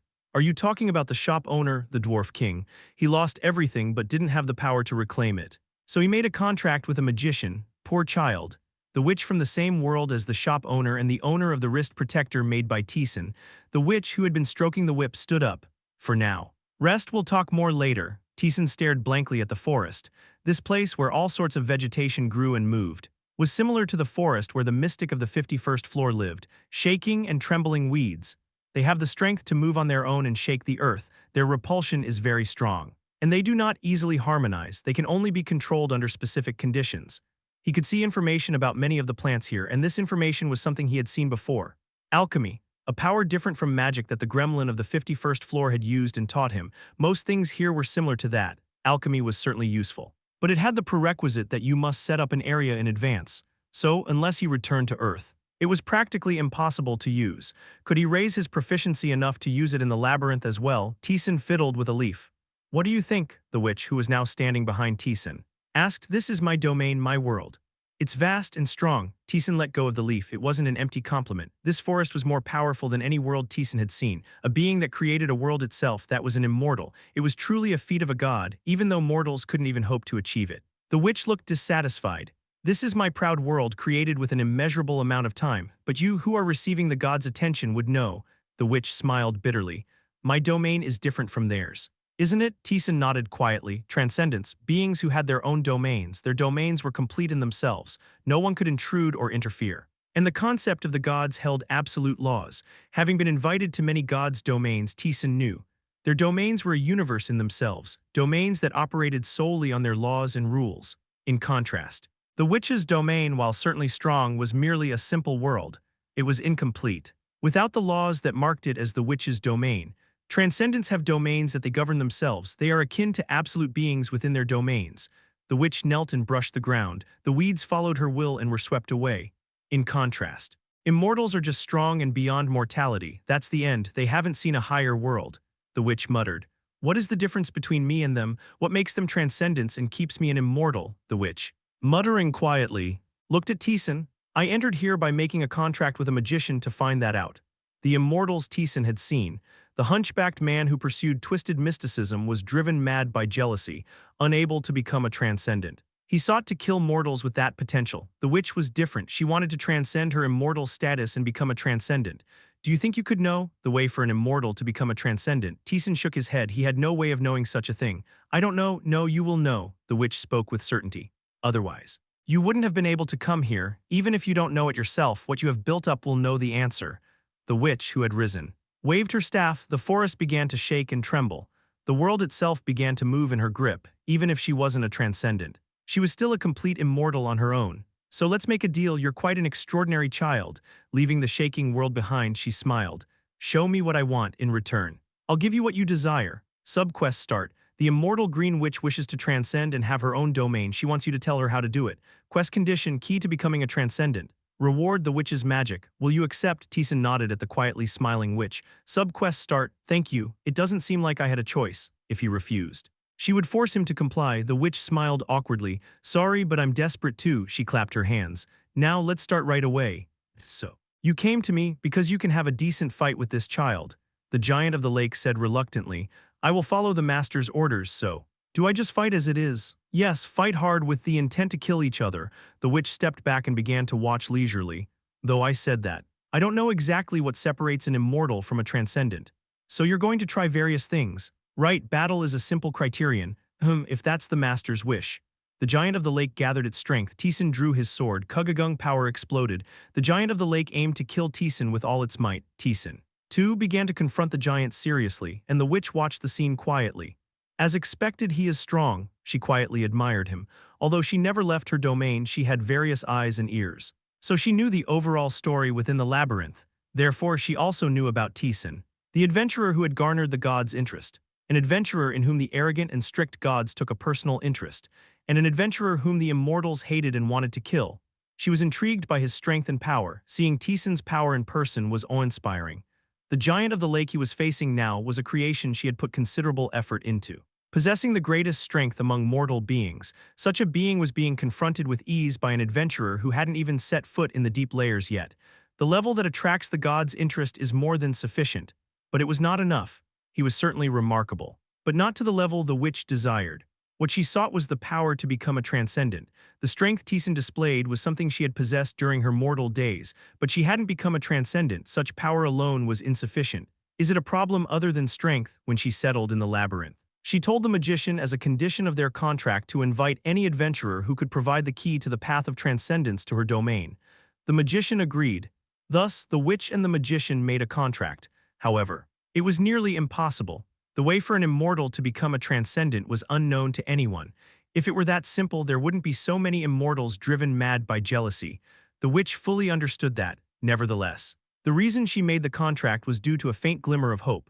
The witch intended to stop the fight. She was at a moment where she wanted to gauge Taesan's power through means other than combat. The giant of the lake unleashed a fierce power. Block this if you can. A swirling vortex of water, a strike that could crush mountains and split seas. Facing such a vortex, Taesan opened his mouth. Disperse! Boom, the vortex exploded and water scattered in all directions. The giant was astonished, and the witch's pupils widened. Word of power. The power Taesan had just shown was one the witch also knew, the power to influence the material world with mere will. It was a power that mortals couldn't possess. Only those who had transcended mortality could obtain. How? It was a question, and she became interested. If a mortal could wield a word of power, then perhaps truly. The witch calmed her excitement and waved her staff. With a loud noise, the giant of the lake was flung away. Master, that's enough, the witch, who had stopped the fight, looked at Taesan. The flushed witch spoke in an elevated tone. It seems I've found a clue, let's talk slowly now. The witch began to interrogate Taesan. She asked how he had obtained the word of power and how he wielded it. Taesan provided an answer. Soul ascension. The witch looked puzzled. What kind of skill is that? I don't know the details either. In his previous life, it was a skill he had obtained while facing S ranks. The effect was certainly remarkable. It activated against the monsters of the ancient gods and had helped Taesan gain many things, but it was too extraordinary to fully understand. He didn't know where soul ascension originated from or its limitations. He didn't know everything about it. Do you not know either? Witch, she was an immortal and Taesan was immortal. Unlike the gods who met Taesan and comprehended his powers overall, the witch seemed unaware of what exactly Taesan possessed. I am an immortal, the witch said calmly. I am certainly powerful and immortal, but that's it. I can grasp the general extent of your power, but unlike the transcendent, I can't understand everything. It's a truly insignificant position. The witch smiled bitterly. So I have to check everything individually. Let's try again. As the witch instructed, Taesan continued to use the word of power. He used it under various conditions, continually gauging its intensity and the extent of its influence. Try to block it, kneel. The green witch has activated the declaration of subjugation, the declaration imbued with will. Tried to trample Taesan. It forcibly bent his knees and made him want to surrender to the witch from the depths of his mind. But Taesan gathered his will and spoke. No, you have activated the declaration of denial. The will that had been trampling Taesan disappeared. Taesan pressed his forehead. It was painful, but he could endure it. The proficiency of the word of power has increased by 1%. A mortal resists the declaration. The witch's face showed admiration. Amazing. Is that such an extraordinary feat? It is. To transcend mortality means to exist in a completely different realm from mortals. For example, if you tried to kill an ant trapped in a cup, could the ant resist? Impossible. If a human crushed the cup, the ant would die without being able to do anything. There was that much of a power gap between a mortal and a being who had transcended mortality. What you just did is akin to that. As an ant in a cup, he withstood and endured the murderous intent of a human. To resist the word of power of a being who had transcended mortality had that kind of significance. Does your head hurt whenever you use the word of power? The witch, thinking for a moment, spoke. Probably because your status isn't sufficient to handle the power contained in the will. The higher your status rises, the less it will hurt. But it won't be completely resolved. The power of will is something that only those who have transcended mortality can handle. The idea of a mortal handling the word of power was absurd, but Taesan was indeed handling the word of power. The witch thought quietly. Soul ascension. Taesan had obtained the word of power because he had faced the world with soul ascension and acquired conceptual skills. The witch listened to Taesan's explanation and pondered over soul ascension. The more she understood, the more astonishing it was. Soul ascension plundered the power contained in the soul. Up to that point, it wasn't particularly impressive. It wasn't uncommon to kill an opponent and steal their power, but plundering had clear limits, no matter how extraordinary. It was extremely rare to plunder the power of someone stronger than oneself. In contrast, soul ascension had no such limits, whether it was someone who had reached the edge of mortality, monsters trying to destroy the world as tools of the ancient gods, or the will of the world itself. It plundered power without distinction. What is that? Even the witch, who had lived for eons, couldn't comprehend it. She had even brought monsters from within her domain and watched Taesan use soul ascension directly. But she still couldn't understand the flow of power. An immortal like herself couldn't comprehend the skill a mortal possessed, and that wasn't the end. The witch's pupils widened at the gray power Taesan wielded. Taesan roughly swung the gray power. A part of the forest was crushed and disappeared. Rumble. The power contained within it was something beyond mortality. The witch asked in a trembling voice. What is that? I don't know either. Taesan dusted off his hands as he spoke. He only knew that the ancient gods were targeting him because they could do something with this power. The gods hadn't provided a clear answer about the gray power. Incredible. Her eyebrows trembled thinly. The powers she couldn't understand. Those would be the clues to the path of transcendence. The witch smiled.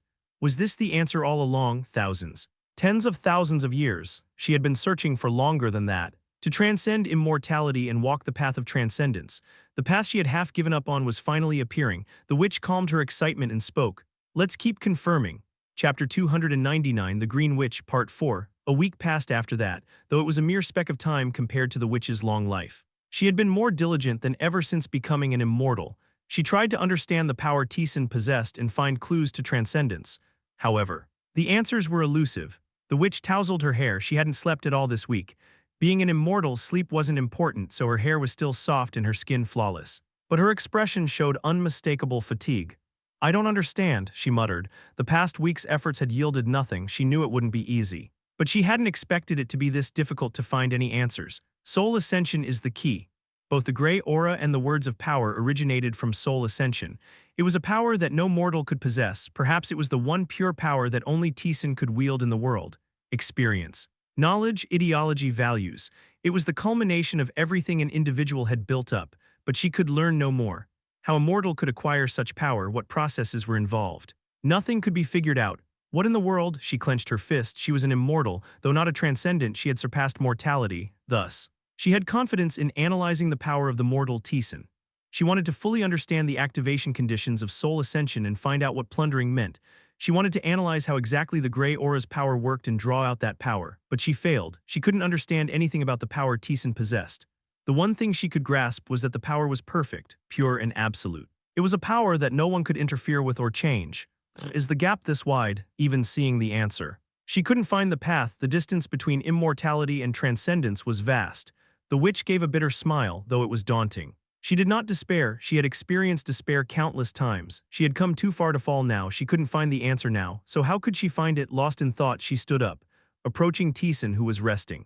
The witch spoke. It's over now. Did you find what you wanted? No, I couldn't find it, but I don't think there's any point in analyzing further. The witch shook her head. It was impossible to understand. Continuing to experiment on Tieson wouldn't yield anything. But the situation is much better than before. The mortal Tieson had a power that she, as an immortal, could not understand.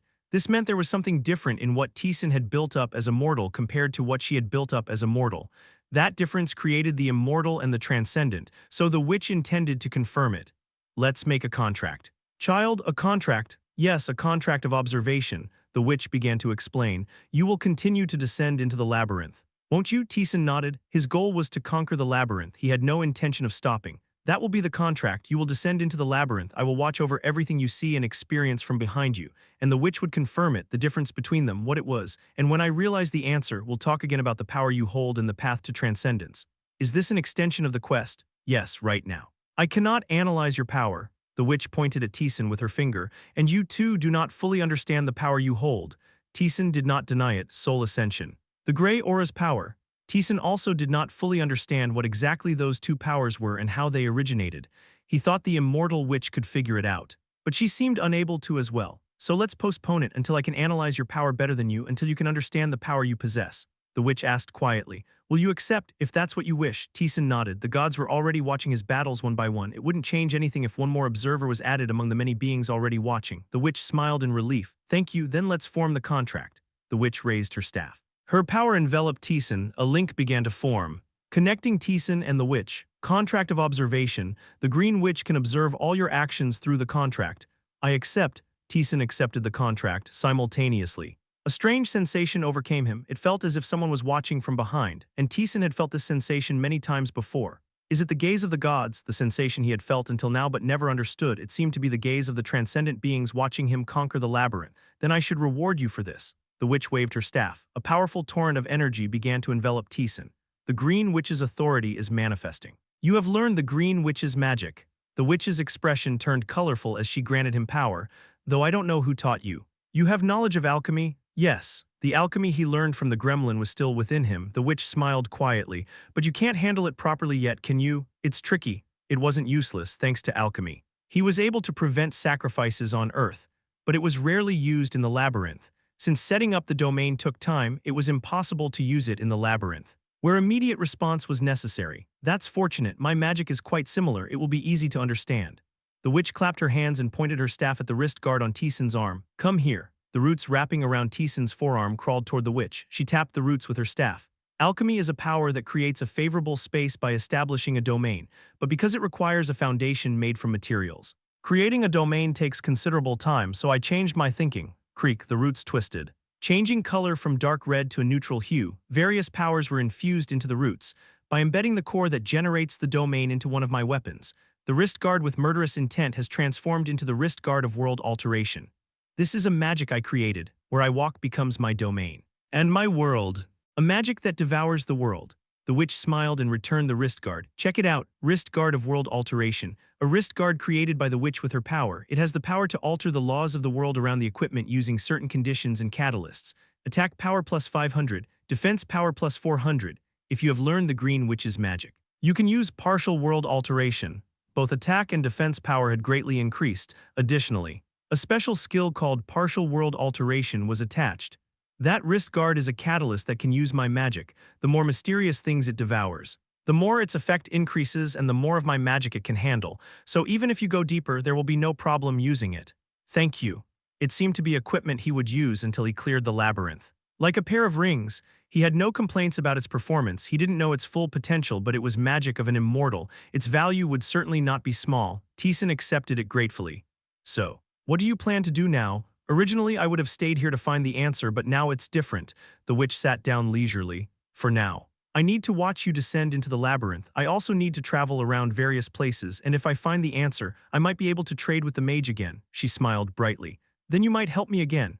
The world began to fade away as the witch's domain closed. They began to return to the labyrinth. See you later, precious child, with those words. Taesan returned to the labyrinth. Taesan began to descend into the labyrinth again.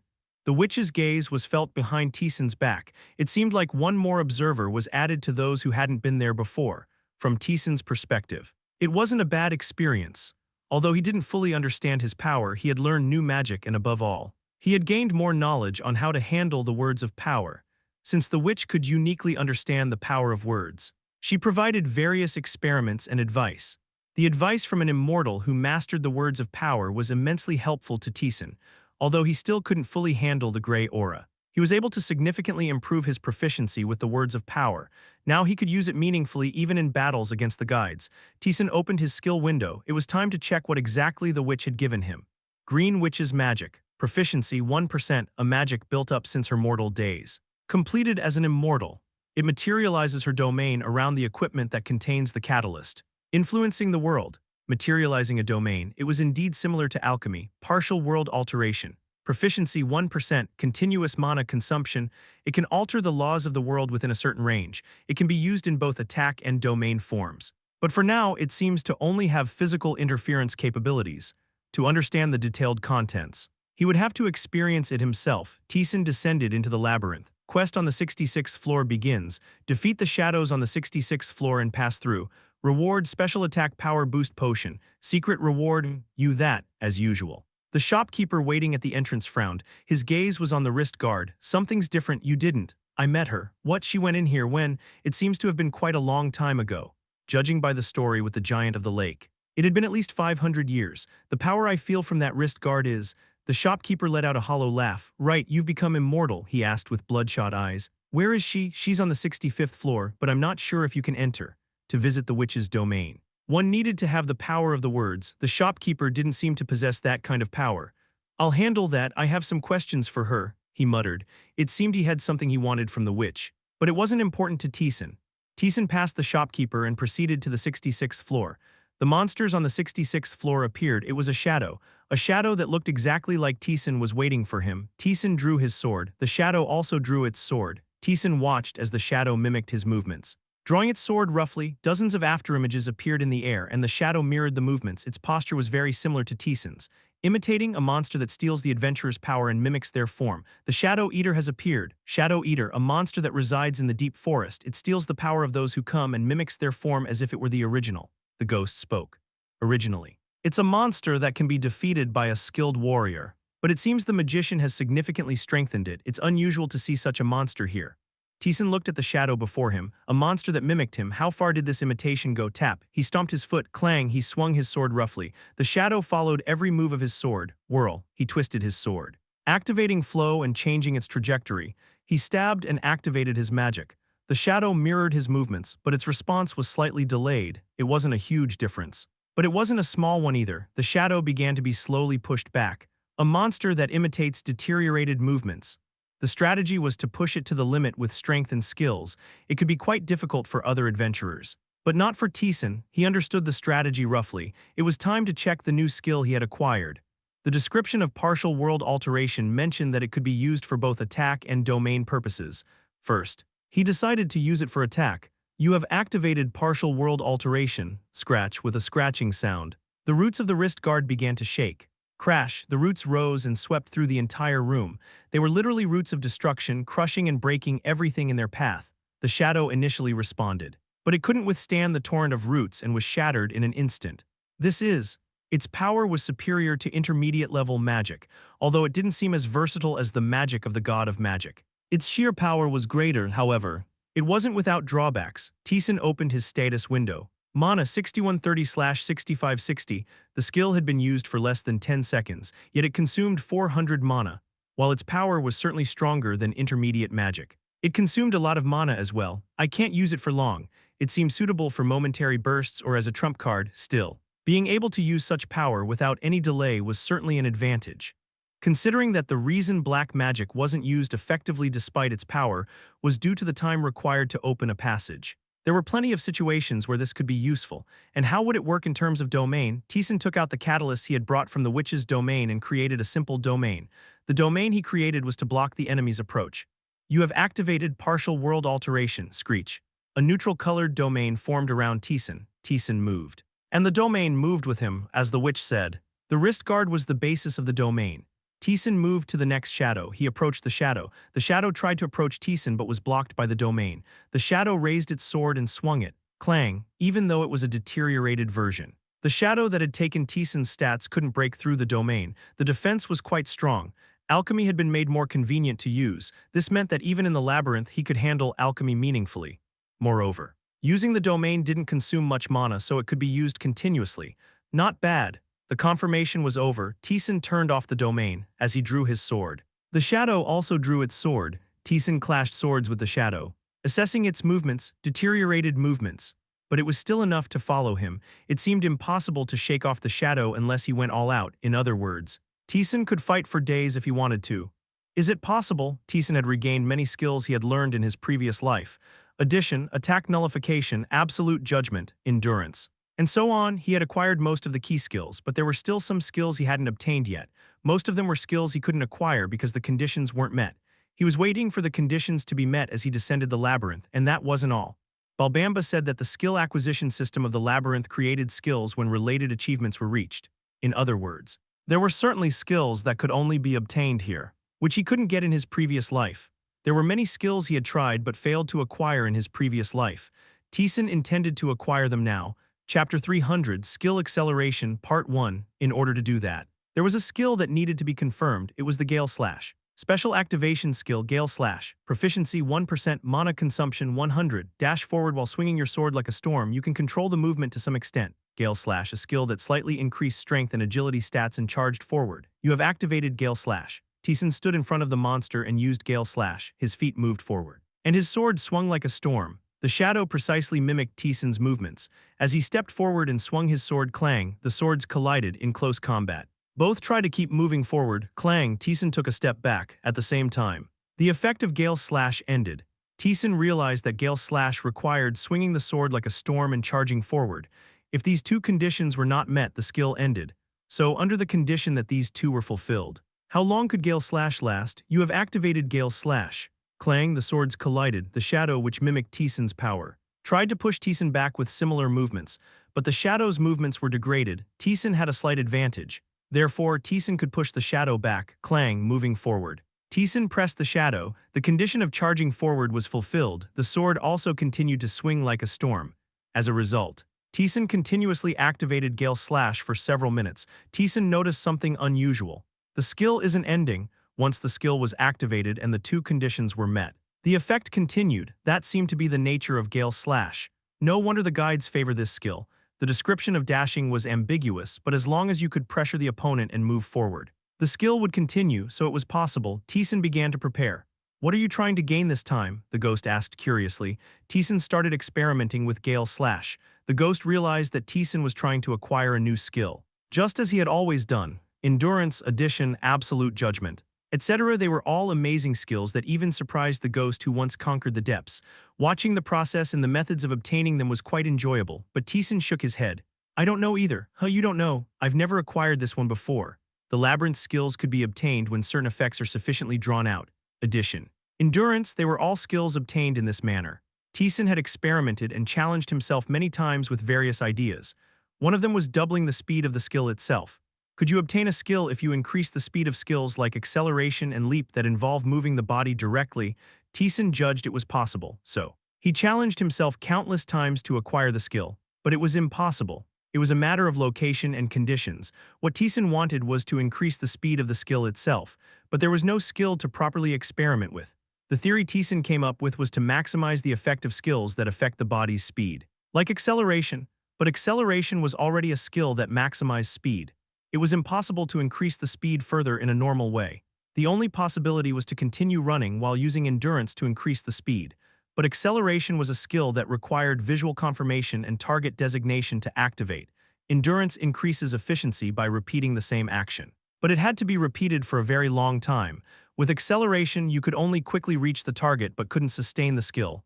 Additionally, other skills that affect the body's speed were also experimented with but were blocked by the limitations of the skills. Through various experiments, Taesan figured out what was needed: unlimited duration. The ability to perform repetitive actions and skills related to movement speed. The past Taesan did not possess such skills. Determining it was impossible to acquire, Taesan turned to other skills after several months. But now, he could acquire the skill he gave up on in the past. The labyrinth skills were not pre-existing, but were created according to the adventurer's actions, according to Balbabamba. Based on Taesan's experiences, it was quite possible to acquire it. The ghost chuckled. You're really trying everything. Isn't ability sword the same? I tried. But it seems like there's not enough mana. Ability sword could also be continuously activated if timed right, but even though it consumed a very small amount of mana, it still consumed mana continuously. Taesan had thousands of mana. With high intelligence, mana consumption was very low, and the Forgotten Goddess's blessing quickly regenerated mana, but it was still impossible to acquire the skill. It had to be repeated thousands or tens of thousands of times, and mana would run out before that. Similarly, Fairy Wings is also impossible. Fairy Wings had unlimited duration. Taesan thought about it but quickly gave up, doubling the speed, making already supersonic speed even faster. The problem was there was no space to do so. The labyrinth was too cramped. And outside didn't meet the conditions for such speed, so Gale Slash was the answer. Taesan steadied his breath and raised his sword. The only thing I can use are continuous activation skills excluding activated skills. What he had to do was continuously pressure the shadow to double the speed of Gale Slash. The theory wasn't difficult, but acquiring a new skill, something he hadn't done before, involved many unknown variables. It was time to figure that out. You have activated Gale Slash. Clang, the swords clashed, pressing aggressively. Taesan made the shadow retreat. Step. Taesan advanced aggressively. Swinging his sword, he pressed the shadow. Clang, the shadow responded. But its movements were a bit slow. The shadow was slowly being pushed back. Gale Slash continued to be activated. Taesan struck down harshly with his sword. The speed was slightly faster than before, a skill that increased speed through repeated actions, persistence, and a skill that increased strength and speed as the struggle continued, madness of struggle. Thanks to the effects of these two skills, Taesan was getting faster and faster. The shadow was being pushed back to the wall. Clang, Taesan swung his sword and pushed the shadow to the side of the wall. Just as he was about to rush towards the bouncing shadow, Taesan's movement suddenly slowed. The duration of Gale Slash had ended. Taesan clicked his tongue and sheathed his sword, charging forward. In other words, if you didn't move forward, Gale Slash ended, so where was the boundary of moving forward? You have activated Gale Slash. Clang, he pressured the shadow again. This time, instead of pushing the shadow recklessly until it touched the wall, Taesan adjusted his sword strike so that the shadow was pushed diagonally. As a result, Taesan understood that the condition of charging forward allowed for a certain angle. Realizing this, Taesan moved more delicately. He began to push as if drawing a circle. There was no longer a problem of Gale Slash being cut off by hitting the wall. Clang, he swung his sword. After dozens of minutes of fighting, Taesan's movements started to get even faster, and those movements began to go out of Taesan's control. Tusk. The uncontrolled sword strike broke through the shadow's defense and struck it down. The shadow flew away with a loud noise. Gale Slash was cut off. Taesan frowned. When the speed increases, problems like this arise. The description of Gale Slash mentioned that you could control the movement to some extent. In other words, Taesan could not control all movements, and the faster it got, the harder it became to control. How should he solve this problem? After thinking for a moment, Taesan came to a conclusion. You have activated Gale Slash. Clang, learning through repetition and responding with experience, he advanced while swinging his sword roughly. As the speed increased, The sword strike tried to escape Taesan's control. Taesan identified the trajectory and intensity, controlled the part he could, and prevented the shadow from flying away. Clang, as a result. Taesan lasted a bit longer than the previous attempt. He repeated the process. Taesan gradually got used to controlling the difficult movements. Then came the limit of his stamina, with trembling arms. Taesan cast magic and black magic. The shadow was pierced and disappeared. Taesan collapsed to the ground, extremely high strength and agility stats, and a skill for sustained combat. Despite that, Taesan's stamina was nearly depleted. With each attack, new variables emerged and he dealt with them. He twisted the sword and moved his feet to control the shadow without knocking it down, when fighting purely. You only need to focus on defeating the enemy, so it consumes more stamina than fighting a strong enemy. After just 2 days of swinging his sword, his stamina was exhausted. This is unbelievable, the ghost clicked its tongue, despite Taesan's stats being at the deep level. His stamina being depleted in just 2 days indicated the high difficulty. Taesan quietly recovered his stamina and murmured, "This is different from before, but it's still quite difficult." With addition, he had to repeat the exact same action without any change in a changing situation. Absolute judgment required remembering and recording all the opponent's responses and responding to all those patterns. And this skill required controlling the variables that changed in real time, purely consuming stamina. This skill was the most severe, but it was not impossible. Little by little, Taesan was making Gale's slash last longer without ending, so the rest was just to keep repeating and gradually increase proficiency. The next day, Taesan, who had recovered his stamina, found a new shadow and started fighting. Taesan sustained the fight longer than the previous day, but as Taesan's speed increased, the shadow was pushed back faster. Thus, he failed when the shadow hit the wall without drawing a circle. As Taesan's speed and strength increased, new variables emerged. Taesan moved organically, adjusting the pressure on the shadow, and slowly resolved them. 3 days passed like that. Taesan continued to fight with the shadow. He understood the patterns and variables. He continued the fight while responding in real time. The proficiency of madness of struggle has increased by 1%. The proficiency of persistence has increased by 1%. The proficiency of combat sustained has increased by 1%. Clang, Taesan pressured the shadow. After 17 days of fighting, when the proficiency of combat sustained reached 100%, Taesan acquired a new skill. You have increased the speed of skill actions through countless challenges. You have acquired the special activation skill, skill acceleration.